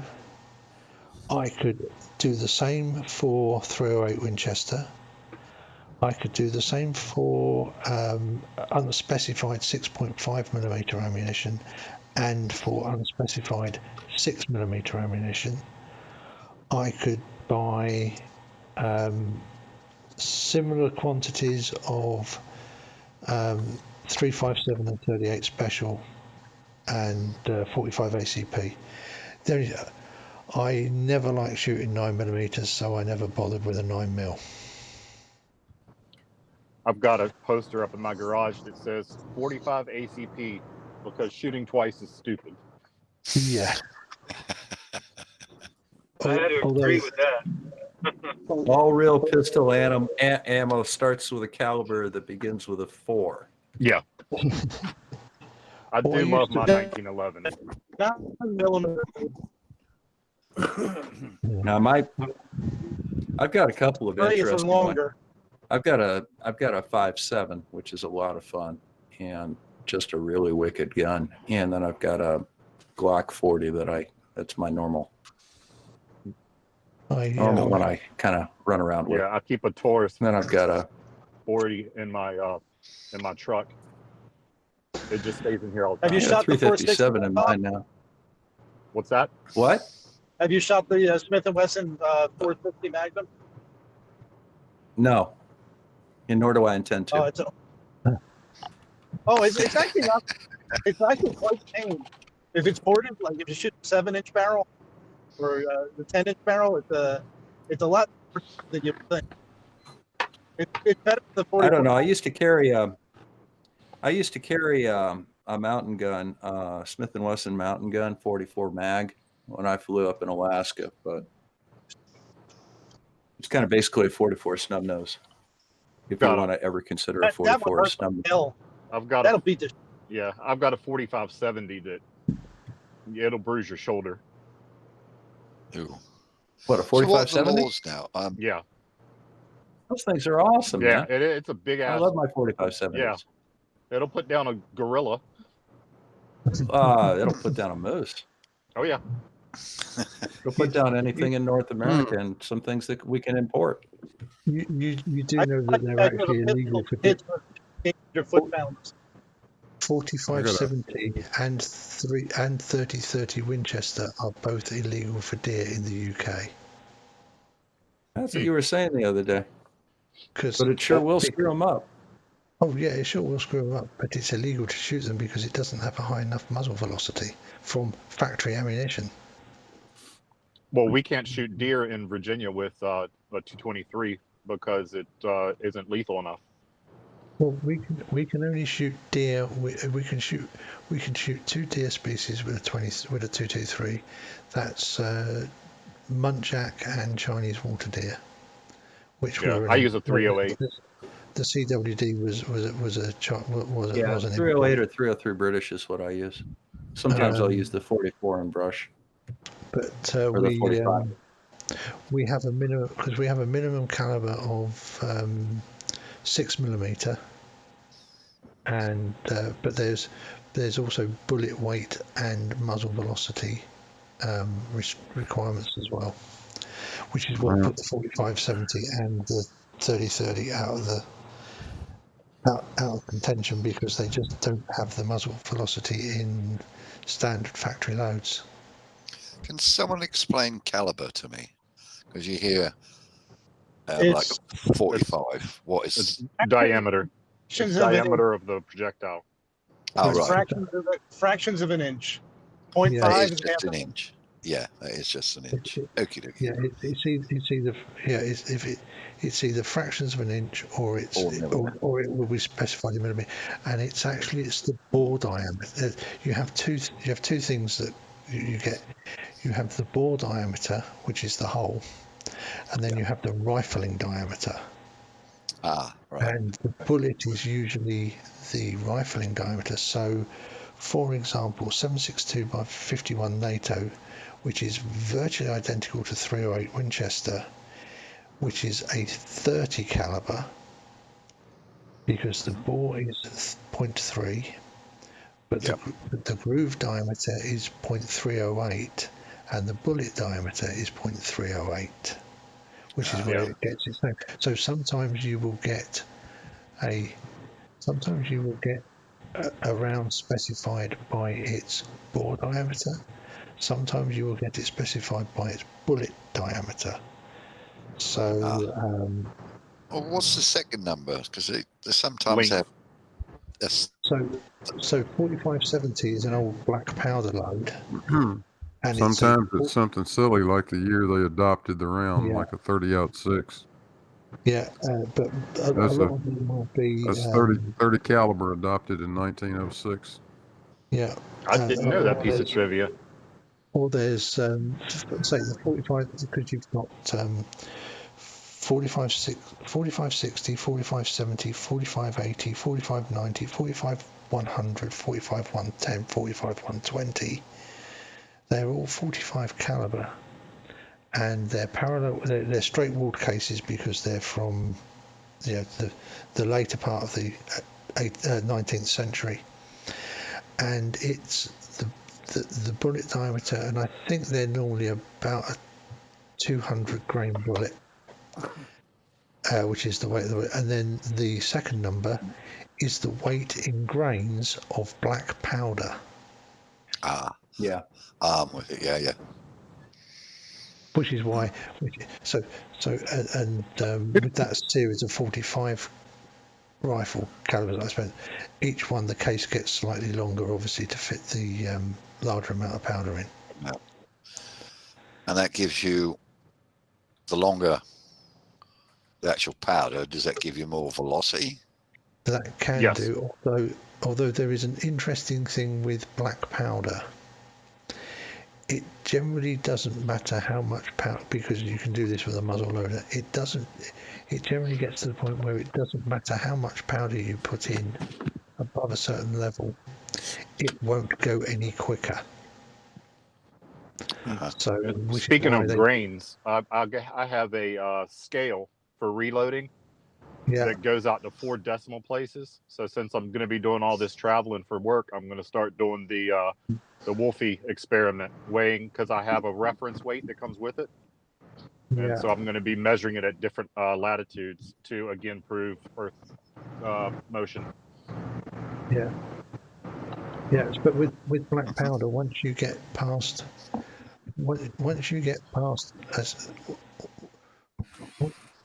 it doesn't matter how long you make the barrel, particularly, and it doesn't matter once you hit the maximum.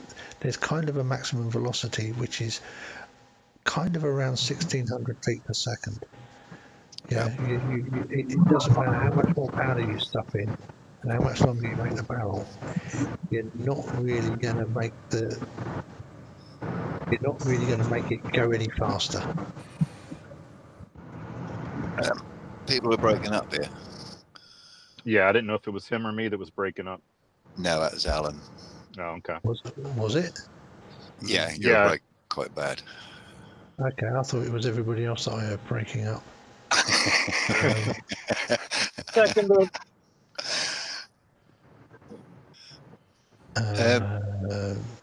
I'm quite. Sorry, Did I'm anyone? just keeping an eye on. Sorry, I was just keeping an eye on the stream health to make sure that we don't lose it going out to the interwebs. Health passing J. Clyde Morris. Oh, huh. So you're in Newport News. Yep. So you travel a long damn way for work. Fucking A. And I have to speak softly I have to speak softly now because my daughter's fiance is now in bed asleep because he has to be up early for work in the morning because he's a driver, and he will be leaving for work about 4 o'clock. I don't miss that at all. And he's got to drive to Thetford before he starts his run. Oh, I just hope he's not on the run to Falkirk. Oh, I used to have to go up to Focker's, up where Baxter's is. I used to leave on a Sunday morning from Cambridge, pick up a load of organic red beet, take them all up to Baxter's for the Monday morning, and I'd be there for several hours before I get tipped because I had to clean the whole plant before I could tip these organic beet. He's in the process of doing his HGV. At the minute, he does At the minute, the company he works for does a lot of vehicle deliveries, where they, they'll put some drivers in a car, drive them to wherever, pick the vehicles up, take them, deliver them, and then bring the drivers back. Yeah. So they drive to Falkirk up on the Scottish borders, pick up a security van, deliver it to somewhere in Nine Elms in London, and then drive back to Thetford. And that's a one-day journey. And they might do that 2 or 3 times a week. The quickest I've ever done Scotland, I used to pick up a load of stone just outside, just underneath Inverness. And I used to take it to,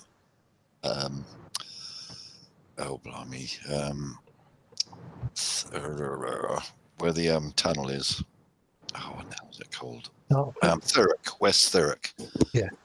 Yeah, on the 813. The quickest I'd done that was 10.5 hours. But that's allegedly. If any listening. Okay. It's funny. All the stone that we get down here is imported, like gold. Yeah. We used to pick it up from, well, it was me governor's. He used to pick it up from Falkirk's. Well, not Falkirk's, I can't remember the place. It's just done in Inverness, and it's just because of the colour of the stone. Take it down to London, and they used to pay an absolute fortune for the stuff. We'd be paying like £11 a ton, and they would be selling it for nearly £1,000 a ton. Because obviously London, you can get it, but it's just the colour. They used to think it's some kind of exotic stone from somewhere in the world. I think, no, it's from England. Yeah. Well, from Scotland. But from Scotland, that is pretty far north in Scotland, isn't it? It is a fucking long run. That is a long run, but I was quite chuffed to have done it on that night. I had a copy.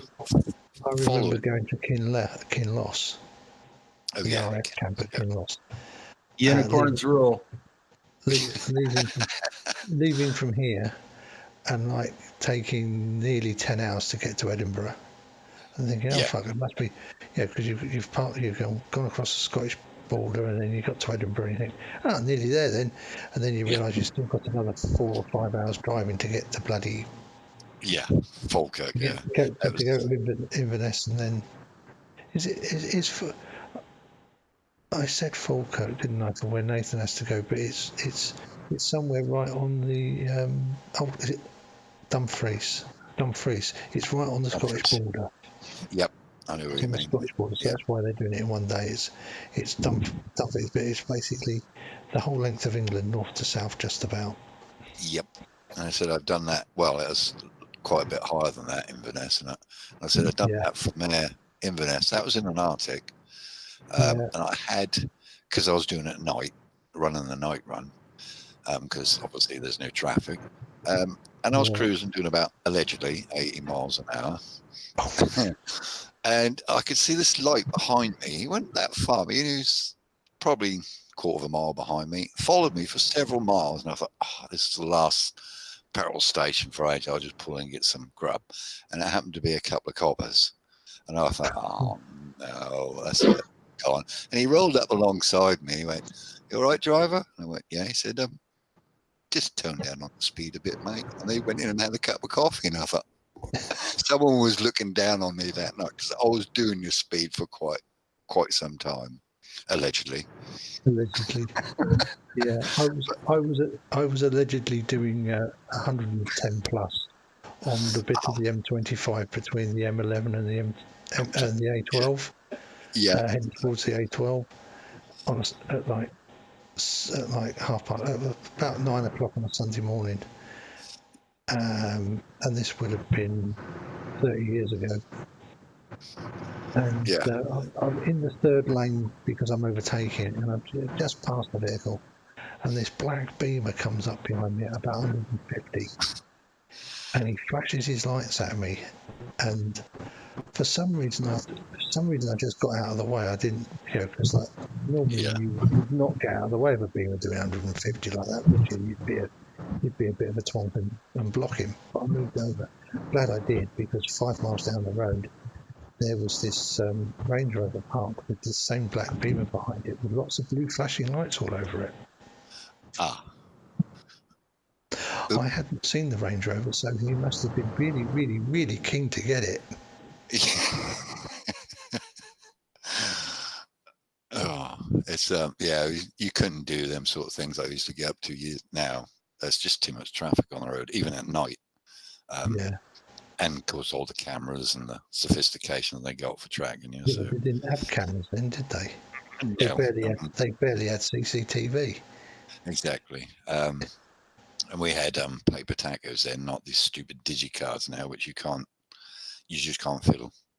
The new ones, whereas the old ones, you just pulled a fuse in the lorries. So the tacho looked like, well, the basic lorry looked like there's been parked still. You know, but you'd actually traveled several hundred miles. Or you could. I don't know. I never actually done it myself. No. And of course, you wouldn't actually notice that the fuse was blown while you were driving, would you? Oh no, of course not. You'd only notice the fuse was blown when you went to take the tacho paper out and saw there was nothing on it.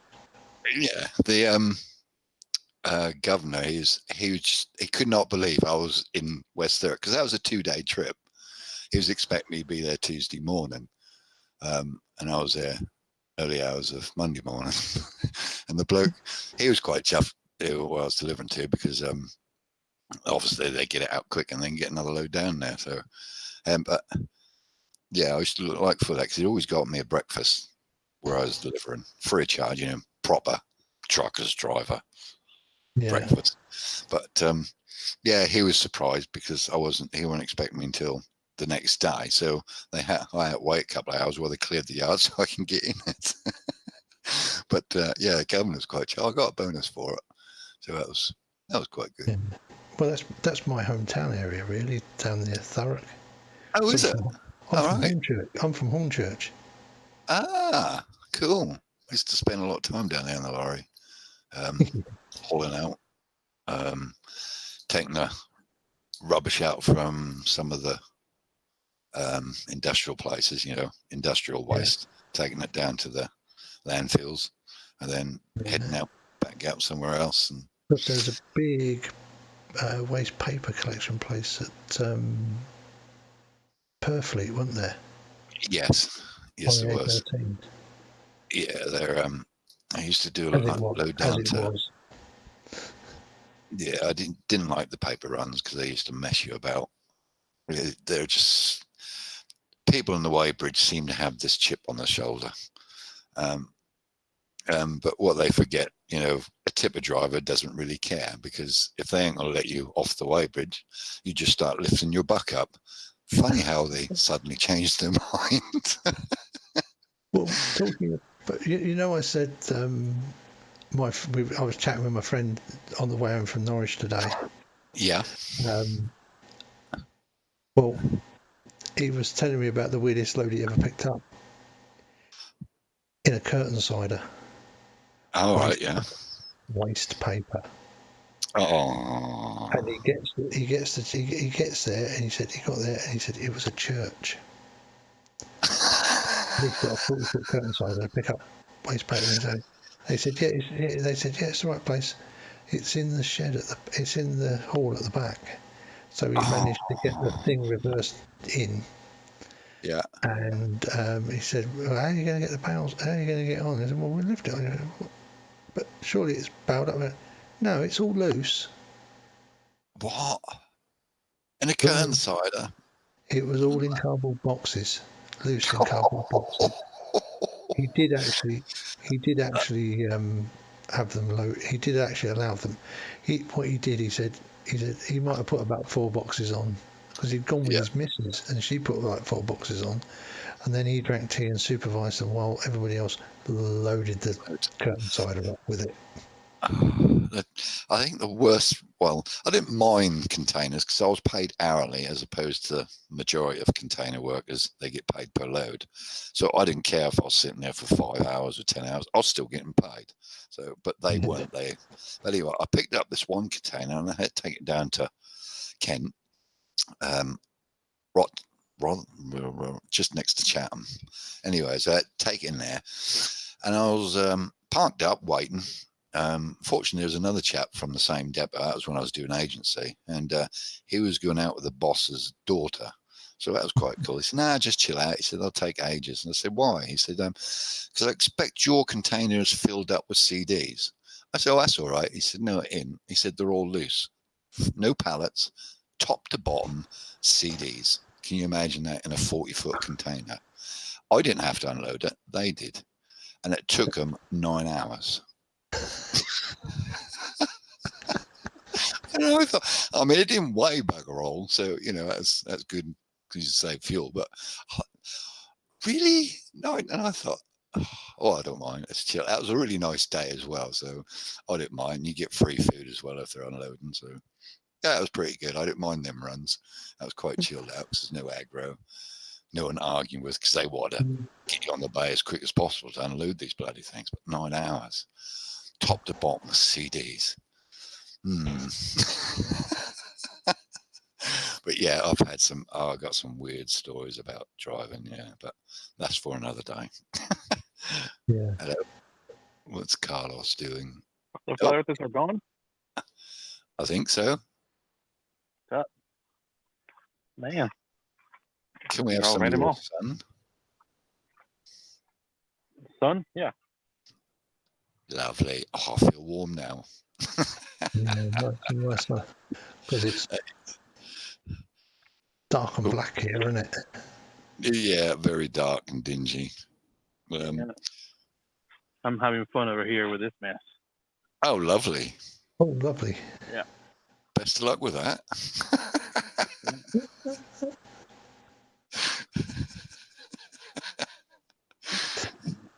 Are you allowed to wire that lot up? Or is that your job, Carlos?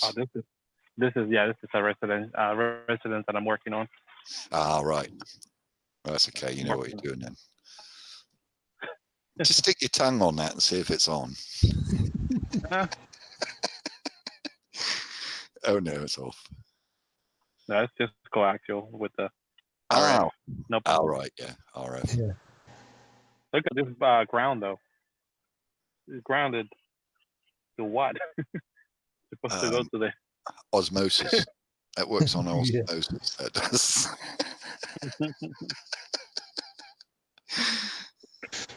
That's the Tesla principle for grounding. Yeah, just grab a big staple gun, fix it. Yeah, that'll do. I'll stick it in the vacuum. That'll go twice as fast. I tell you what you really don't want to do. You really don't want to cut a 240-volt mains cable. Twin and earth. Well, not twin and earth, but 3-core. Yeah. You really don't want to cut one of them in half. Cut one of them off with a pair of 10-inch tin snips while it's still got power on it. No, that's not a good idea. No.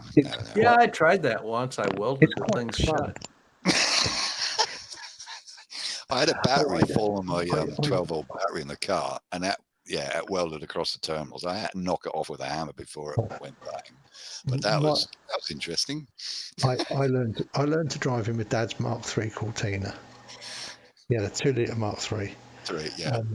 And we used to race. He used to do a lot of.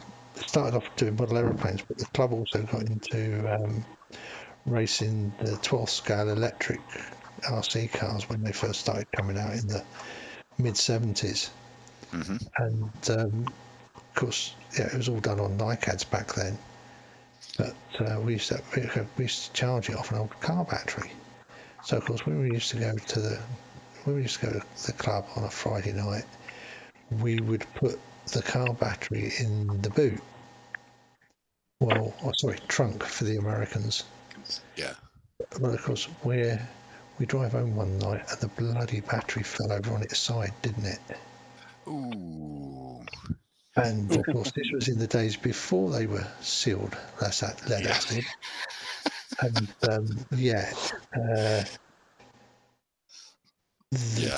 in the Cortina, the spare wheel is in the is in a well. Is in a well in the bottom of the boot or trunk. Yeah. And so the battery's on its side. We pull the battery out, and the old man lifted like the fitted plastic sheeting up, and the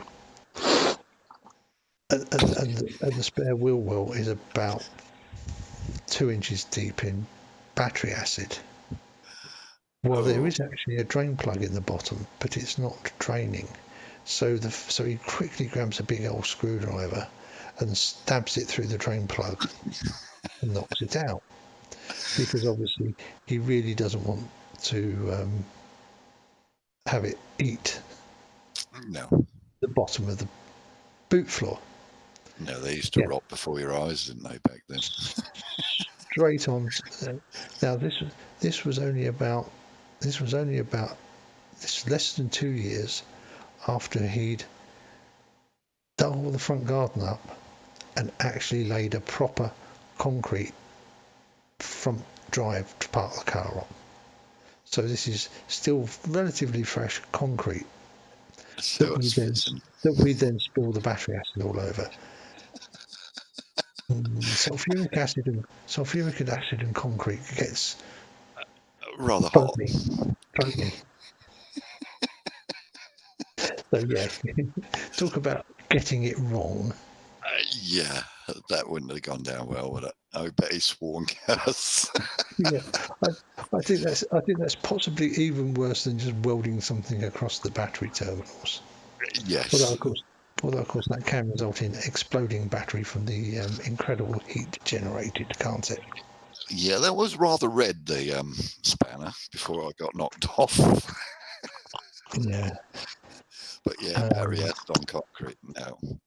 Yeah, because my old man actually worked for Ford's in their research and development as a mechanic when it was special vehicle operations at Aveley rather than the Technical Research Centre at Dunton that opened in like 1970 or whatever it was about then.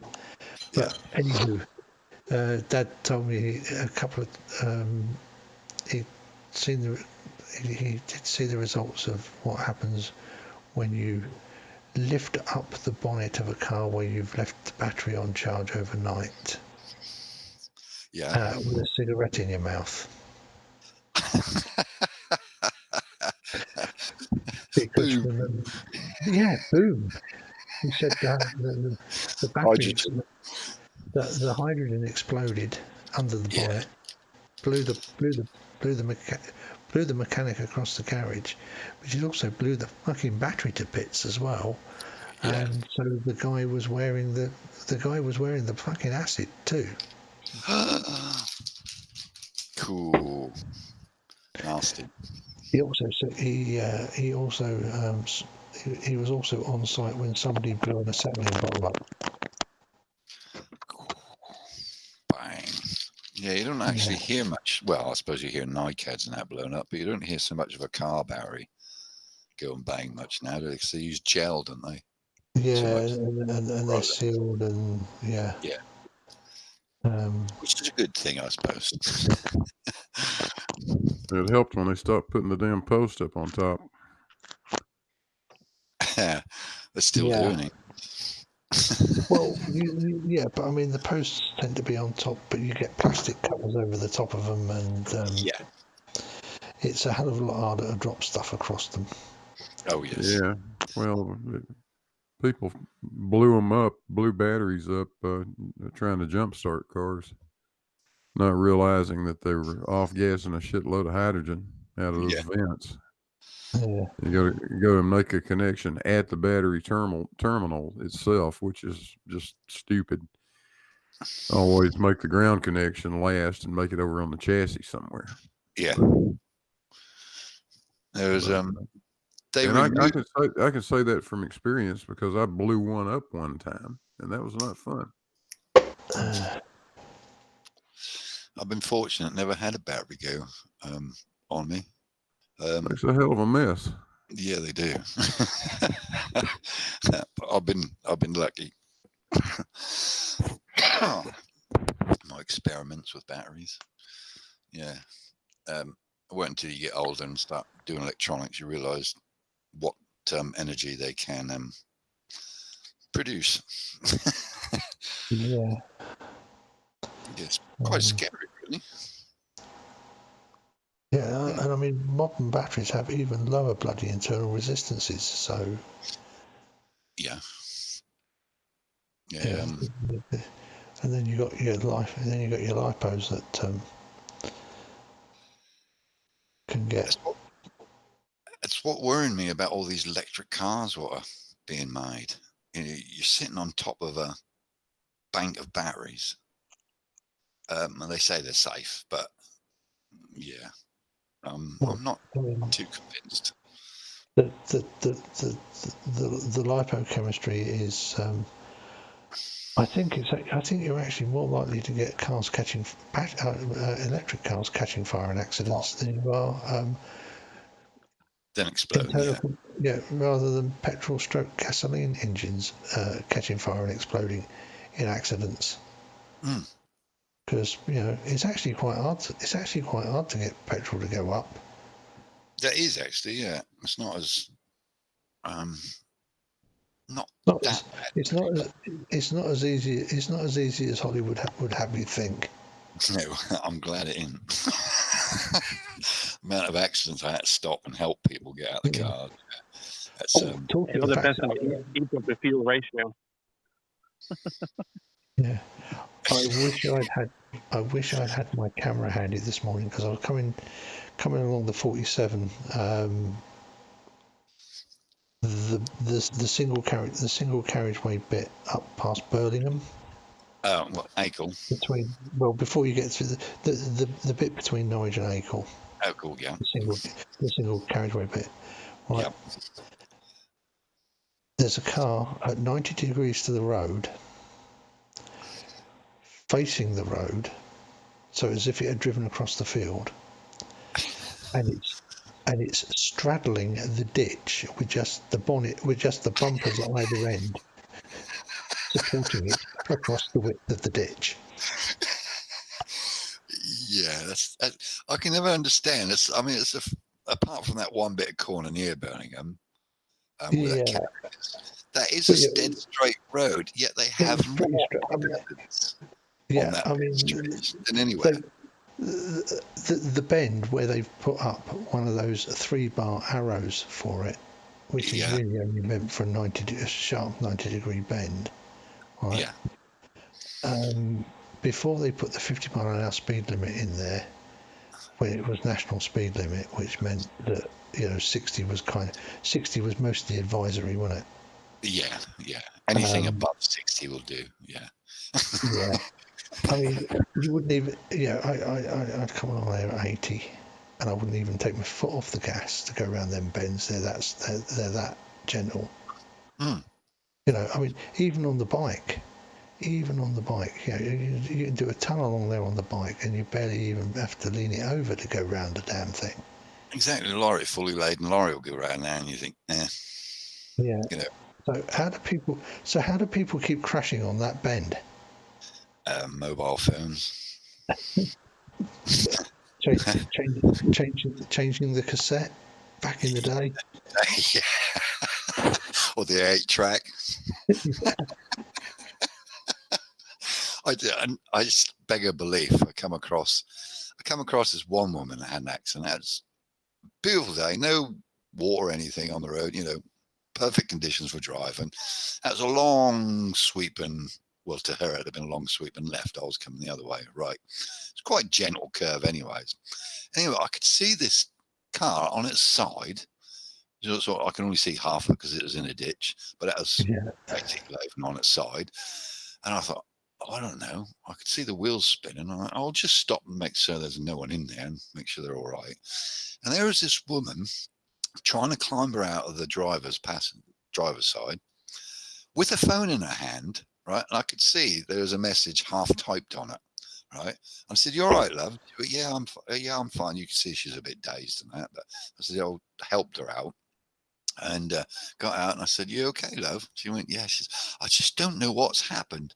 Hang on, I just got finished texting this message."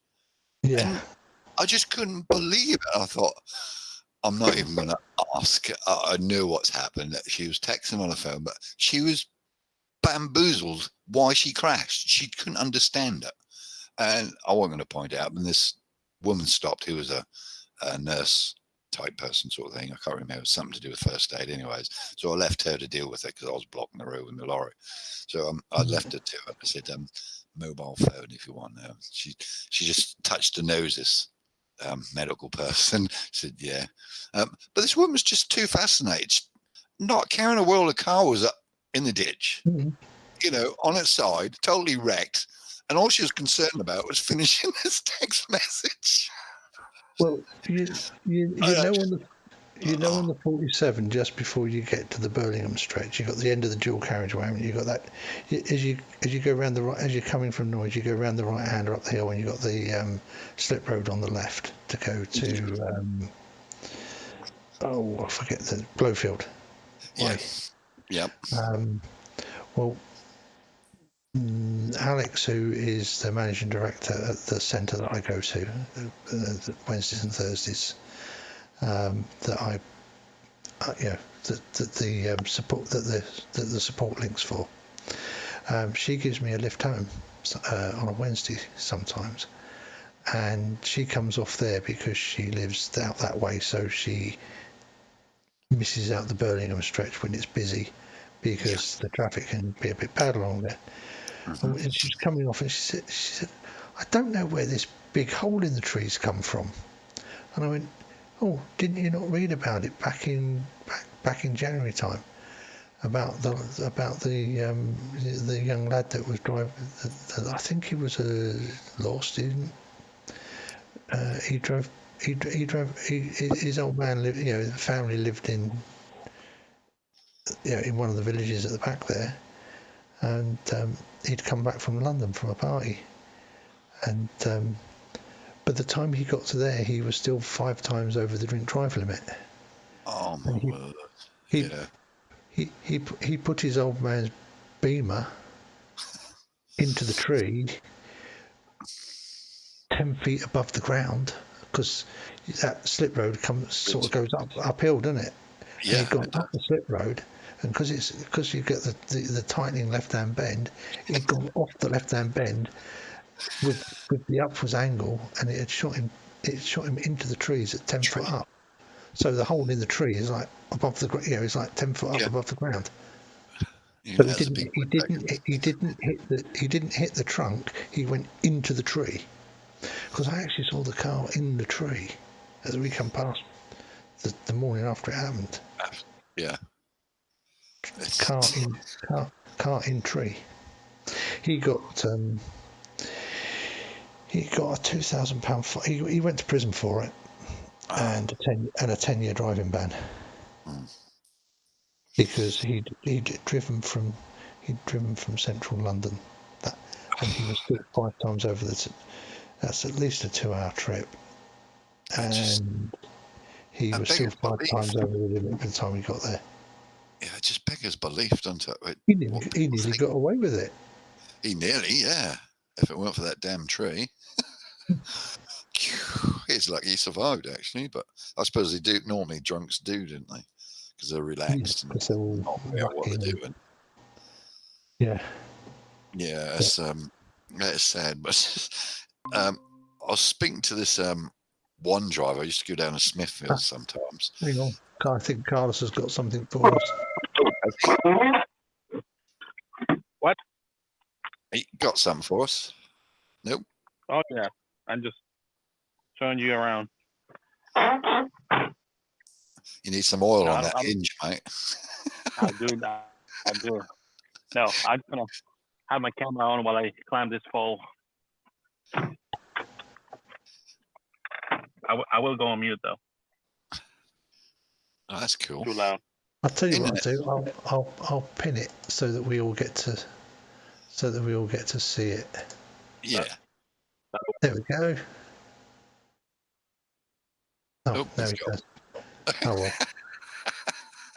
If he comes back, we'll see it because he's pinned. Yeah, that's good. But yeah, I was speaking to this Irish driver. Yeah, they'd come down with the meat from Ireland, Northern Ireland, and take potatoes back. and they used to do it every day, one trip, 18 hours every day.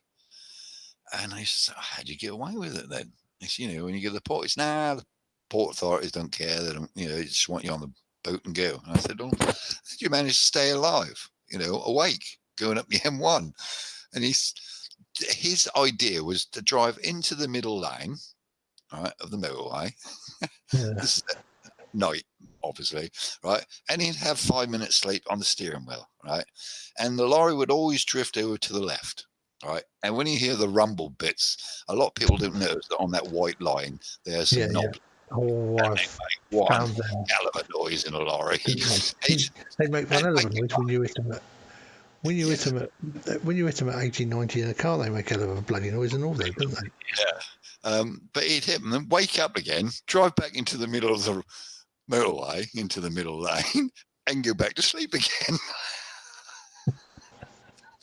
And I said, how many times you crashed? He said, only once. He said, they all do it. And it's just hilarious. And of course, they don't know what speed limiters and that were back then. I mean, they always had the biggest Volvos and Scanias, the most powerful ones.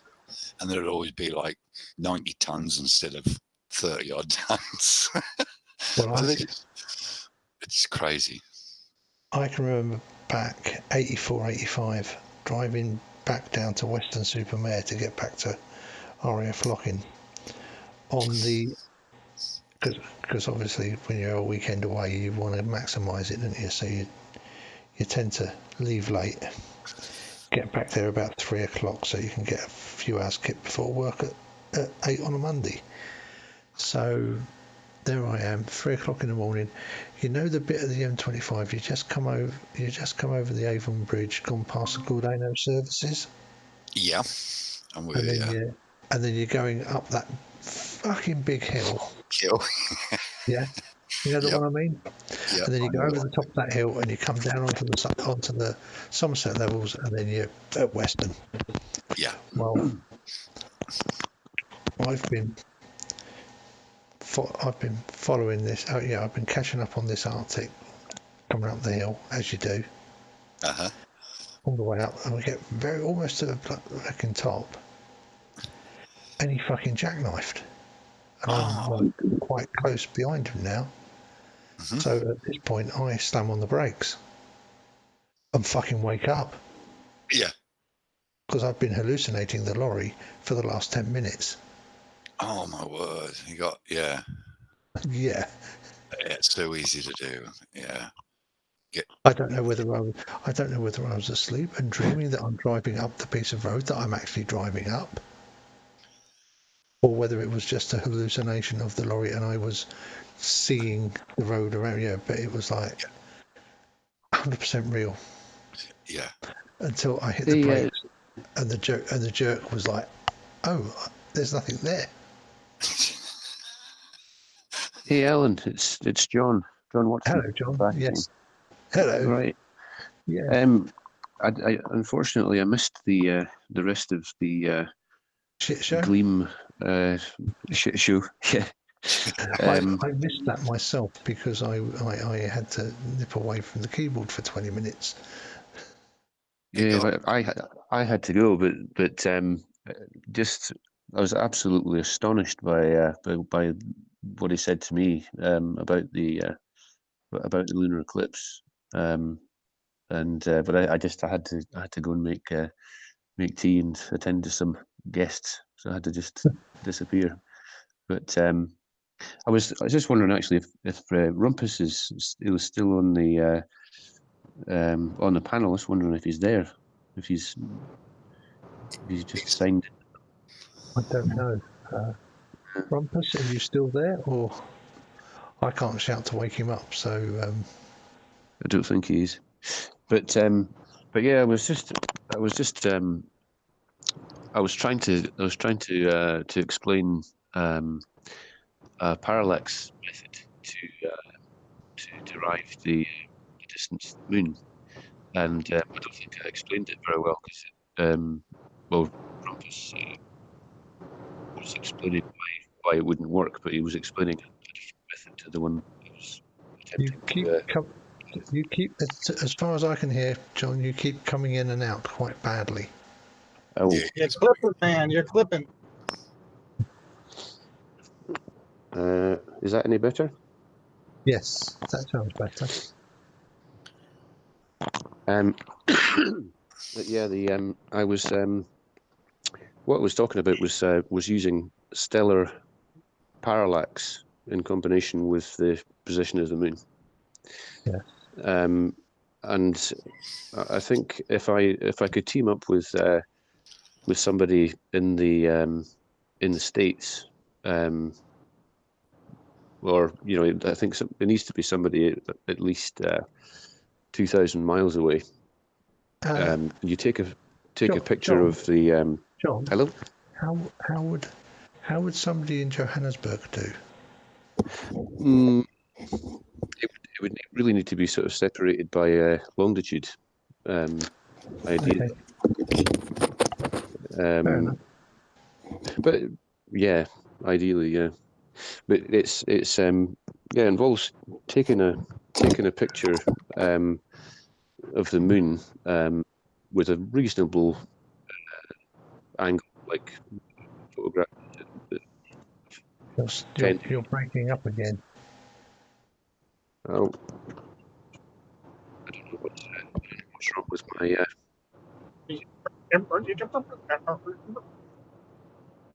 Can you hear me? Yes. Now. Yeah, I'm not sure what's happening. But yeah, you take a picture at the same time, 2,000 miles apart, and you compare the difference in the position of the stars relative to the moon. And from that, you can calculate the distance, and it doesn't matter if the Earth is curved or it's flat. The baseline, the distance, the physical distance. If you draw a line like through the Earth to the other person, that's the base. The chord length will be enough, won't it? Yeah. So you could assume a similar parallel with two positions on a flat Earth as well. But what you find is that the locations that are that far apart, that there will be a very measurable difference in the angular distance between the position of stars relative to the moon, from which you can calculate the distance. I'm getting about one word in 5. Oh no. And now you're back again. It seems that the minute when you say 1 or 2 words, it's okay. Once you start talking, it goes badly in and out. And In 2 word sentences.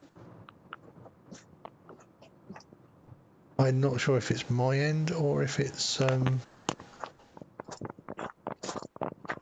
because John, are you out walking by any chance? I'll try a different look on the phone. I'm outside the house trying to find a good window with reception. That'll be it. Captain Planet. How's that? That sounds okay. Is that all right? That's on 4G. Sure. That's on 4G. Yeah. So if you get two observers 2,000 miles apart, 2,000 mile wide baseline, preferably at the same, sort of similar longitude. Take a picture of the moon, including background stars. You mean latitude even? Yeah, sorry. Yeah. Longitude, close on latitude. Yeah, latitude. Go ahead. As against my suggestion of somebody I know in South Africa who could have helped us with it. Yeah, that's what I meant, because that'd be a similar longitude. But yeah, the same or similar latitude, because you're I'm not entirely sure, but the first thing was Lost you again. I don't know why it's drifting in and out. But yeah, Are you on a wireless headset? yes. That could be That might be Oh it. no, sorry, not a wireless headset. It's a plug-in headset. Oh, that could be a bit dodgy. Yeah, this is digital. But yeah, that method should give you a reasonable calculation of the lunar distance, the Earth moon distance. Can you all hear me? Yes. Oh, good. I'll put my other headset on. I just want to know if that worked. Yeah, that worked. That's a lot more comfortable than the other one. That's what. Oh, cool. Carry on. Carry on. Do you know where Big Blue and Bob are in the States, roughly? Bob is northern Michigan, up near the Great Lakes. Oh yeah, is it Tennessee that Blue's from? Yeah, Big Blue's from Tennessee. Yeah, and I am in East Alabama. All right. Yeah, I'll have a look at the moon phases and try and sort of pick a date and see if I can get somebody to take a picture at the same time. That'd be an interesting thing to do. That'd be cool.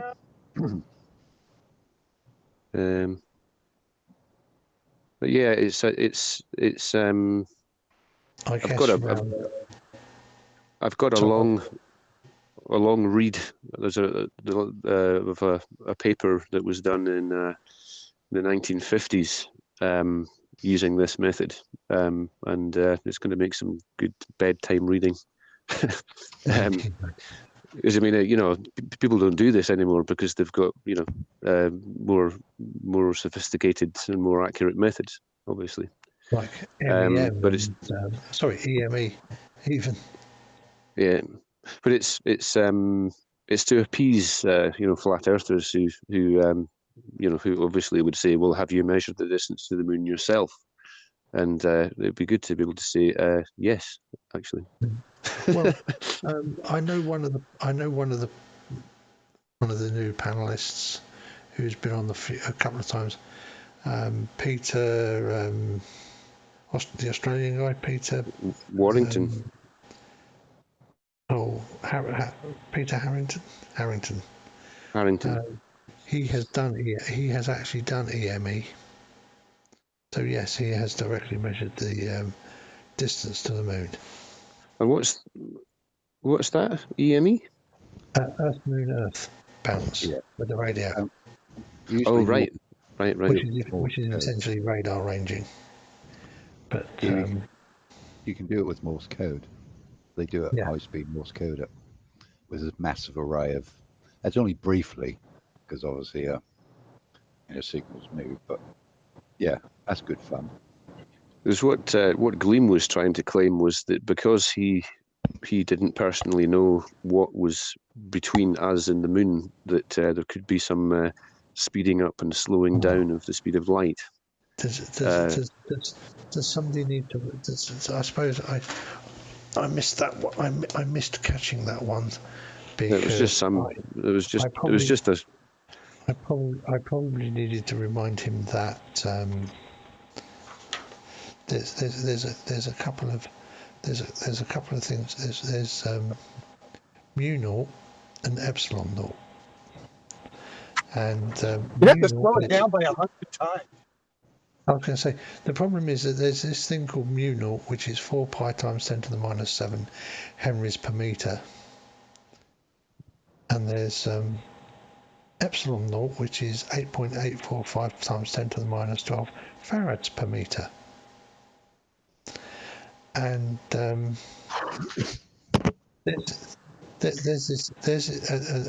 they are also universal constants, or at least as much as we can measure them. And bracket mu naught epsilon naught close bracket to the half works out in meters per second and gives you a particular value called C. All right. Awkward. So yeah, unless you basically change the permittivity and permittivity of free space. Yeah, issues. Yeah.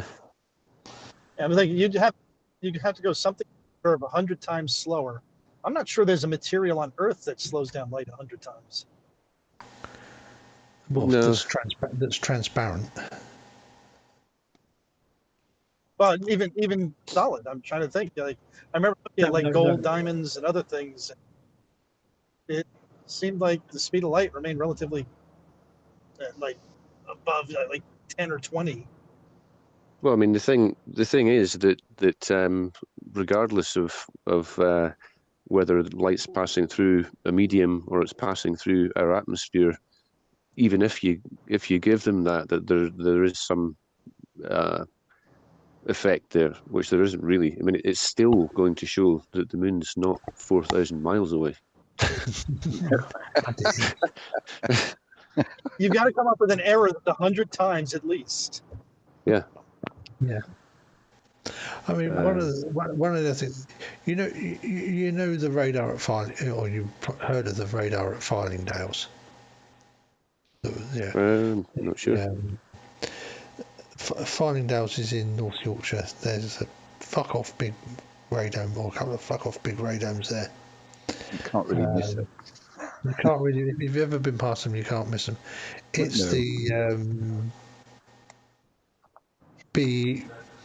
it's the long range early warning, ballistic early warning system. And one of their tasks is cataloguing space junk in low Earth orbit. Oh yeah. And they do it with radar and a telescope. And they actually have a telescope that's attached to the radar, so that they can check what this shit is visually. Yeah, it's slaved with a camera. Because basically they've got to know what all the space junk is in low Earth orbit, so that if something new comes over the horizon, they know which area. So when stuff comes over the horizon, they know what the hell it is. If it's there, if it's there from orbit to orbit, or if it's something that shouldn't be there. Yeah, that's fairly critical. In which case we get the 4-minute warning. Or, in fact, it's not even 4 minutes when it's coming to us, is it? Do you hear about the Norwegian? The Norwegian. There was a missile. Can you hear me? Okay. Yep. Yes. There was a Norwegian rocket that was fired up. It was some kind of meteorological experiment, and they had informed the relevant Soviets and what have you.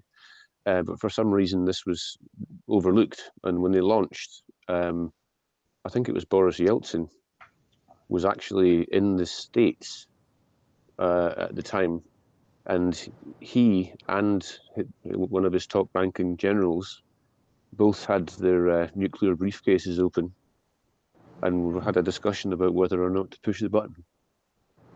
Yes. And they didn't, obviously. But it's damn it. Yeah. But all the fun. I want the apocalypse, man. You know, the barman at my old local pub, he used to say, in all seriousness, what's the point in having nuclear weapons if you don't use them once in a while to see if they work? Frank, that's not... Technically test each one of them. Yeah, well, I'm like, we could just take it as read that they do work, Frank. We don't need to We don't need to blow shit up. No. Of course, it makes you think when you know I realise that I'm probably at grounds. The Russian, the Soviets probably would have actually used a warhead on my location because because a long-range search radar in Norfolk probably is worth dropping a bucket of instant sunshine on. Oh, yeah. Because it doesn't you don't really need to worry too much about nuking the airfields because if you can't, as we know well, if you can't tell the aircraft if you can't tell the interceptors where to go, they ain't going to be very fucking effective. Yeah. And I think we taught it, and I think the RAF taught pretty much everybody the lesson on command and control in 1940. Yeah. I'm a bit too close to Faz Lane for my own liking in that situation as well. Yeah. That would go up with a big bang. I was literally at what had to be a bloody target on the target list, because I mean, drop a biggish one on us at Neater's Head, and it's probably going to do at least Coltishall. I have 3 to 4 aircraft carriers within stomping distance. I'm done. I think they'd probably take Norfolk out. Simple fact, because the. Sorry, go on. I was just saying Norfolk, Virginia. Yeah. Oh no, talk about Norfolk in UK, but we got power station as well. I would have thought they'd probably hit that, but they'd only need a couple of airbursts around here, and that'd take out most of East England. You know, there is a website. I forget the name, and it's basically you can choose any point anywhere on the globe, and choose your megatons of nuclear weapon and see, and you get a concentric circles of damage and death toll, which is pretty grim, but it's quite interesting. They used to have a computer game out back in the 80s. 80s, what am I talking about? Yeah, it was in the 80s. Well, ZX Spectrum Commodores and that, where you could have nuclear wars against each other, and that was, it didn't last very long. Boom! Now insert reference to the movie War Games. Is DEFCON 5 or the worst one, or is it DEFCON 1? Are we playing again? But yeah, it's a bit of a worry. It's the first thing that I thought about when Donald Trump got elected, I have to say. That probably wouldn't be no good for him, a nuclear holocaust, because he wouldn't be able to make no money, would he? That's true. That's true. Yeah, he'd be worthless like everybody else. Incidentally, when I was talking about the guy, well, I don't know if I was talking to someone else about it. The Mr. Eclipse, Fred Espenac, who's produced a 50-year almanac, not until 2030, I think it is, of lunar and solar eclipses. He used, interestingly, the data he used to produce this almanac was actually published originally in 1895 by a guy called Simon Newcomb.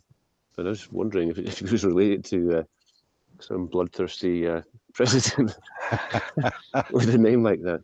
That's a scary picture you just posted, Alan. That is that is all of the Royal Flying Corps, Royal Naval Air Service, RAF and USAAF stations in Norfolk, with a couple in North Suffolk. Yeah. What hell? That's scary. To think, are we a target? Yeah, I think we probably are. I won't move back to Suffolk now. I'd be building my own bunker if I was you guys. I have to think about it for about 30 seconds. If I turn off places,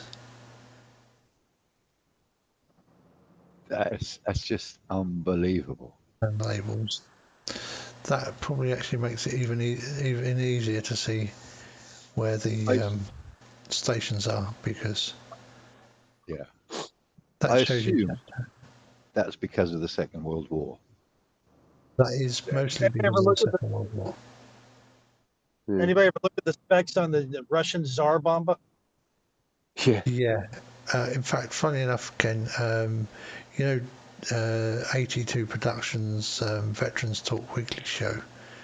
One of the guys was dropping the untested 100 megaton Tsar bomber all over the world last Friday night. Oh, what would happen if we drop it here? What will happen if we drop it there?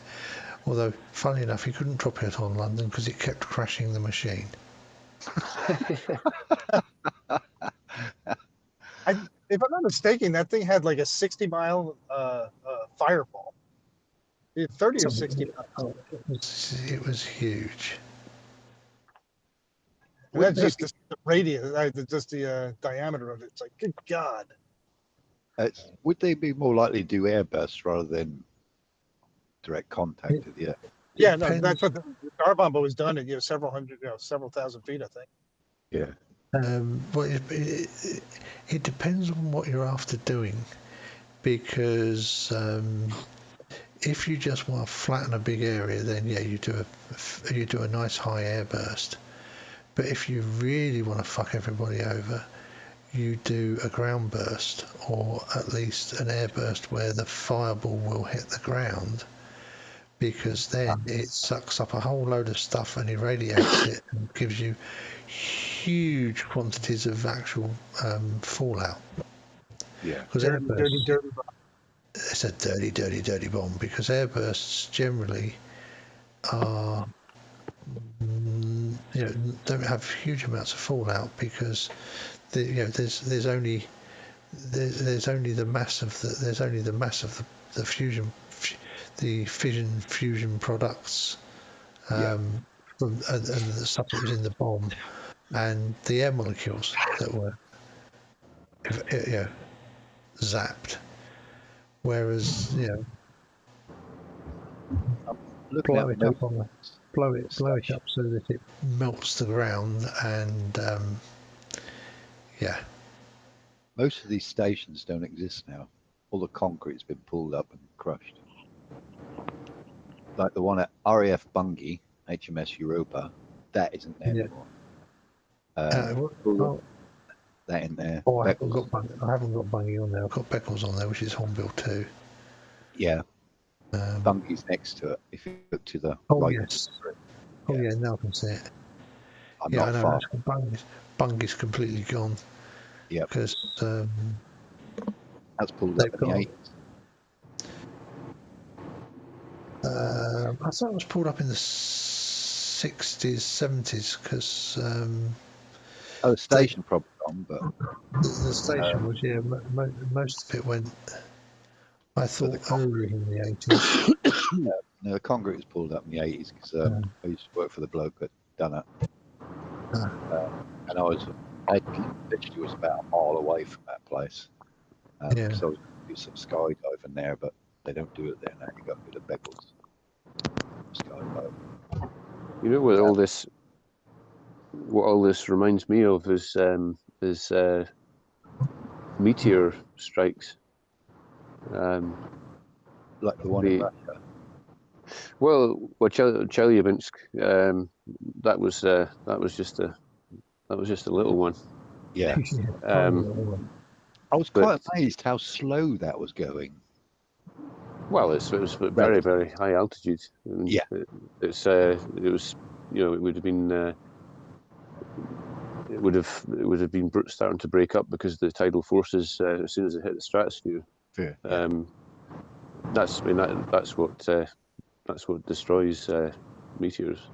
But there's one particular meteor strike in modern day Bavaria, which happened about 14 million years ago, and the crater is 15 miles wide, and it scattered debris for hundreds of miles, and it like what typically like an airburst nuclear bomb. I mean, as I say, the tidal sort of the deceleration of the atmosphere causes it to explode even before it hits the ground, and the heat is so intense that it turns the sand in the ground into glass, and so you get these particular types of natural glass called tektites. So you get this liquid glass flying through there, and it solidifies and lands as these sort of odd-shaped bits of glass. I've got a few of them, but they're quite strange objects. But yeah, I mean the devastation caused by a large meteor. And I'm glad actually that they're doing something now. They're looking into nudging the trajectory of one of these objects, because it's only a matter of time. Yeah. I like the whenever I think about the movies and stuff, they show meteors hitting a planet, this giant explosion, instantly leveling the entire planet. But it actually would be like totally slow motion. Like if we had a moon-sized rock hit the Earth, it would be absolute slow motion if you observed it from space. It would be too boring for a cinema audience. Yeah. Yeah. But apparently we've got one heading towards us quite recently. 2182. It's supposed to fly between us and the moon. Hopefully, but they said if it hits the world, that's total devastation. End of the world. Well, 2182. Is that the year? 21. Yeah. Then I don't give a fuck. No, I suppose we ain't got to worry about it. But every now and then there are quite large objects that come between the moon and the Earth. To be honest, it probably wouldn't do us a lot of good if it hit the moon either, would it? No. Well, at least if it hit. All the debris would probably remain in lunar orbit, as in orbiting the moon. In that case, but yeah, one of the real kind of things that you can't do anything about at all is extremely long period comets. Like Hale Bopp in the mid-90s, that came out of nowhere. Yeah.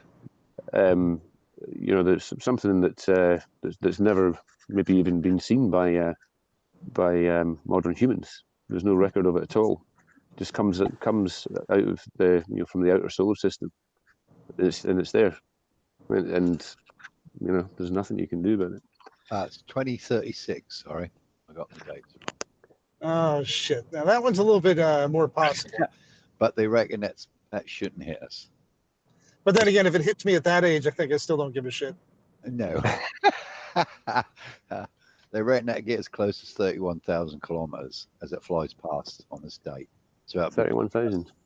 That's quite close. Break the atmosphere down to a couple thousand feet. Just miss then. That'd be cool.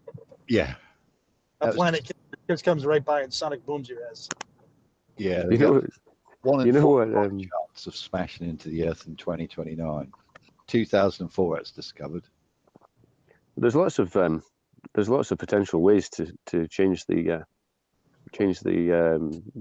trajectory of these objects. You don't have to blow them up or anything like that. There's quite an interesting one that was you actually effectively paint one side of it, and just the solar radiation causes it to change course. What about prayer? Well, I've not had any positive evidence of that being effective personally.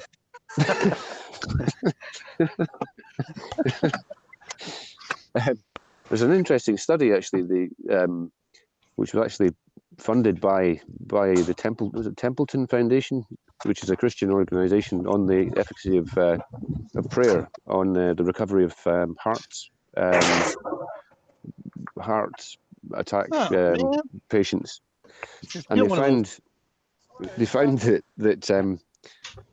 they had three groups. They had the one group that didn't get prayed for, one group that got prayed for and they weren't told that they were being prayed for, and another group who were prayed for and were actually told they were being prayed for. And the people who were told that they were being prayed for were the ones that recovered the least. Like they didn't recover as well if they were told they were being prayed for. So it was quite a strange result. Maybe it's kind of like they lost the personal will to live. Saying, "Well, they're praying for me. I don't have to try and stay alive anymore." I don't know. Or they might have thought, "Christ, if they're praying for me, I must be really fucked." Psychology is a powerful weapon, isn't it? Yeah. But yeah, that Chelyabinsk meteorite was that was something else. The light, and the thing is, there's a great video of it on YouTube where it's kind of like gone past, and it's almost like it's all over, and there's this guy wandering around outside with I think recording a video on his phone, and it's all silent, and the birds are cheeping, and then the sonic boom happens, and the windows all smash and car alarms go off, and the guy drops his phone and swears in Russian. And it's something else. But I think a lot of people were badly injured because they'd seen the light go across the sky, gone to the windows, and were stood there watching. And then several minutes later, they're still standing there looking out the window to see what's going on. And the shockwave arrives, smashes all the windows. It was about 1,000 odd people were seriously injured. But I've got to say, when I first saw the footage of that on the news, the first thing that came into my head was, no one would have believed in the early years of the 21st century human affairs were being watched from the timeless worlds of space, etc., etc. You're not doing a particularly good Burton there. You started off not too bad, but you let it go. I could put more effort into it, but I'm a bit shy. It's 11:15 at night, isn't it? Yeah. Anyway, chaps, I better go and write some equations. It's my equivalent of counting sheep.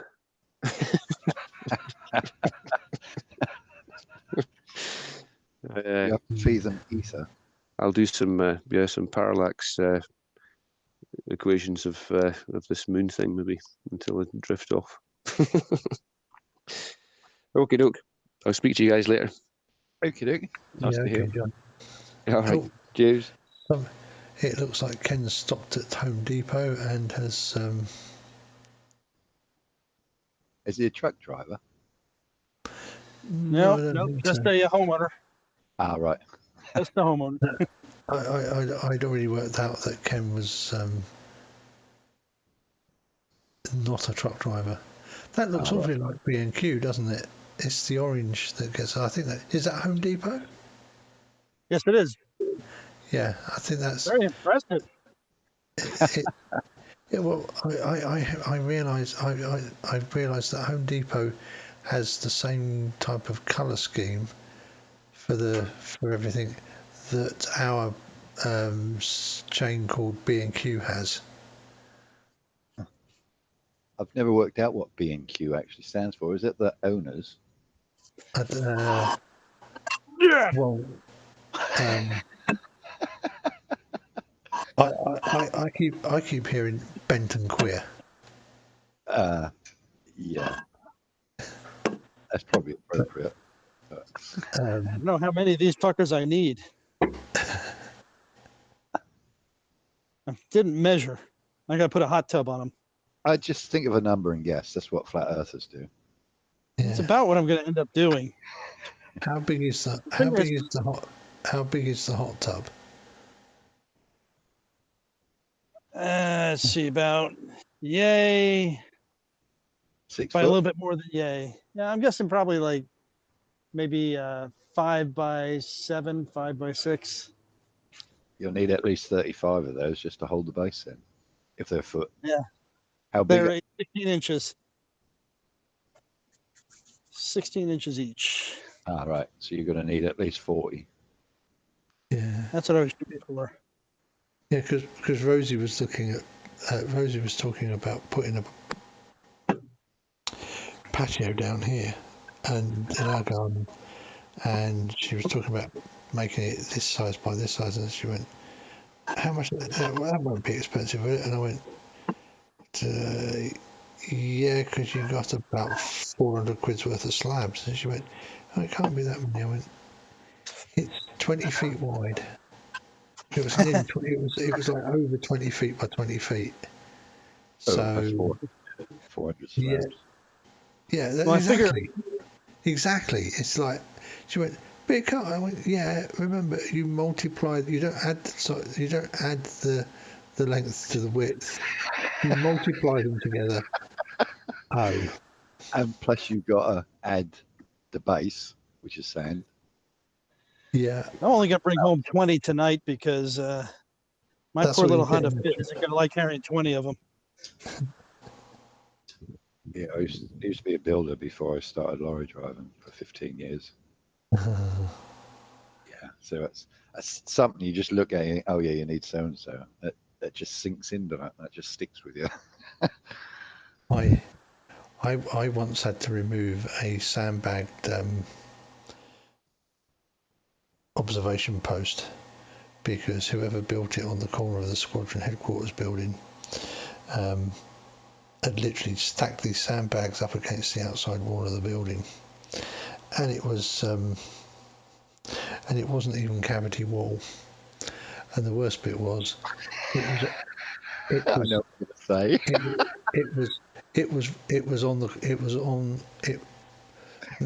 the corner of the building was on the inside of on that pair of walls was one corner of the station commander's office. Oops. Yeah, so I had to supervise removing said, modifying said Sanger, pulling it all out so that we could rebuild it without it being in contact with the wall, which was fine. So and we had to move all the removed stuff to another corner of the site, and the site isn't very big, so it's like maybe 350, 400 yards by 350, 400 yards. So, a small site. And so we're going to need a vehicle to move this stuff, aren't we? And you'd have heard of Property Services Agency? Latterly known as Carillion. Oh, right, yeah. When they got privatised, they became Carillion. In a lot of places. So yeah, but it was Property Services Agency back then. It was actually Department of Environment. We had Property Services Agency on the site, obviously being a military base, and they had an old Sherpa topsider. Oh right, yeah. Twin axle at the back. The twin wheel twin wheel axle at the back. And they said I could borrow it so that we could move the dirt. So we loaded it. Yeah, we left the sides up on the drop side, and then we just shoveled dirt on it. And we shoveled dirt on it. And we pulled out some fiberglass boxes that were usually used for holding 4 Matra you know the rocket pods you get on the bottom of Harriers and stuff, where they fire all the the circular rocket pod with all the where they fire out about 15 rockets. Well, these hold these boxes hold 4 or 6 of those, so they're about 5 foot long and they're about just over a foot square. And for a couple of them on the back, they were sort of still half full of dirt, because of course they'd used these boxes to reinforce the revetment filled with earth, so they all went on the back, and we literally threw the dirt on for as long as we could, because fuck's making more than one, because fuck's making more than one run. Yeah. Did the So axle fall off? We threw dirt on the back of this wagon until literally it was running off until the 30-degree banking, because obviously it piles up at 30 degrees, doesn't it? I think when you pile dirt up, it always sits at the same angle, but it got high enough that angle reached above the interface reached above the sideboards of the flatbed. Somebody went, I think you got a flat tyre. I walked round, and all 4 tyres on the back axle. I mean, the rims were touching the tarmac. And it was like, what are we going to do about it? And I was like, well, we're going to drive it round to where we've got to dump it and fucking dump it, of course. So I jumps in, starts it up and drives it on the rims.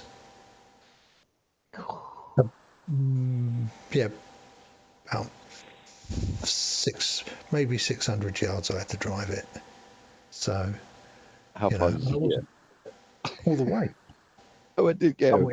And we unloaded it because it was still on camp. We didn't have to come off camp, so it was still on camp. We didn't go. We didn't drive past anybody of any importance because there wasn't anybody about, Yeah. So I sent the rest of the team walking round the fence to get to where we were going, because it was about 200 yards if you followed the fence, but there wasn't a road round there, so I had to follow the road round.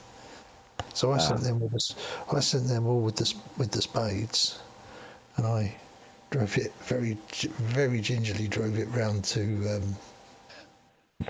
where we were dumping the stuff down the bottom corner of the site, and unloaded it. And it was fine, but it was fine when I took it back. But it was like,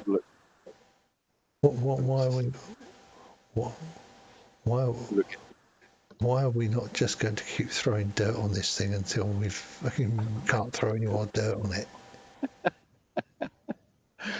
It's, if you looked at the inside of the tyres in between each other, the twins, they'd have been rubbed fairly hard. Yeah. I wouldn't like to be the person taking it down the road with a load on it. Mad. Was it my vehicle?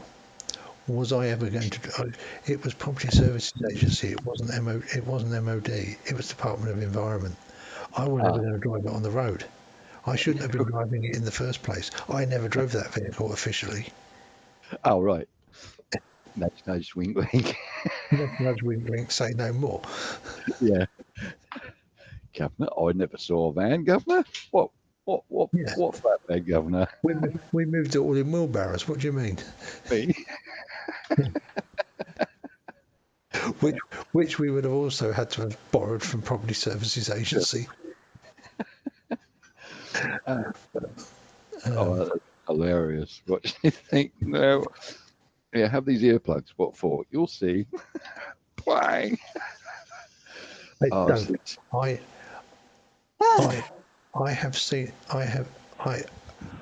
was about 20 feet behind a trailer on the M5 when the twin wheel axle, and it was it was like 4 wheels on each side at the back end of the trailer. Yeah. And the inside I'm past. This is the M5 in 1985. It's 1985. We're on the M5 coming up past Gloucester, which is just 2 lanes. Yeah. And I'm doing about 90 in my Mark IV Cortina. 1600 with a bit of a knackered engine. And so I'm approaching the back end of this. I'm overtaking reasonably swiftly, and we're about 20 feet from the back end of this trailer, maybe a little bit more. Yeah. And there's a little puff comes from the inside of the offside tyre at the back end of the trailer. Yeah. And then it went fucking bang, didn't it? Surprising what mess they make, really, isn't it, when a tyre goes off. I mean, well, because it takes the mud flaps off. Yep. It takes all the lights off. Well, yeah. It fucking takes everything off the back. And I'm 6 foot, okay, and yes, it is possible to almost instantaneously, even with a seatbelt on, slide yourself down so that you are looking between the top of the dashboard and the bottom of the inside of the steering wheel through the glass. Oops. And I just floored it because there was no way I was going to stop before anything. But I just figured, best I just get past the fucker. Hey, what do you think all those? What do you think those papers weighed each? They looked like they weighed 10 pounds, maybe. I guess I was guessing more than 10, but I'm not sure if they make it to 20. I would have thought they're between 15 and 20 kilos. 15 and 20 pounds, I would have thought. Yeah. 10 pounds, or 10 kilos. Yeah. Yeah. Yeah, I got a whole shitload of them in the car. It's riding differently. Yeah, I wonder why. Just make sure your tires are all right. If they got enough air in them, you'll be fine. Oh, they're only flat on the bottom. Oh, that's all right then. You'd have to worry if they're flat on the top. I think the worst blowout I ever had, which worried me, I was going through a town called Halesworth, which is local down here. Yeah, I know it.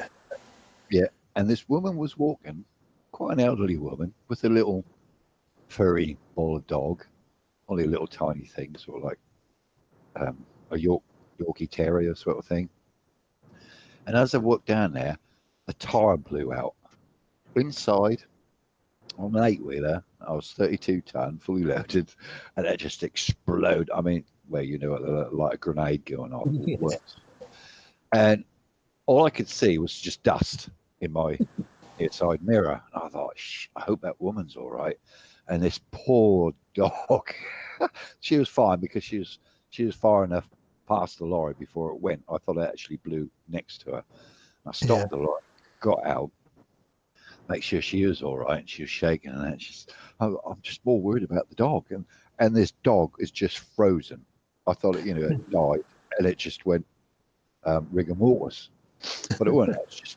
I had to pick it up, and this thing, you could feel it highly trembling and everything. And I just held it for a little while and sort of calmed it down a bit. But this, at probably every time after that, I see her again about, I don't know, a month or so later, actually in the town. She said, "Oh, you're the one lorry drivers." And I said, "How's your dog?" She said, "Got side effects." She said, every time she sees a vehicle or a lorry, it just freezes. And I thought, oh, poor little thing. But I thought I'd killed him because, I mean, that was, you could see the head along the side where it actually blew out, and it took probably a good 4 or 5 foot of this hedge out. So she'd have been standing in line with that. I hate to think what the consequences. Yeah. That was. Why'd you throw one of those rings? One of the 2-part rims? I'm not sure. No, we don't have split rims. They're illegal now in England. They've been illegal for quite a few years. They're dangerous, very dangerous. But no, this is just solid rim. The tire just blew out. No apparent reason, because it's a fairly new tyre, so it's obviously a defect in the tyre. Well, this one that blew out for me, I got a 4 foot length or 3 to 4 foot length of tread, and I just clipped it with the bonnet, front edge of the bonnet, which was probably lucky because that gave it a bit of an upwards inclination. Yeah. Which meant that it was going upwards when it then bounced off the windscreen and didn't actually break the windscreen. You're lucky. Because I didn't have a laminated windscreen in that was still just toughened glass. Oh. As I found out a couple of months later when it broke on the brand newly opened single carriageway Attleborough bypass that had been open a week. The first casualty. Yeah, and it went bang, and and again it was like finished work 5 o'clock Friday evening, jumped in the car, and was heading back down to Hornchurch. And I was nailing it along the bypass, and the windscreen went bang, and the biggest gap I could see out was about half an inch square. Yeah. And I'm doing like 90, so it was like, okay, let's just stop in a straight line.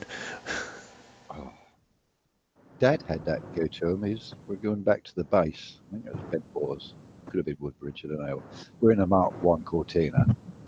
And just as we're approaching this junction, I was supposed to don't come past the other way, hit the windscreen, bang, it just exploded. And his instant reaction was just punch a hole straight through with his fist. And as he did, this woman was pulling out in front of us. So that's nearly a double whammy. Fortunately, we stopped in time. He got out and gave her a few short words. But yeah, they go off with a quite big bang, don't they? Oh yeah, I mean it's bad enough when it's a bit of laminated glass, but when that toughened glass just shatters, it's fucking, like you say, almost like it's really loud. The worst bit was it stayed in one piece. So I'm thinking, great, I'm not going to cracking glass everywhere. Well, of course, I had auto glass, so I pulled it, so auto glass come out, changed the windscreen at the side of the road. Well, he couldn't be asked to try and get it out in. Yeah, he couldn't be asked to try and get it out. He just decides, oh, here I've got a bit of cloth. I'll just sort of lay that across your dash, bash, and catch it. Well, of course, bash, and it's all fucking dropped in. Yeah. And I kept that car for another 18 months after that. And every time you went round a roundabout, all you could hear was rattle, rattle, rattle, rattle, rattle, because the fucking heating ducts were full of fucking broken glass. Yeah. Little nodules of glass. And it's like, and I was fucked if I was going to pull that lot out to get the fucking glass out of it. No, it's a nightmare, absolute nightmare. But I'm just glad Laura's have got laminated ones. So I've had 2 or 3 pheasants hit the windscreen when I've been doing 50 mile an hour in a lorry. I'm just so glad that they got that tough glass in. Otherwise, that pheasant hitting you at 50 miles. I've had one hit me on the motorbike at 50 miles an hour in the chest, and that hurt.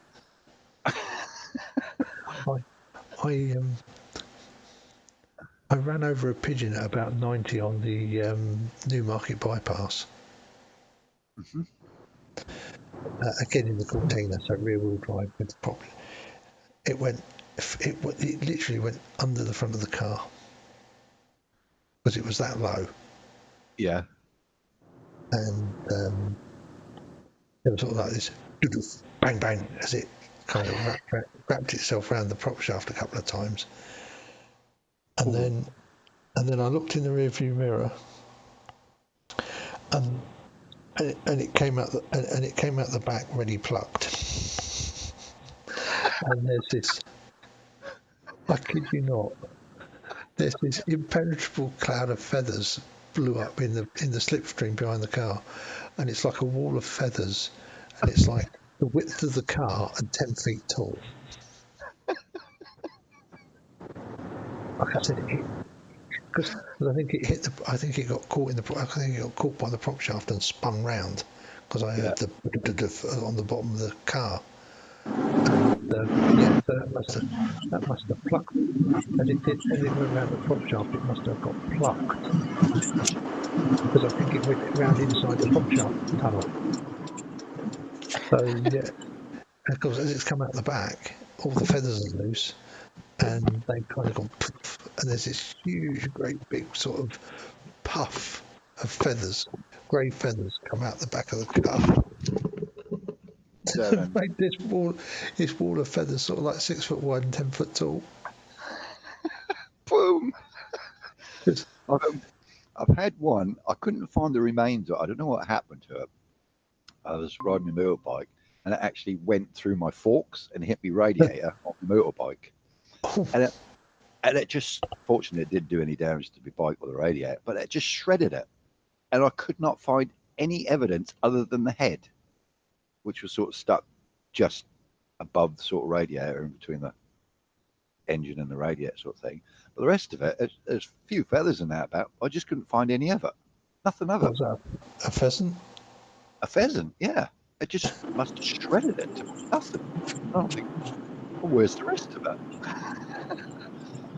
I don't know if you can read this, but hey, eat this, buddy. $2.41 a gallon for gasoline. I don't like you anymore. Go away. Yeah. I don't know what petrol is here now. Is it £1.40 a litre? Yeah. I haven't bought any petrol for a while, so I haven't been mobile. But what was it? 10? That's nearly like $10 a gallon here. Yeah. It's actually their gallons are a little bit smaller than ours, aren't they? Than our old ones, because so it's not 4.55. It's more like 3.8 or something. Yeah. But even so, yeah. And that's and that was one of the more expensive places. It's about $2.24 normally.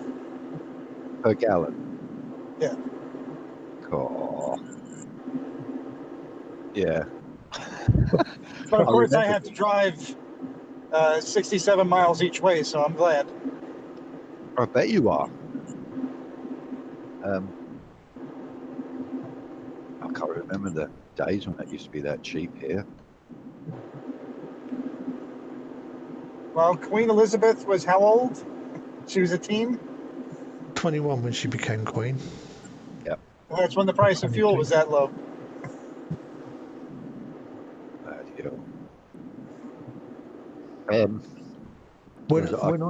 When I started driving in 1981, 82, I remember petrol was 72p a gallon. So I can remember the 70s when I used to go down to the garage with 50p, buy a gallon of petrol for my motorbike, which I used to ride off road, and plus I still had change to go buy some sweets with 50 cents.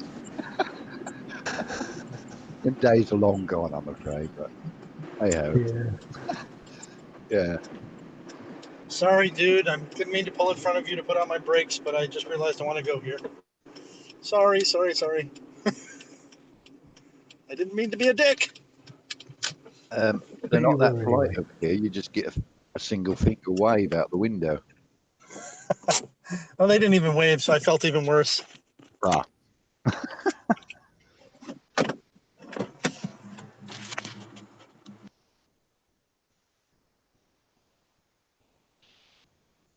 So you're not that old then, Alan?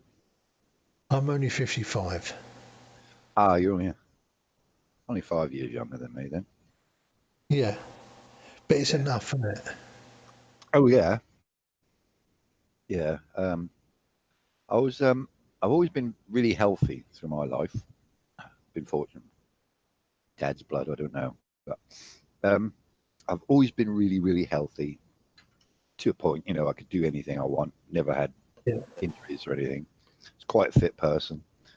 I had pneumonia not that long. It was not this January before. Yeah. 2018, which nearly killed me. Yeah, it will do. I mean, you know, we forget in this day and age that there are that things like pneumonia, you know, that actual real pneumonia is a killer.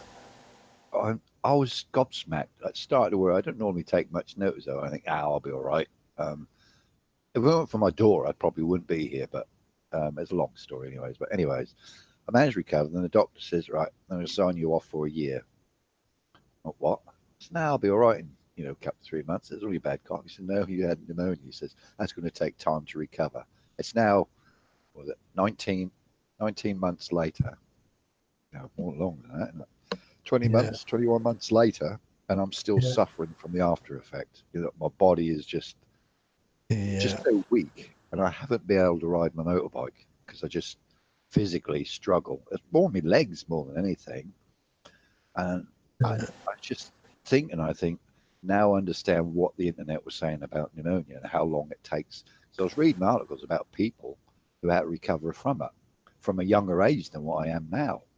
And that's just hit me so hard because I've always been fit to get up and do anything, you know. Yeah, well, given the number of people that pneumonia will take off, being able to recover from it is a bonus, isn't it?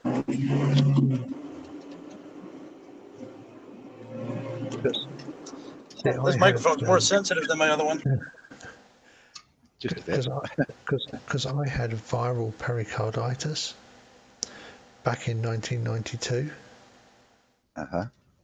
And my health has been completely fucked ever since.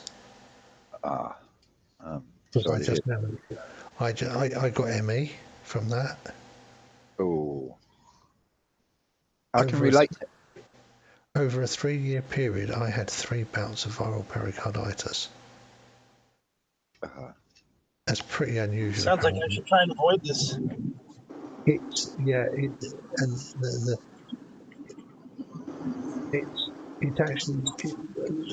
actually gets presented a lot of the time as a heart attack, and it hurts like a heart attack because it's a viral infection in the membrane around the outside of the heart. Yeah, but it's really easy to it's really easy to diagnose because it has a very, very, very specific marker on your ECG trace. Oh right, yeah. So they hook you up to an ECG and they say, oh yeah, you've got viral pericarditis. You know, it's like literally that quick. Ugh. They can just diagnose it. That's not good. I've been diagnosed with forgive me, my memory is absolutely shit when it comes to remember names. Always has been, even from when I was a kid. Arthritis. I've now been diagnosed with arthritis in my hips, my shoulders, my hands, all through this pneumonia. That's just brought it all out, I suppose. Well, yeah, I mean, let's see. You worked in the building trade and you worked on the trucks. Yeah, I used to be a fitness fanatic. So that'll fuck all of your joints. I mean, it's a bit like talking to a soldier. They all have fucked ankles, knees, and hips. So I'm not getting any of that. I'll come here. Potentially backs. Yeah, Ken's a bit noisy. I got a really bad diagnosis recently. I'm old.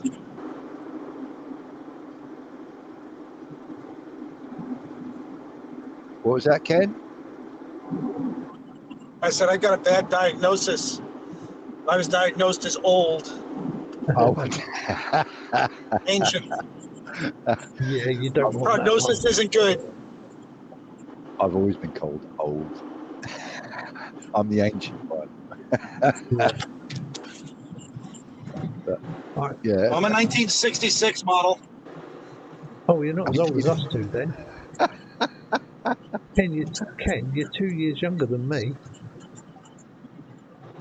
Oh my God, that's like really old. That's like a 64 model. That's as old as my sister. Yeah. Mad's 5 years older again. Don't rub it in. Holy shit! No, my brain's still young. It still acts like a 20-year-old, 21-year-old, but my body is just. I've just That's realised getting you're. better. I've just realised you're even older than Terry Davies. He'll be happy. Terry Davies, the Australian guy. It was. I'm really amused though. The whole community of flat Earth is populated by geriatric people. It just really amazes me that I wouldn't think that people of our age would all get together and banter about this shit. Or how old is Jeranism? He's on the younger side. Oh, right. Hey, you know how? Do you know how old Flat Earth Aussie Jesus is? No. Yeah, Ross Thatcher, Flat Earth Aussie Jesus. I should say also on the Rounders side, it seems like we're older. Man is a boxer. Man is a boxer. He does look a little like Jesus with the big straggly beard and everything. He looks like he should be older than you. And he's 48. Nice. He's 48 years old. Drive? Was it shared? Well, it's actually for 3 families. Nice. And this is my father's house down here. That reminds me of Penn Valley, where I used to live in California, Northern California. There's my boat. Oh, that's right. I was on a trailer. I was getting a bit worried then.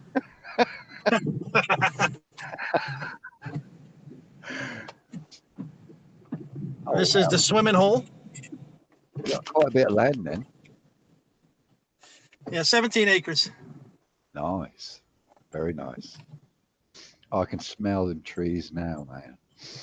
Ooh. I can smell the mosquitoes. No, you can keep that.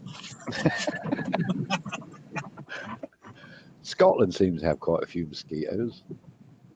Oh yeah, it's infamous for it, isn't it? Yeah. I've still got my bedroom window open. We had quite a lot of daddy longlegs in. I had quite a lot of daddy longlegs in here earlier. There's my old man. Oh, golf cart. Yep. That's what I want. I need one of them. What's going on? License plate? What do I want a license plate for? Do me a favor, screw this into the lift up piece with good sized washers and You want a V8 in that buggy? Yeah. Shall I tell you something, Matt?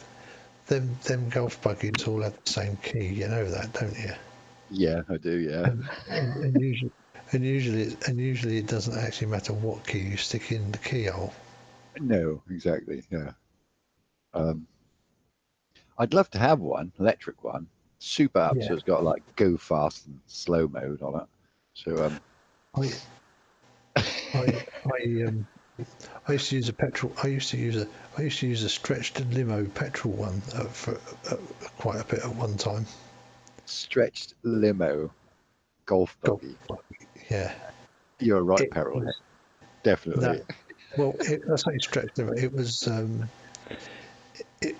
it was 3 rows of seats. So you had where I was, and then you had two more. Instead of just having 1 row of passenger benches behind, there was 2 rows of passenger benches. Hang on, Ken. Ken's microphone's interfering. It's picking you up and repeating it, so it's. Oh, really? Okay. Yeah. Let me put you on mute. My old man's even older than you guys. Oh, that's right then. I would hope so. Yeah, sorry. Carry on, Alan. Yeah, when I worked at the holiday camp at Potters at Hopton, they had it for moving so that you could move guests around on check-in days and stuff, and moving moving the like. Well, when I used to do the clay pigeon shooting, I was able to nick the stretched golf buggy for moving the shit about. And even once I didn't really need it, I always used to make sure that I nicked it anyway, because like, why wouldn't you? Yeah, exactly. That'd be quite cool. Yeah, it had like, I can't remember if it had 2 rows. Yeah, that's it. It had 2 rows of seats and a big like bit on the back where you could put stuff. Yeah. So it was it was like quite handy. I often thought about when I used to live in Southwold, because I used to work on the golf course. I used to love my golf. It's quite a posh place. It's only a 9-holer, but it is probably one of the most difficult golf courses to play around in this area because of the ups and downs and the way it's laid out. But I wanted to get a golf buggy for there. The pro, he used to adore me, but the bloke who used to run it, the secretary of the club, he's a right arsehole. He wouldn't let anything get modernized or anything. He sort of stifled the place. It's different now, but yeah, I wanted to get a buggy just to drive around the course when I do my. Because I was a greenkeeper or an apprentice greenkeeper, I wasn't allowed to play professional golf.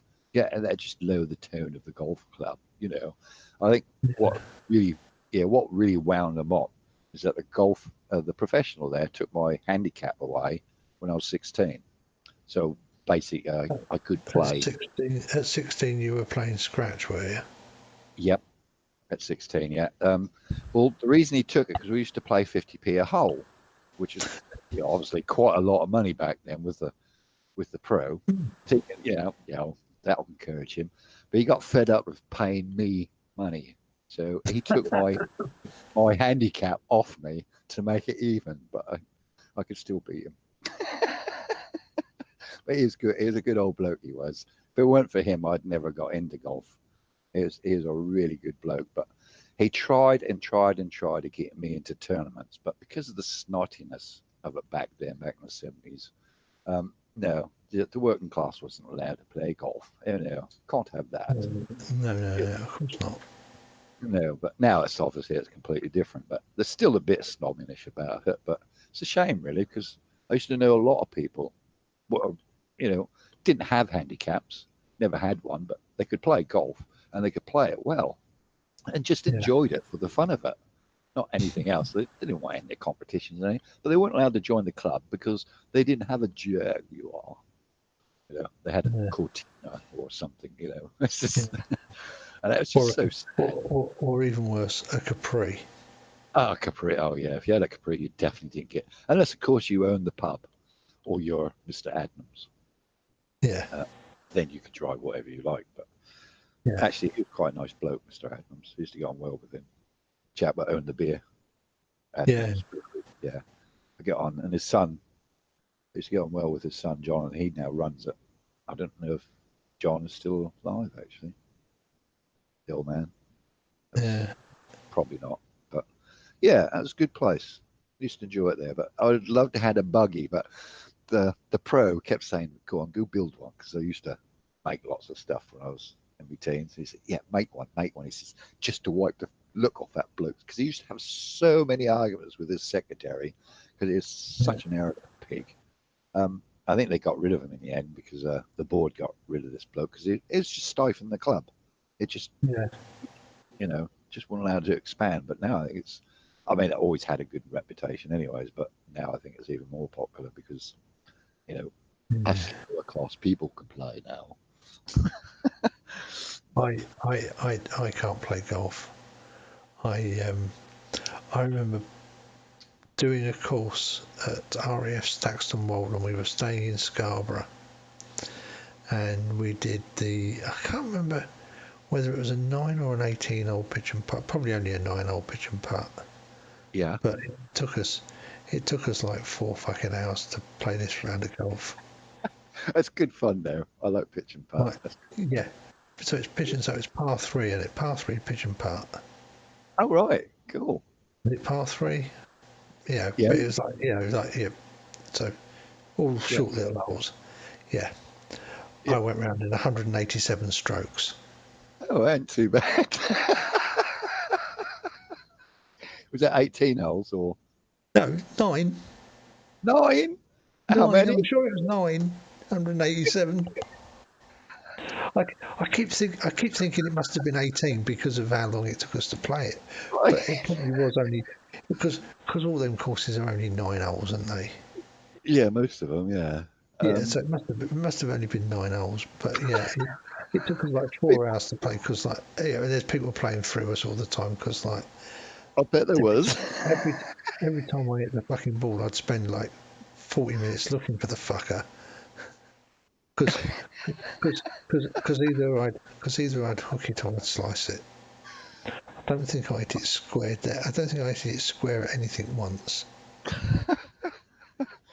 I used to make an absolute fortune collecting golf balls out of the gorse bushes. I used to keep all the best ones for the people that couldn't really afford to play. I used to keep all the best ones for them and all the crappy ones for all the twats.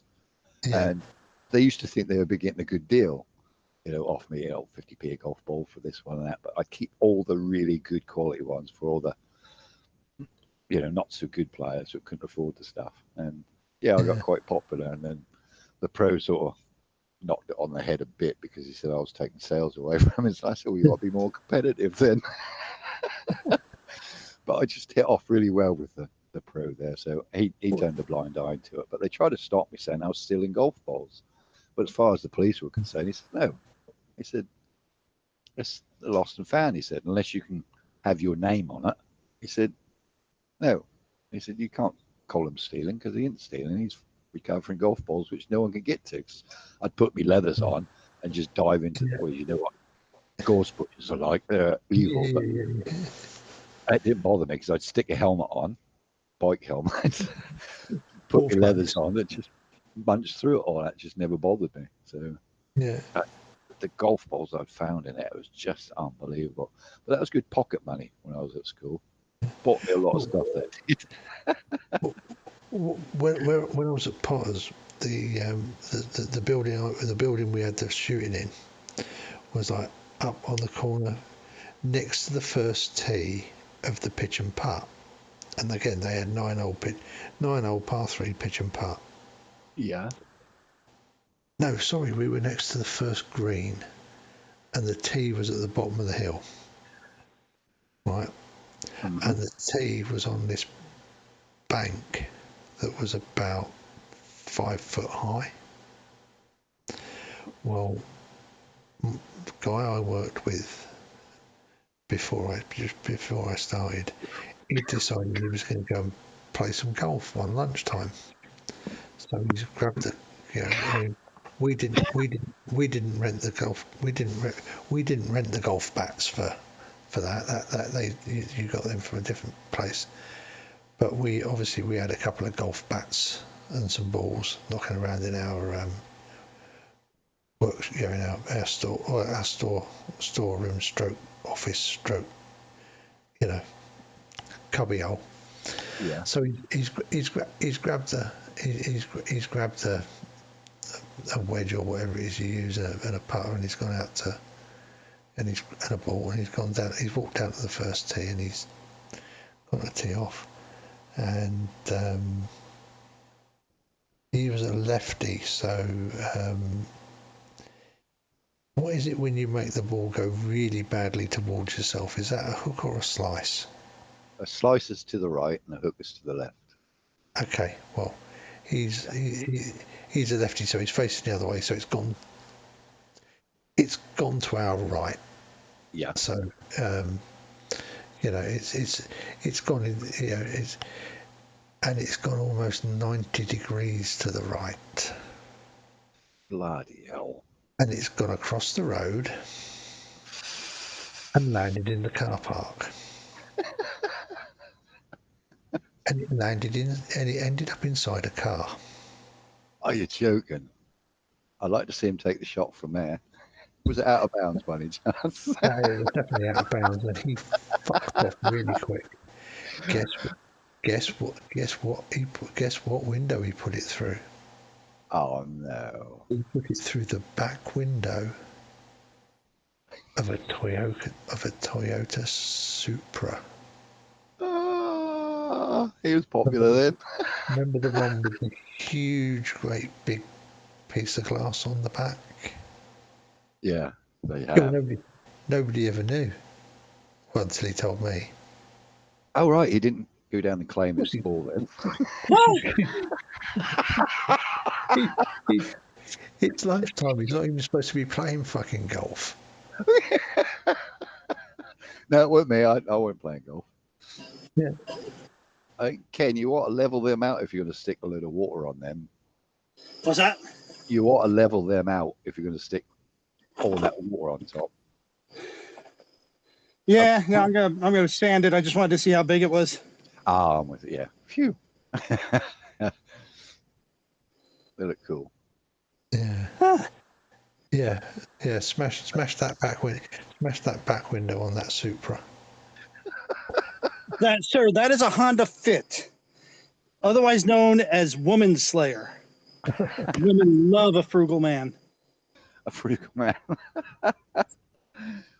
I should imagine you're chuffed with the amount of miles per gallon you get out of that, as opposed to a V8.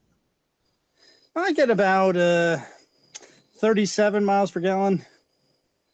Sometimes, if I'm really bad and I run the air conditioner too much, I can get it down to about 34. Wow, that little car. Oh, bloody hell! They'd be doing about 45 to 60 miles per gallon over here. Yeah, but you'd have a diesel. Yeah, all right. Petrol would be.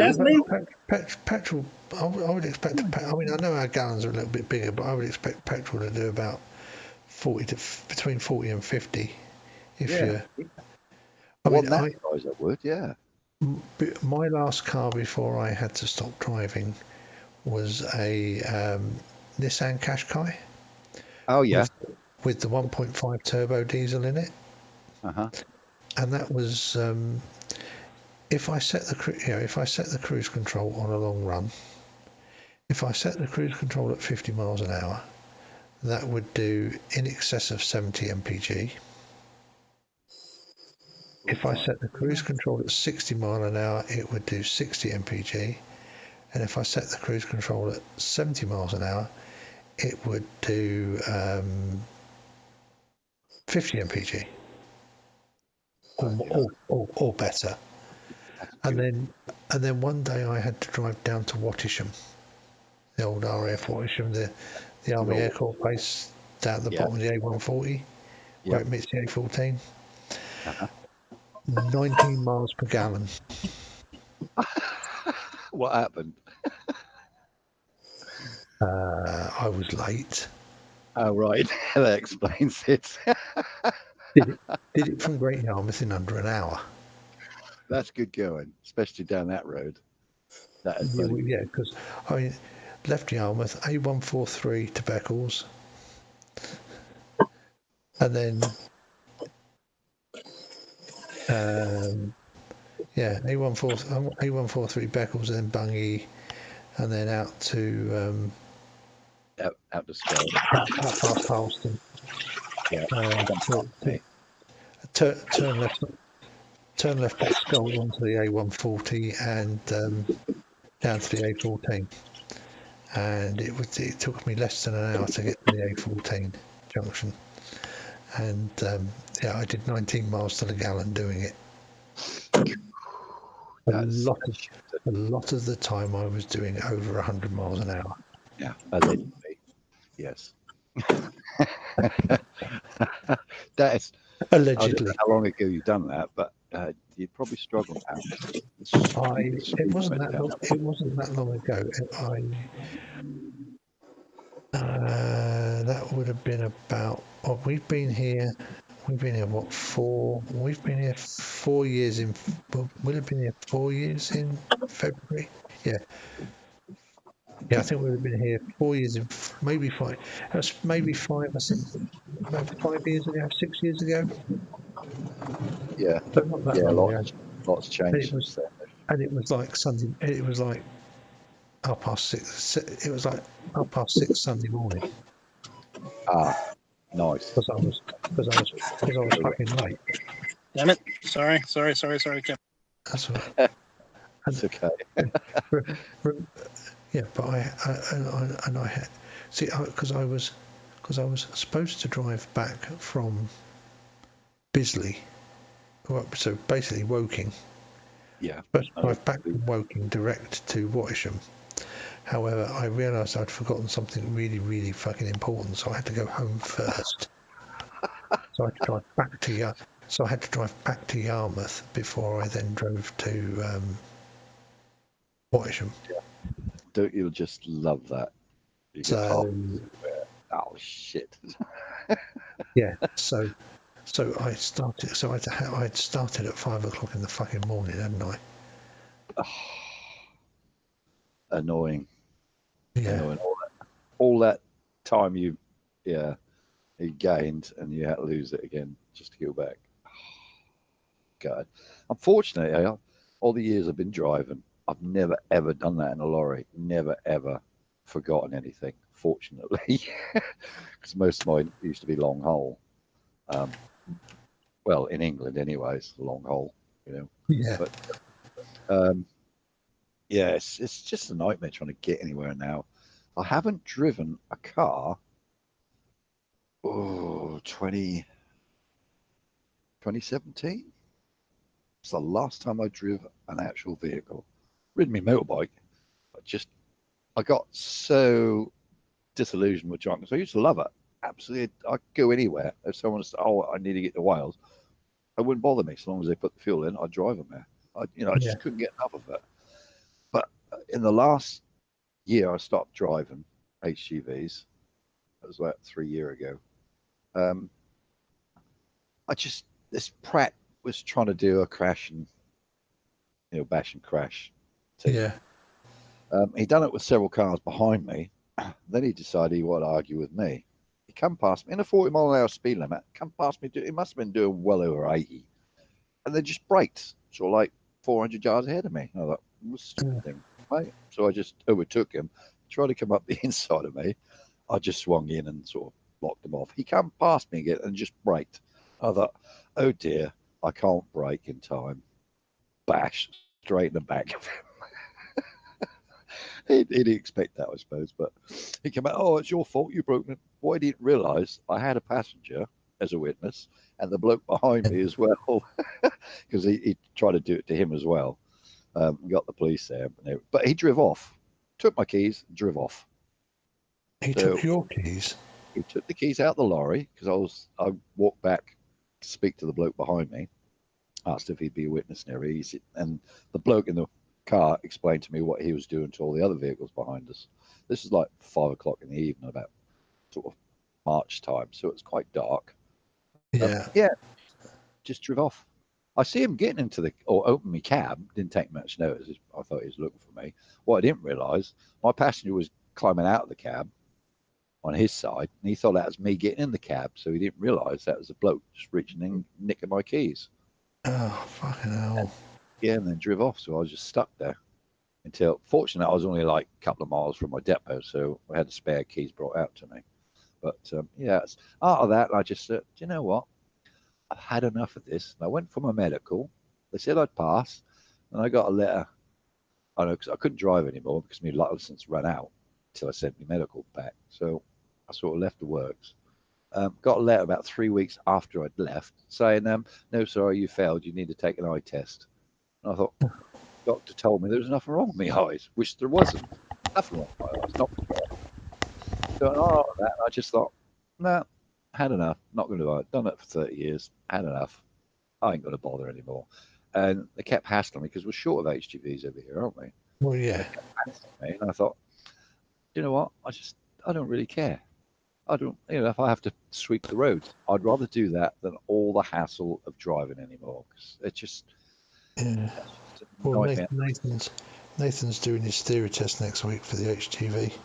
Yeah, it's best of luck to him. I mean, he'd probably be all right, because it's just, you've been doing it, it's probably like yourself, you've been doing it for so long, you lose interest, especially when things keep going wrong and people pile up. He's 25, so he's right. Yeah, that's an adventure for him. Yeah, well, the thing is that his dad was one as well, wasn't he? Ah, right. So he's grown up with it because he used to go out with his dad in the school holidays and stuff. Yeah. Growing up. Yeah. You know, so it's just not. It's not as glamorous as what people make out, but I used to enjoy it. So I used to love traveling. Yeah, at least he knows what he's getting into, doesn't he? Yes, exactly. That's different if you go into it. I've known people that have actually gone because now they've got to take 2 tests to get to Arctic, don't they? So yeah. I feel sorry for those people who actually take the test. I think he's just going for the rigid to start with. And that's quite expensive to do now. And then realise after about 2,000 quid. Yeah, about 3 or 4 weeks into the job, they realise it's not for them. They say, "Oh, it's not what we think it is." And they think, "Well, no, it's just a job driver, mate. If you don't like travelling, you ain't gonna like HGV driving, especially now with the amount of vehicles on the road." Well, he's been doing this driving job for a year anyway, so yeah, he'll understand. But as long as he'll know anyways because his dad was one. But yeah, it's completely different driving a lorry to anything else on the road. It's just because his boss was a bit unhappy with him because his boss said, because Nathan said, "Yeah, I need a couple of days off next," because apparently the theory test is 2 days now. Really? Oh, well, there's 3 exams. You have to do 3 exams. So you do what? You got to take your theory and your hazard. And there's another one as well. There's 3. There's the theory, the hazard, perception, and there's something else. You got to take an HGV course, which really annoyed a lot of us older drivers who've been doing it for a lot of years. Yeah. You have to go to a classroom and explain what you need to do. And you think, you, who is an admin, is trying to tell me how to drive a lorry? What? Yeah. What the fuck? And it's like 100 quid every time you go, and you got to do 5 days in 5 years, basically. They want you to do 1 day course every year, so you don't forget what you do. What? How can you forget what you do in 5 days a week? I know, but so they so he said, well, his boss had already offered to put him through the thing. But then of course he'd have to, but then he'd have to work there for 5 years, and he'd have to pay his boss back. 5 years? He's got to pay it back. And he's got to pay it back as well. He takes the money out of his wages over. That contract's invalid. He cannot force an HGV driver to stay in one place for 5 years. That's 5 years or 3 years. But anyway, the contract's invalid. He can't do it by law. My daughter looked into it, or they looked into it, and if his boss puts him through it, his boss gets a fucking grant from the government to pay for it. Exactly. And then they're making the fucking driver pay him as well for the course. Nah, I don't tell him. Yeah, that's why he's doing it for himself. For it. If he's paying for it, technically, he's got no hold on him because the bloke. That's why Nathan's doing it himself, because he said, I'll willingly work for you, but I'm not having you have any fucking hold over me and stopping a shitload of money out of my wages every month to pay for this course that you're getting a fucking grant to pay for anyway. Exactly. Yeah. Because he shouldn't actually have to pay it back. No. And I think by the time he'd finished paying it off, he'd have paid about 5 times as much as he would just paying the 2,000 quid for the fucking course. Yeah, that's just so wrong. But we had this argument when it first came in, and the government, like they normally do, only haphazardly do the bloody thing. When the EU said that everyone had to do it. Yeah, I think that's the third. I think that's the third test he has to do. Yeah, that's the third. It's not so much a test. You can't fail or pass it as long as you turn up. But because it's the HGV equivalent of the one that Mr. Riley didn't fucking bother getting for his driving a minibus shit. Oh, he ain't got a PSV. No, you didn't need a PSV. It's the professional competence thing. Yeah, driver's card. The driver's card. Yeah, the professional competence driver's card. He's You got have to have that. You have to have that. Yeah. Well, he thought there's a loophole that would allow you to drive a company vehicle if you're not a driver, if you're a director, and you're carrying equipment for the business. No. So yeah. Well, no. We did you not hear all about that from Mr. No. Riley? Yeah. He took it all the way up the traffic tribunal thing. Judge called him a fucking idiot. There's a I've actually seen there's a road haulage type magazine. Yeah. That I've seen an article in, and it's like, well, I got through 4 pages of reading this article, and it was still going, and it was all about why it's so important to make sure you've got your professional competence certificate. Yeah. And it was basically the Riley case. Did he lose it then? Yeah. Oh, good.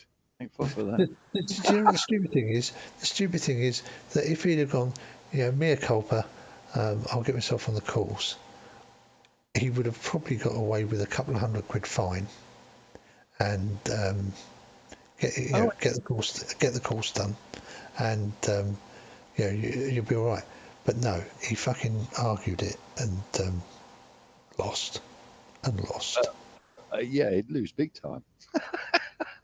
So. Oh, what an idiot! Yeah, and he's supposed to be a fucking lawyer, isn't he? He's a lawyer. A lawyer. He's got a law degree and a certificate of competence to practice as a solicitor. This is Sleeping Warrior. This is Sleeping Warrior, and he runs a fucking minibus company. He's a dickhead. Yeah. Incompetent fool. That's why he was able to do a master's degree in law, because he has actually got an LLB. Yeah. He's got a law bachelor's, and that's why this thesis that he wrote is a joke, because he's that's why he was able to do it, because he had actually got the qualifications to practice as a solicitor. Just couldn't get a fucking job as one, could he? But that doesn't actually surprise me, because apparently it's really hard to get a job as a lawyer. Well, because these days so many people are going to university. There's a surfeit of people who are qualified over places available in solicitors' chambers. So that's difficult. Really difficult. Because one of my very good friends, his daughter was going to do it through an apprenticeship scheme. Yeah. But it was, and he actually knows somebody who he has a first-class law degree from Cambridge. Working in McDonald's. Oh, ouch. Yeah, that must suck. Well, yeah. I'm guessing he's on the management program there, but yeah. I would like to hope so. He's got a first-class degree in law from Cambridge, and he's working in fucking McDonald's. That's bad, isn't it? It's really bad. So, yeah. Mind you, I suppose if he went to as you say, it's hard to get into, but if he went there and said, right, I'll volunteer for a month, no wages, you just take me on and see what you think. might be able to get through it, but yeah, that's a difficult area to get into. Yeah, it's That's okay if you know a company or you're very friendly with one of them. this is why the if you like the scheme his daughter got in on, it's much better because you're actually essentially guaranteed. Yeah, you're going to start working and it's okay.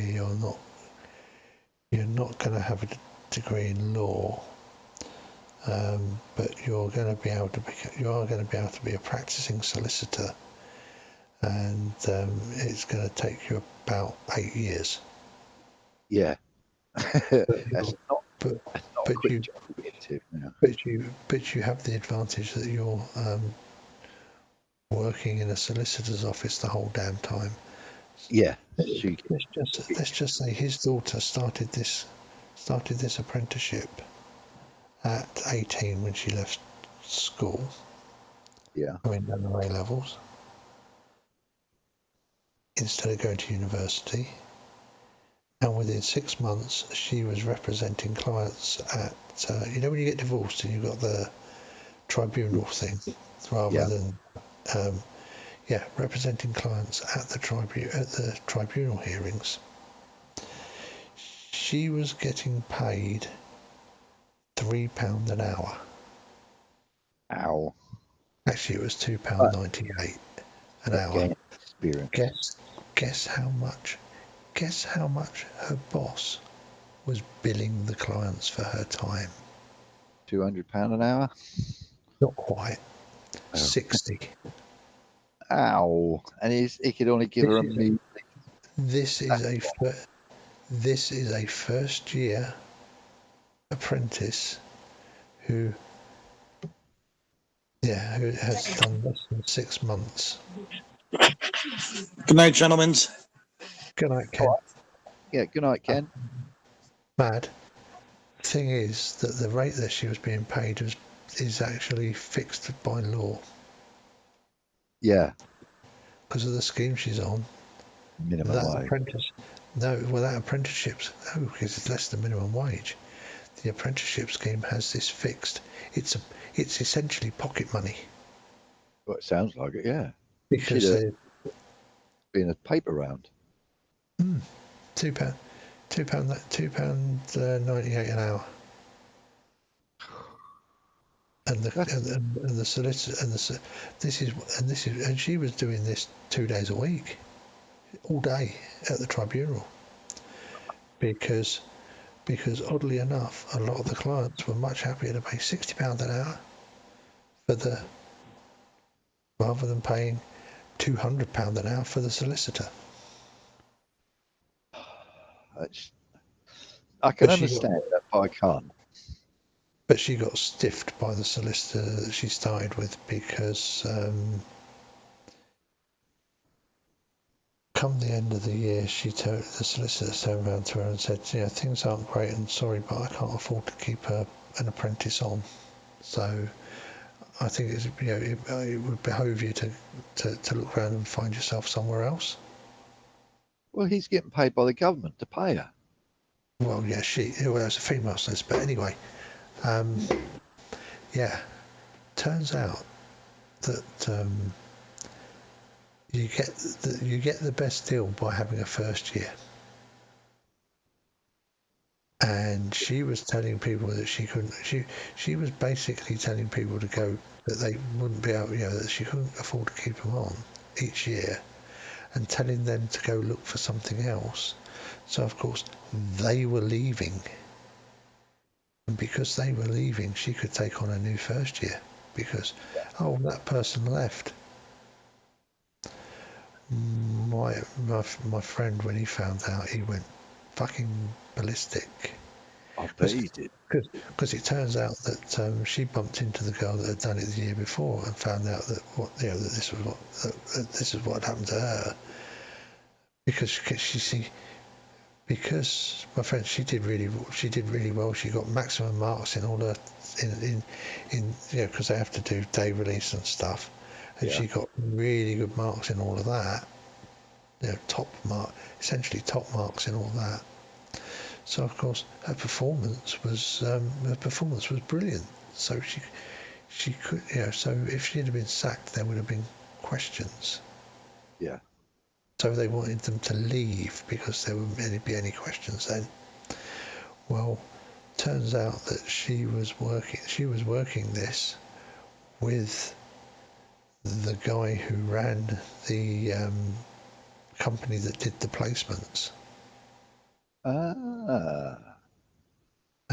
Yeah. Hook, line, and sinker then. Well, yeah, and of course she was getting away with it because her super specialist, the solicitor's super specialist subject was employment law. Oh, right. So she thought she had it stitched up.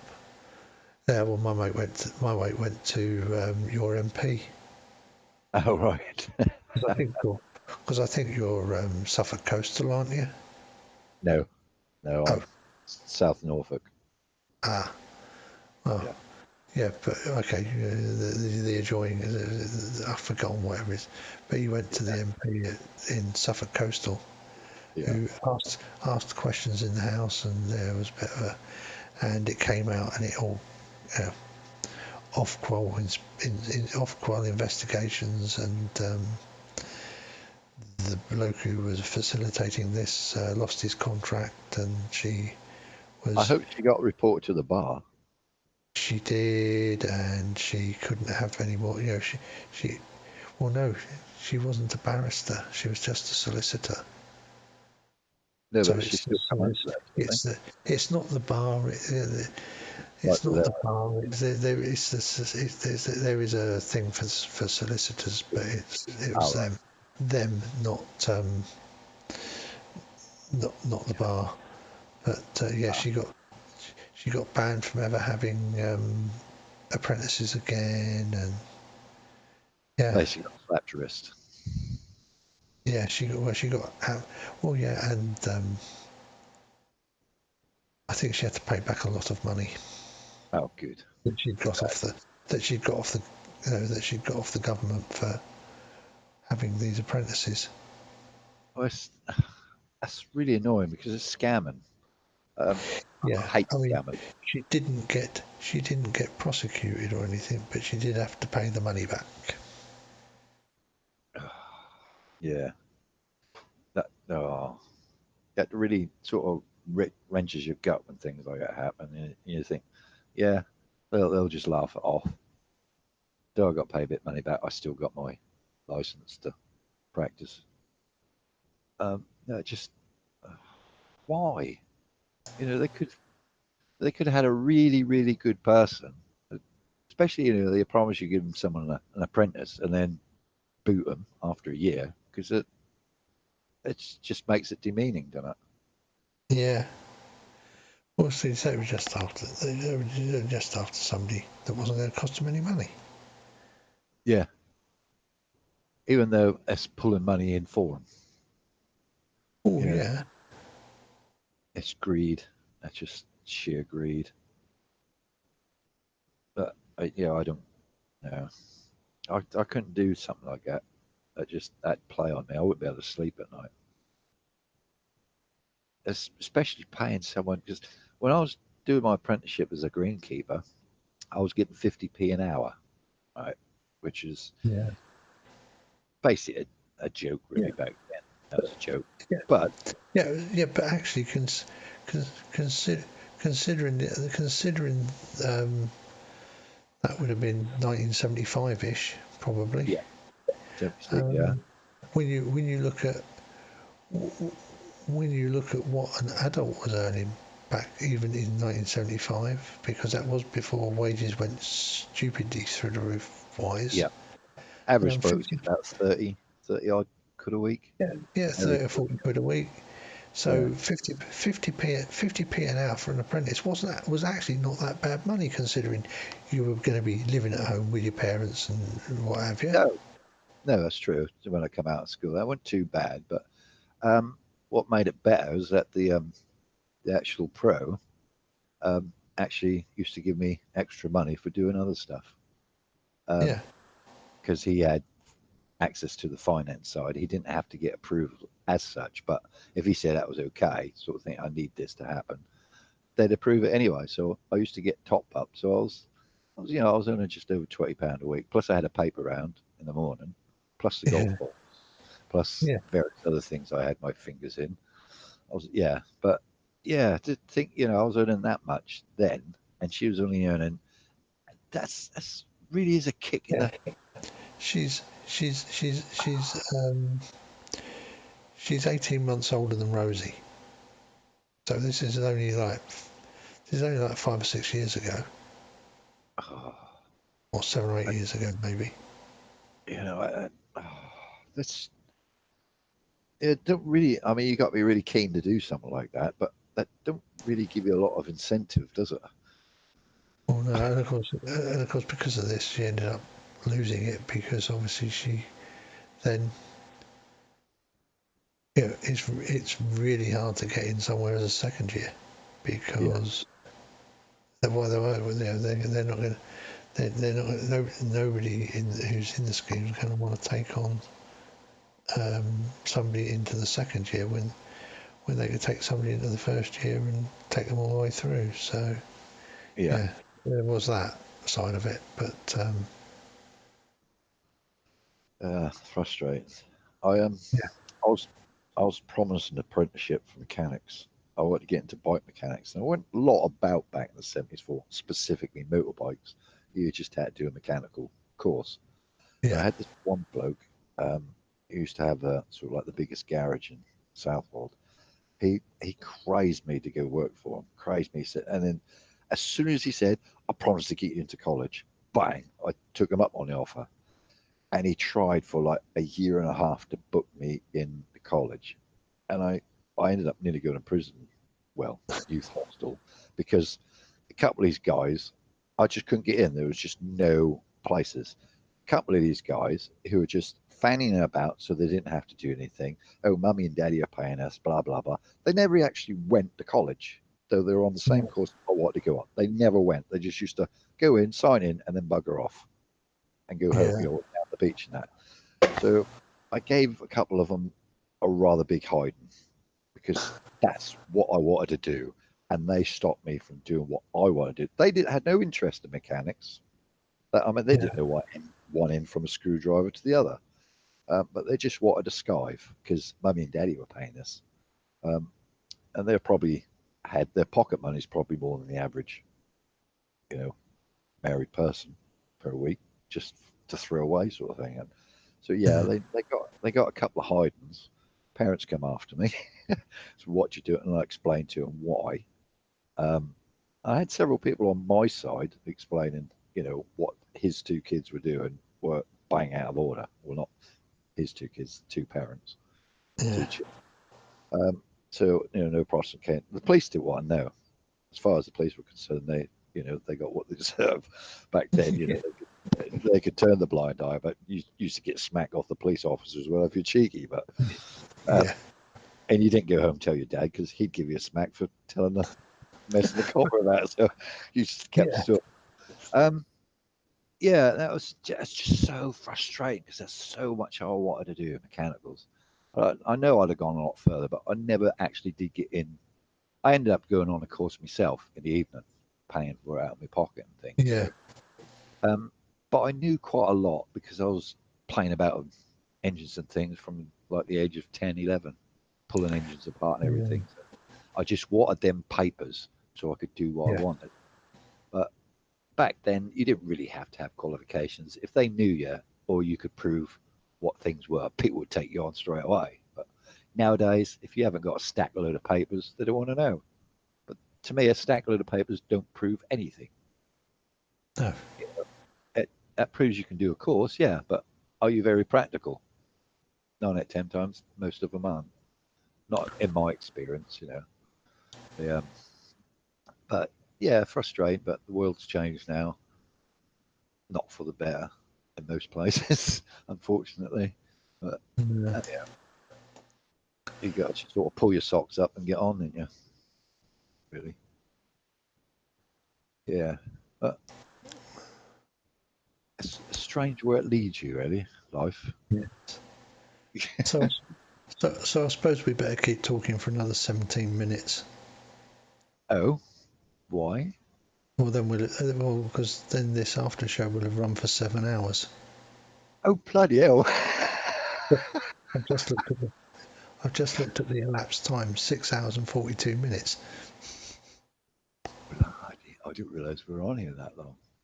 I hadn't realised it was 20 to 1, nearly. No, I've got no concept of time. Whatever. I've never have. I physically died when I was younger, so a lot of my problems stem from what I was telling you. I never learned much from school. Yeah. I actually clinically died several times when I was quite young. So I didn't know this until I was like in my 30s. My mum accidentally let it out. They weren't ever going to tell me. And my dad feet on the ground. That was all right. It didn't really matter now. I think you could say that now, but I got flashbacks from it. Didn't know what was going on, and now it makes all sense why I had learning difficulties. But it didn't stop me getting on. But anyways, I've lost my trail of thought now. Oh yeah, to concept of time. I've never ever had concept of time. You know, like 5 minutes. People say, "Oh, 5 minutes." The kids used to get frustrated now. Yeah, I'll be a minute. And I literally used to think I was only a minute before I got up to go see the kids. And it'd be like 2-3 hours. It just no concept of time. And it's so like memory. My memory's so frustrating with my memory sometimes. You know, but it's never stopped. I have a friend like that. She's got no concept of time. How she's married to somebody who's been in the armed forces, I don't know. Because like she drives me mad. Because like she'll say, "Yeah, well, I'll come pick you up. I'll pick you up at 10. So at 9:45, I'm ready waiting." Yeah. She turns up at 1 because that's 10 o'clock. I know that feeling. See, so now if she tells me that she's going to pick me up at 10, I think, well, I won't even bother to be dressed. I'll see you at 1. Yeah. Yeah. It's like, I've had to say, well, I'll pick you up at 9, so technically I would have to cancel my care call. Oh, well, fuck that. I know that I know if she says 9, that means she'll be here by maybe 12 at the earliest. So no, I ain't gonna bother cancelling my care call. Anyway, if by any fucking thing of the imagination she does turn up early, well, she can bloody wait. Because she won't notice anyway, will she? No, exactly. No, she wouldn't. But yeah, and my daughter is even worse. My daughter is so bad, so paranoid about being on time. I think she picked it up from me because, I like to be if I've got to be somewhere at 10 o'clock, I'll be there at 1:45. 2, yeah. Now, since I've got older, I always try to get somewhere an hour early if I can, because my concept of time. If I get there an hour early, I'm still going to be late. I know I am. But I try. I do try. That's the military thing, You've got to be on parade at 8 a.m., which means you're actually on the parade square at 1:45. Yeah. In fact, no. On parade at 8 a.m. means you're on the parade square at. It means that if you're on the parade square at 10 to 8, you're late. Yes. I was really late. It was my dad being in the Air Force. It was quite lenient. I now know why. Compared to my other brothers, if they were late, they really used to get ticked off. But if I was late, he never used to say anything. Or if I was right, I'm just going down the cellar to fix an engine, Dad. That'd be like 3 or 4 o'clock in the morning. He'd come downstairs, getting ready to go to Bentwaters or Woodbridge or whatever. He said, "Yeah, I thought I might still find you down here. You do know what the time is, don't you?" No. About 12. He said, "I'm now going to work." He'd be there in his regalia. And I think, oh, Oops. So I'd go out and do something in the garden, or fix something just to make up, apologize sort of thing. But he had an understanding, and now after I was told what happened, I can now relate to it, because when I used to go out on a motorbike, there were 6 of us in our family, kids, brothers and sisters. If my 2 older brothers went out, or my older sister went out, and they were late back, my dad would stay up awake until they came home. If I was gone out on my motorbike, didn't matter what time, if I got sort of rolled in at 5 o'clock, he'd be fast asleep. That just wouldn't bother him. My mum would, she's bless her, she's passed now, but she'd stay awake until I got home. I mean, Dad used to say, he's all right, don't worry about it. And he never ever used to worry about me on my motorbike. But my other brothers or my sister, if they're out on a motorbike, he'd stay up until they came home. But me, he never did. I just know it. I suppose something. I don't know. It was quite weird, really, because he wanted anything fixed around the house or anything. It was always me he came for. Never the other brothers. They said they were useless. But so I used to spend a lot of time with him when he was at home. But as you know, in the Air Force, you don't get to see him.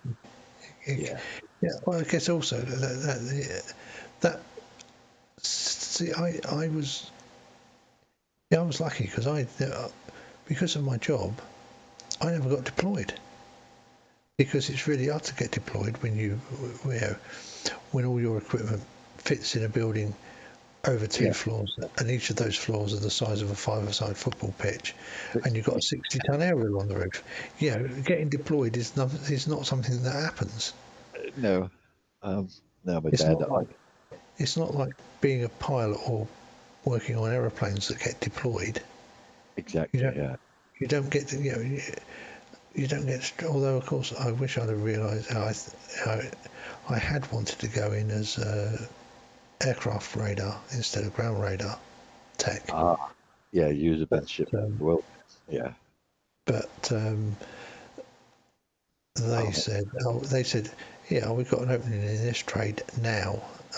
You might have to wait till the middle of next year if you want to go in as air radar. Oh, fuck it, I'm in. Yeah. I nearly joined the American Air Force. Nearly did, but my dad set me down. I just wanted to do it to make up for him, because I caused a bit of aggro when I was younger, and I just want to make up for him, say sorry for my dad. And my dad sat me down, said to me, he said, don't join the Air Force for me, join it for you. He said, that's all I'm going to say. Because I had all the papers and everything, I was ready to go, but my dad knew I didn't want to really join. I just wanted to do it to please him. But yeah, he's brilliant, my dad. I mean, he's 90 years old, living up in Scotland, but I wouldn't see him for like 4 years at a time. The whole family would see him for but when he came home, he certainly made up for the time he was away. Good dad, but my dad passed away in 2005, but my mum still. He was 80. And, right. That's good. And my mum's still going. She's 92. I lost my mum when she was 63. That was a few years ago, 18, might be 20 years now. But yeah, she's up in Scotland. That's why he won't leave. I'm fairly certain that's why my dad won't leave, because she's buried up, just down the road from where he lives now. And I've asked him several times, can't you move down here, Dad? Mum's not going anywhere. So just come down here so we can see you more. But he won't leave her, bless him. Which is that's nice. That's that's a nice gesture. But yeah, he it's quite funny really, because he had I think it's Vernon's. The woman, something to do with Vernon's anyway. She's sort of a little bit younger than my dad. After Mum passed away, she lived opposite him, and he used to be around there every day, and in the end, he had to tell her to piss off. He says, I'm not interested in your money. I'm not interested in you. Piss off. Leave me alone. I can get on by myself. I said, Dad, you could have been swanning around in a Rolls Royce or their private airplane over the way. He said, I've had enough of airplane. I don't need any more in my life. I just laughed at him. I thought that was really sweet of him. You know, I think she really did have the hots for my dad, and I just thought hilarious that he just piss off. I don't need any more airplanes in my life. Cool. But yeah, I'll make you laugh. 9 years in the Royal Air Force, while on duty. Total length of time spent flying in an aircraft, in a Royal Air Force aircraft? How many? 3 minutes. I laugh. It's not unusual, but yeah, it just seemed ironic. Remember back in January of '87 when we had the really bad snow? Yeah. When it was absolutely, when we had a couple of foot of snow here. Yeah, it's and horrendous. It drifted terrible. All the roads were locked. Well, it cut the radar station off at Neatershead. Couldn't get in and out. So they got a Puma up from Odium to helicopter to fly all the off-duty guys in after 3 days or 4 days and fly the guys that were in there out because they'd been there for like 4 days with no change of clothes, no nothing. Bloody hell! Right, and that was the only time I went in an RAF aircraft while on duty in the RAF. But yeah, when I was in the Air Cadets, first year I did annual camp. That was RAF. Was at RAF Odium. I did a 90-minute sortie in the same fucking aircraft while I was a cadet on camp at Odium. So you've done more when you're a cadet than you ever did in your career. I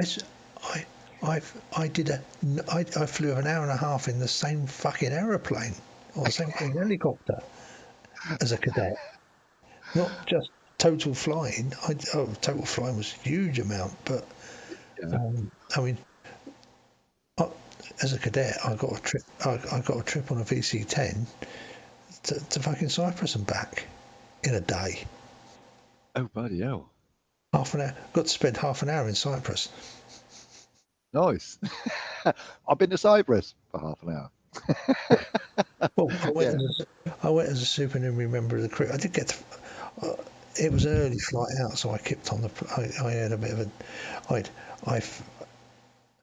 You had to turn up because it was such an early flight, like 4 a.m. You had to turn up the day before, and you stayed in what they called the Gateway Hotel at Bryce Norton. And I fell into bad ways there because I got picked up as a pet a bit by some rock apes, RAF regiment. Yeah. Who were playing cards and drinking all their English money before going to Cyprus. All right. And they were letting me help them drink their English money before they went to Cyprus. You got a bit of a state then. So I had a bit of a sleep on the plane now, and then I got to fly back, sitting on the jump seat in the cockpit. Oh, cool. So because I went literally, and of course the crew were quite happy because I was. I just turned 18. Yes, the crew were very happy because I'd just turned 18, but we weren't allowed to bring duty free back. Oh, right. We weren't allowed to purchase cigarettes or alcohol as cadets. No, yeah, that's a bit. But I still got my duty free allowance, didn't I? I still got my crew duty free allowance, which is less than your normal duty free allowance, but I still got a crew duty free allowance. Oh, nice. So, yeah. So of course the rest of the crew got that, didn't they? Yeah, I bet they did. Nothing good to waste. That's crazy life, really. That I'd never anyone say we should do life. I wouldn't want it anyway because I wouldn't know what I know now from because my dad traveling, going from one base to another, we'd move. And, that's a good life. It's a good life because I opened my eyes to the world. Getting to see a lot of the world free. So which is quite nice. I still like to explore Europe. I'd like to take a year out and just drive around Europe on my motorbike. Meet a few people I've sort of met. And just because Europe's about the only place I really want to go now. I wouldn't want to go to Africa or India or anywhere like that. Probably South America, I'd probably get arrested. It's just trouble. It's almost like I got this invisible sign I can't see, but everyone else can. Just arrows pointing at me. Arrest this guy. Arrest this guy. Get him in trouble. I don't know why. Every time I go somewhere, even when I just go abroad, I haven't got a passport now, but every time I used to come back in, oh man, that used to be a nightmare.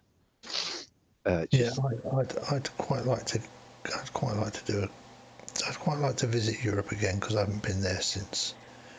I think the last time I went to mainland Europe was in 1974. Oh bloody hell! I think last time I went.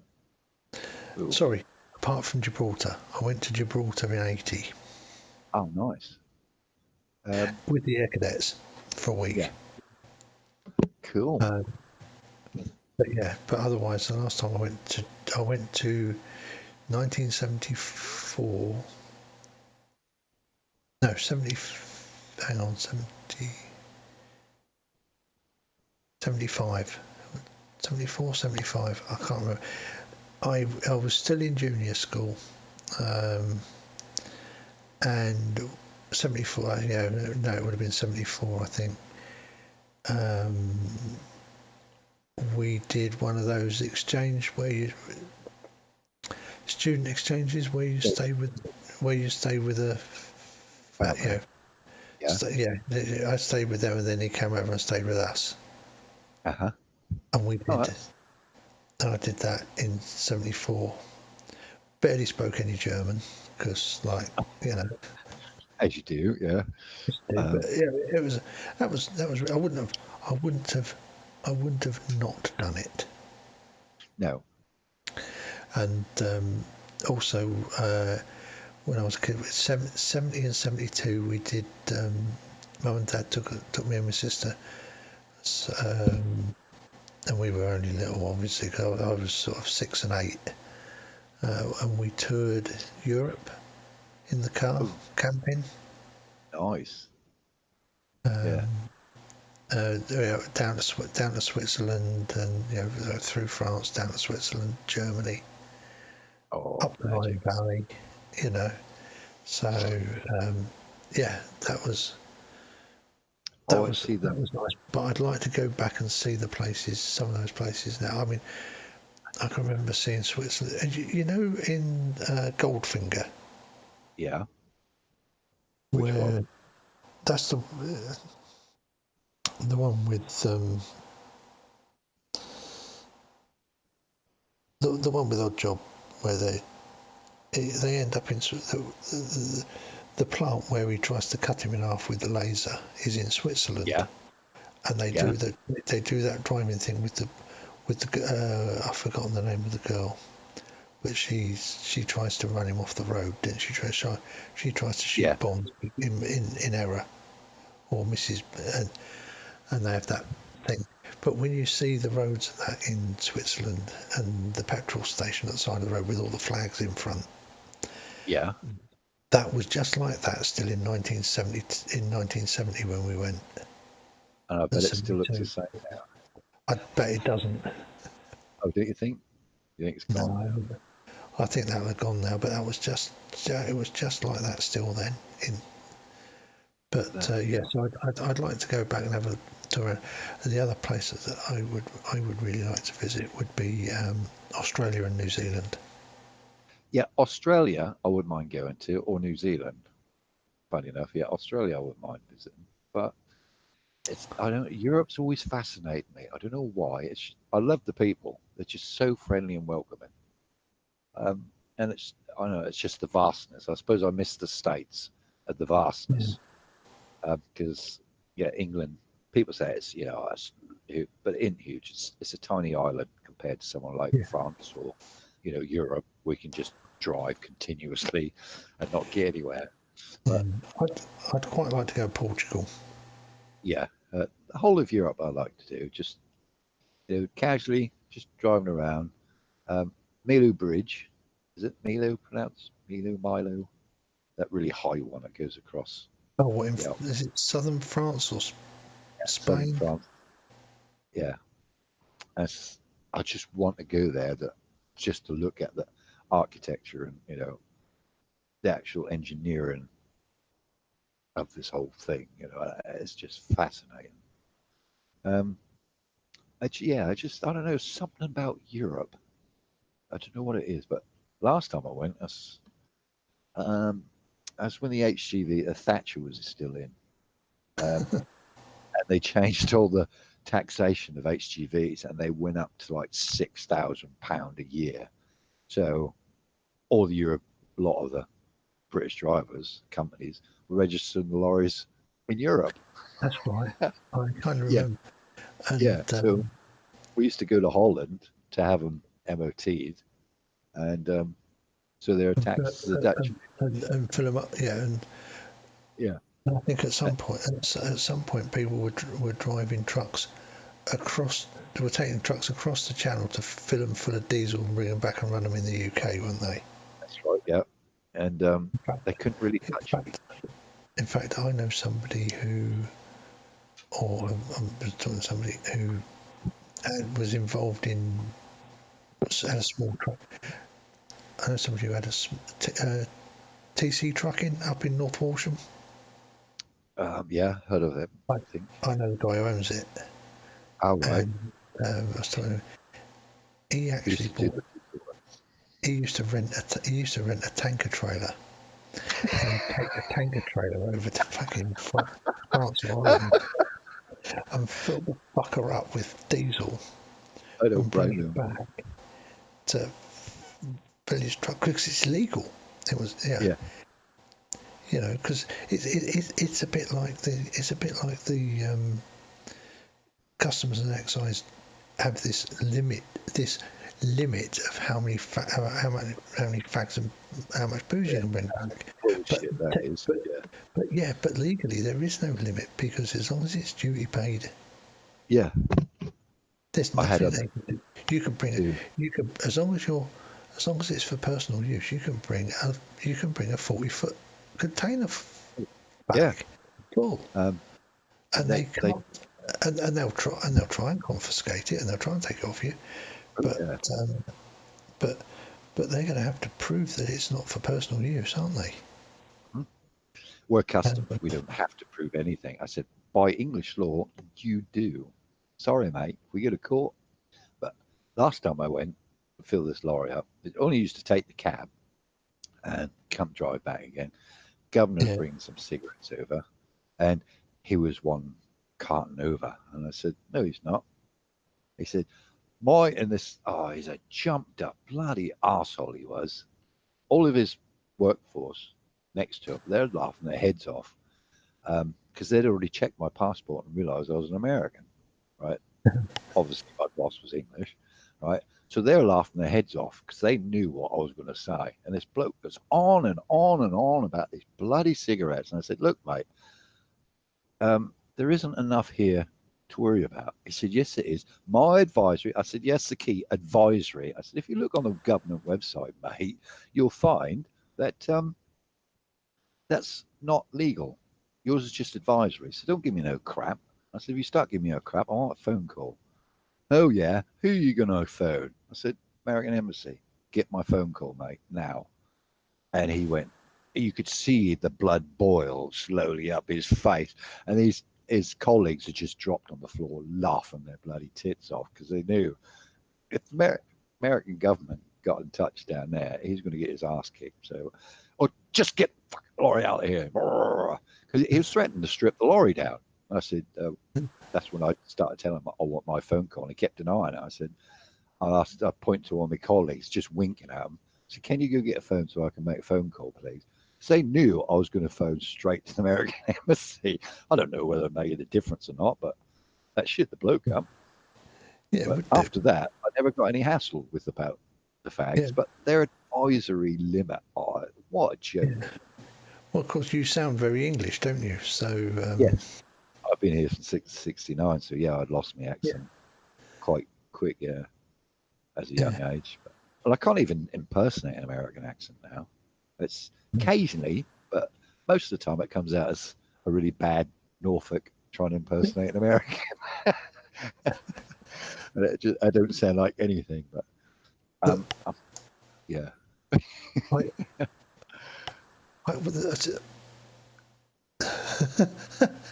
Wow, how long has this stream been on?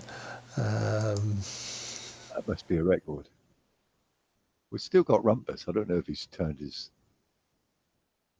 Oh, he's just left his account on. Probably just left his account on. Probably fell asleep. People for Life just went, wow, how long's this stream been on? So I just put 7 hours, 8 minutes, 15 seconds. Yeah, I don't... Oh, you can't actually see how many people are watching on this because I can tell you exactly. I can tell you exactly how many people are watching this. 16. Really? There are 16 people listening to us talking shit. Yeah. Mind you, having said that, it's quite interesting listening to two geezers chatting sometimes. Like, I don't know if you remember the crew, Chaz and it wasn't Chaz and Dave, was it? Chaz and Dave were the two East Londoners who used to do the song. No, not them two. Curvature. That was Dudley Moore and the other guy. They used to act like two drunks. Oh, but they weren't actually acting like drunks. They were actually slowly getting drunker and drunker and drunker. And Peter Cook and Dudley Moore. That's it, them two. It just has me in stitches listening to them because you can hear them slowly getting more inebriated, and this shit what was coming out with them. And you think, what? But it was funny. But, yeah, it's I don't know. There's 16 people listening. They obviously were amusing somebody, which is nice. Well, I'm sorry, but I've got to go because I've got to take my meds and I've got to at least make an effort to try and get some sleep because I always go out on a Thursday and my Wednesday out today was an extra. I thought today was Monday till I went down the tap and realised there was a market there, and then thinking, I just lost 2 days. Oops. So yeah, I probably won't get any sleep until I'll probably have a cat nap tomorrow evening, I suppose. I don't really sleep a lot, so sorry to keep you up. But you're not keeping me up because I'm 1 o'clock. 1 o'clock is actually early for me to go to bed. Ah, cool. That's all right. I don't feel guilty now. No, don't feel guilty. Look, because my care call in the morning, which I need to have to get a shower, usually comes about 9:30, and I get maybe 5 hours of sleep a night if I'm lucky. Yeah. I kind of tend to go to bed about 4 o'clock. Ah, yeah. Because then I can go to sleep and wake up and get up and have a shower. Yeah. Because it's much nicer to wake up, get up and have a shower than it is to wake up, sit around for 4 hours and then get my shower. Yeah, I know what you mean. Yeah, I can relate to that. Yeah. And especially when you, because you don't want to get up and get dressed and go and start doing something, because then at 9:30 you got to have a fucking shower. Yeah. That sort of kind of spoils the day, really. I've been moaning about it for years, and the care company finally fucked up enough that it looks like I might be getting my wish and be getting my calls between 6:30 and 7:30. Ah, cool. That's a bonus. Well, yeah, that'll be a lot better because I will have whole days to go and do stuff. Yeah. I am sitting around for. Because if the call comes at 9:30, even if the call comes at 9:30, I can't get. The earliest I'm going to get the bus into the Yarmouth is 20 to 11. Ah, yeah. So good old public. Yeah. So that's 20 past 11 by the time I get there, and then I'm probably going to want to get on the 12:30 Well, I would have got on the 1:30 bus, but the 1:30 bus doesn't run anymore, so it's the 12:30 bus. Because the 2:30 bus takes too fucking long to get home because it goes via the school. Yeah. And the next bus after that is at 4:30. Ah, yeah, I have that problem. Come from here to Dis, we got like buses start at 7 and they sort of like slowly peter out till about 1 o'clock, and then there ain't nothing until late afternoon. Like if I go to Dis, I can get to Dis. I think there's like 11:30. Might be a 12:30 bus, but the next bus after that is 2, and then from 2 you got to wait till 5:30. Yeah. And I think, why isn't there a 3 o'clock bus? Oh, there used to be one, sir, but we've stopped using that. I think, well, why? And a lot of the smaller bus companies, you won't get buses between. You won't get any bus because they've all got the fucking contracts for the schools, haven't they? For school buses. So That's it, they're yeah. all. That's our problem. Yeah, And of course, that it's really, and you having to use a wheelchair. yeah. That's even worse because there's only one wheelchair space on each bus. If you turn up at the bus stop and there's somebody in a wheelchair already, you ain't getting on the bus. No. Sometimes if you go to get on the bus and there's usually a young woman, not always, sometimes, but mostly it's a young woman who has got on the bus with their pushchair and stuck it in the disabled spot. Yeah. Sorry, not pushchair, with the baby. Yeah. They won't then move to let the wheelchair go in. They won't take the baby out of the pushchair. Oh, I want to stay here. Yeah, they do. No consideration. And then I can't get on the fucking bus. That is, yeah. I've noticed that with some. I nearly caused a riot at Norwich bus station one day because I was arguing with this woman. I even got to the point where I told her she should have kept her bloody legs shut. Oh dear, that was bad then. Do you know what's really funny was and there was another young woman who took my side of the argument because this woman was like, I'm a single parent and I've got twins and I'm so hard done by. And I very nearly just turn around and say, yeah, I'm a single parent too. My oldest is profoundly autistic, and wind your neck in. But this young woman went, yeah, so I'm a single parent as well, and that's for a fucking wheelchair. Now move your fat ass. I mean, I have. I'd managed to get the footplate of the power chair in the door of the bus, so they couldn't shut the bus door. So,